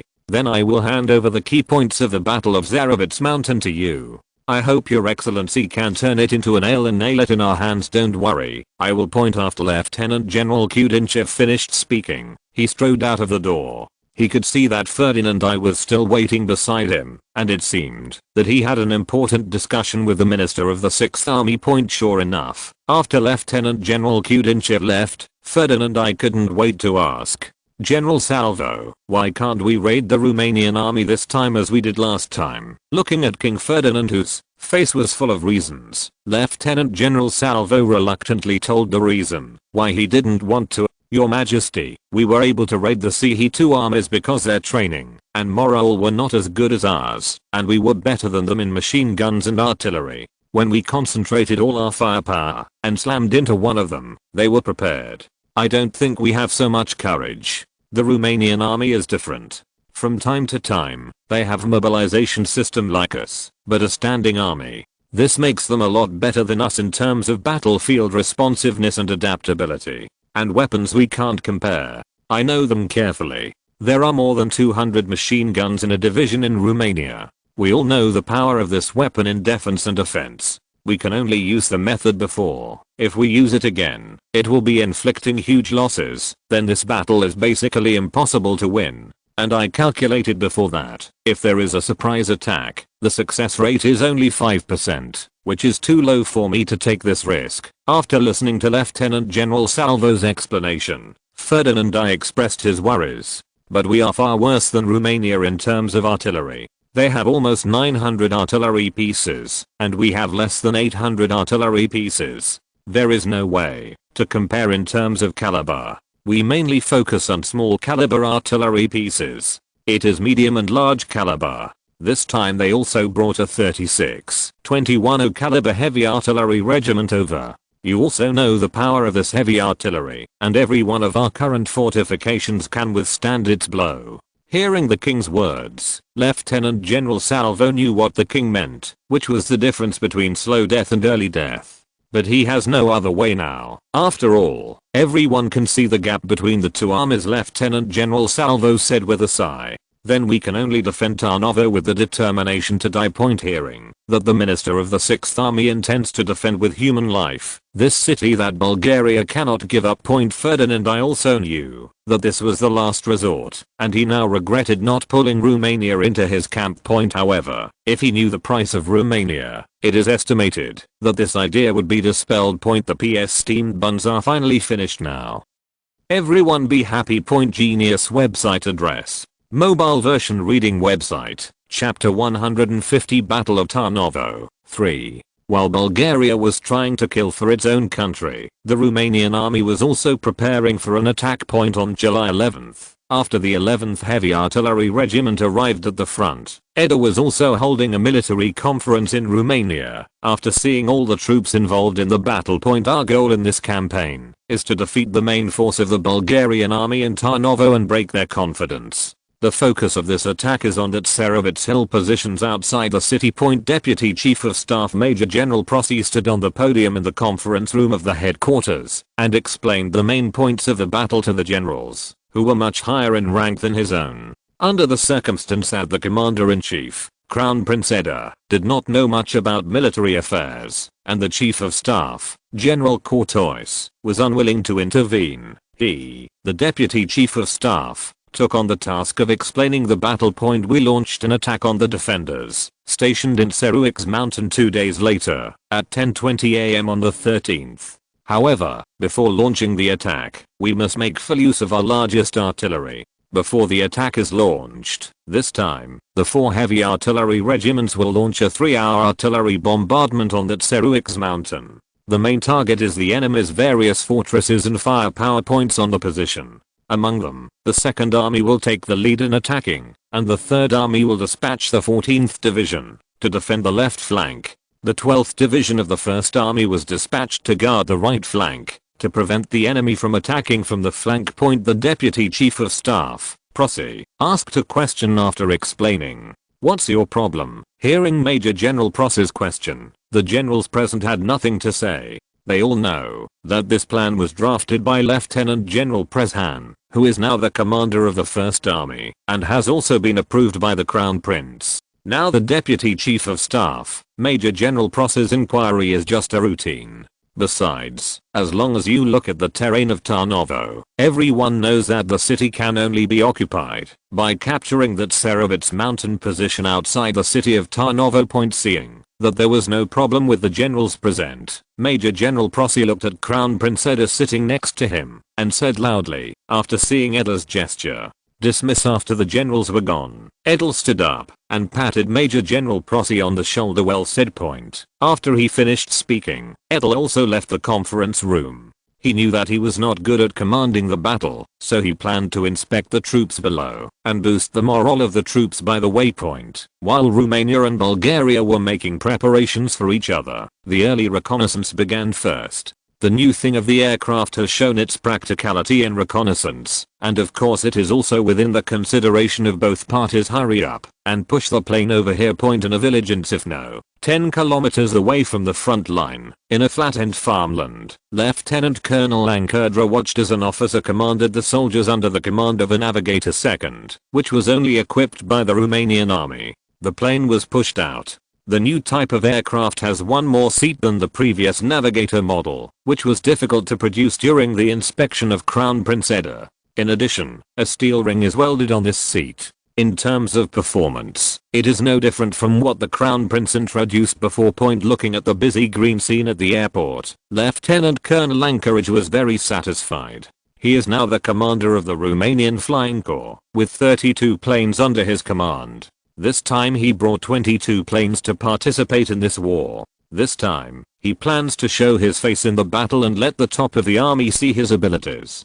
Try to let them see the role of the aircraft, so that they can expand their fleet. I would like to say here, that the shaft rotating radial air-cooled engine, that Konda and Fereku worked on is still difficult to produce. However, they also knew the urgency of the matter.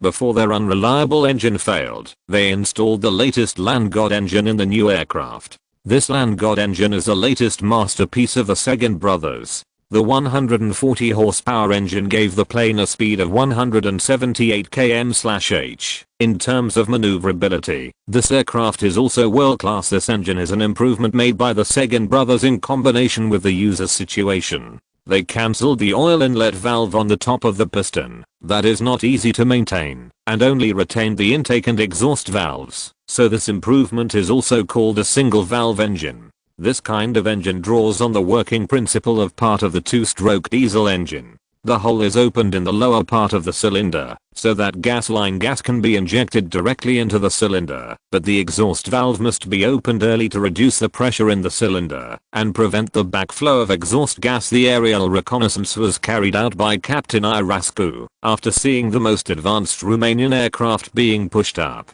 the captain, who can be more handsome than Leonardo, appeared in front of everyone in a leather cap, a flight jacket and goggles. Behind him was his partner on the plane, Brolcu, who held the tool for today's reconnaissance, a new Kodak compact camera with Zeiss lenses. However, it was rebuilt. They strengthened the structure and also enhanced the clarity of the lens when shooting on the move. It worked fine in previous shots. Behind them were two soldiers with a Madsen machine gun and some magazines. This Madsen machine gun has also been modified. The barrel has been lengthened, and the original 584mm long barrel has been lengthened to 780mm, which has greatly improved the accuracy of this machine gun. Moreover, the tripod of this machine gun is also moved from the front of the barrel to the back to connect with the receiver, which can make the operator in the rear seat more comfortable. Lieutenant Colonel Anchorage saw his favorite general, stepped forward and patted Captain Irascu on the shoulder. Captain Irascu, I wish you good luck this time. Captain Irascu knew what the lieutenant colonel was talking about. He joked about it. It also takes Bulgaria to cooperate. After saying this, the handsome captain said narcissistically, I've never had bad luck. Okay Captain Irascu, everyone on the flight team knows you're a good hooker with girls. Hearing that there was a strong sense of jealousy in Lieutenant Colonel Ancarella's words, Captain Irascu felt that it was better not to answer. After all, appearance was completely innate. He talked about the topic. Sir, we are now ready to go. Seeing Captain Irascu's sly talk, Lieutenant Colonel Anchorage didn't want to continue to entangle on the sad issue of picking up girls and waved them away. Go ahead. Better get down a Bulgarian plane and come back. After obtaining the consent of the lieutenant colonel, the two people who carried out this reconnaissance mission gave military salute to the superior, and the soldiers who boarded the plane also installed the modified machine gun on the back seat, and the two flew the plane into the sky. Fly towards the Bulgarian positions in the southwest. At the same time, in the airfield opened by the Bulgarian army, Lieutenant Bebkov was going to board his plane to go to the Romanian army for reconnaissance. He had full confidence in this, because he had flown several reconnaissance missions while fighting the Ottoman army. The Ottoman army's lack of countermeasures in the face of reconnaissance from the sky made him as easy as wandering his own back garden. In this war, he also scouted Serbian positions, but he couldn't do anything about himself. Once when he was on a reconnaissance mission, he encountered a Serbian plane. He also made international gestures that required the use of the middle finger in the air. By the way, he used words beginning with F and ending in K to provoke their battle. Words and loud voices won. For this reason, Bebkov was very happy. This time he planned to investigate the Romanian planes and let them know the power of Bebkov's air knights ready to take off. The maintenance soldier who had just inspected the plane next to him told him. Bebkov drove his love plane into the sky and flew to the Romanian position. His car is a French-made nickel tug with a maximum speed of 161 km/h. This was purchased by Bulgaria in August last year to fight the Ottoman army. Now it is worth the money for the Romanian army. Captain Irascu and his partner Brocu drove the plane to the Bulgarian position. They came to the Bulgarian position on Ceruix mountain and took pictures of the firepower and artillery of the Bulgarian army. At present, the armies of European countries have not experienced the First World War, and they have not much experience in the reconnaissance of incoming air. The artillery positions and the fire points composed of machine guns have almost no sense of concealment, and they are generously allowed them to see clearly. However, for the arrival of the uninvited Bulgarian officers on the position, welcomed them with rifle and machine gun fire. However, there are no full-time air defense weapons now. These part-time firepower have only a few hundred meters of air-to-air range. As long as the two of them are reconnaissance above 1000 meters, they are unlikely to be hit.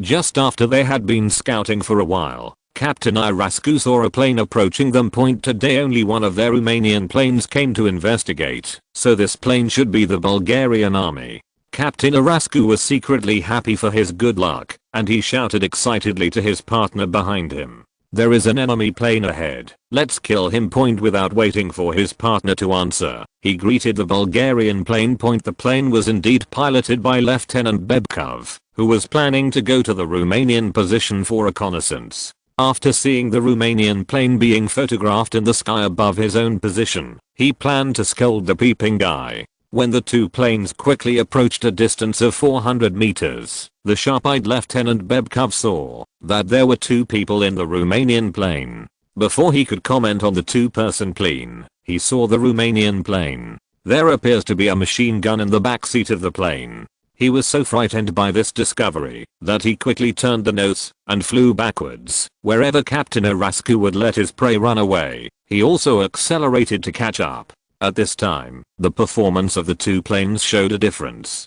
The Romanian pilot 2 was 17 kilometers faster than the French plane purchased by Bulgaria. Seeing that the distance of 300 meters was slowly approaching, Brocu, the partner sitting in the back, operated the machine gun impatiently and shot at the plane, driven by Lieutenant Bebkov through the huge gap between the two wings. Startled by the sound of the machine gun, Lieutenant Bebkov turned his head to see the bullet holes in the tail. As soon as he gritted his teeth, as if he had made a huge determination, he pressed the joystick down and dived towards the ground at an angle of 55 degrees. The current planes are still mainly made of wood skins and cannot withstand too high dives. Even the best skilled Captain Irascu inches a Romanian flight team only dares to make a 45-degree dive. No matter how many planes it will lose control and hit the ground. When Captain Irascu saw the actions of the unknown Bulgarian pilot, he could only scold him as a lunatic and continued to see the end of the plane in the air of 1000 meters. In fact, the plane piloted by Lieutenant Bebkov was out of control, and he is now completely out of control. However, he was unwilling to continue pulling the lever to try to save his life, but he did not have the luck of the protagonist in the movie, and several attempts to pull up the plane failed. Seeing that he was getting closer to the ground, he couldn't help screaming in fear, and eventually the plane he was driving hit the ground at a speed of 213 kilometers per hour, and he died on the spot. The two people in the air saw that the Bulgarian plane they were chasing lost control and hit the ground, so they could only sigh and continue their investigation. The three were recorded in the annals of history for their first aerial combat, but Lieutenant Bebkov never saw this record again. PS. What do you think? Is the whole thing written now? End of this chapter. Thank you very much for reaching the end. Don't forget to like. Looking for more exclusive content and immediate access? Subscribe to our Patreon. Remember, every like, subscription, or donation encourages us to continue. Thanks to everyone. See you in the next video.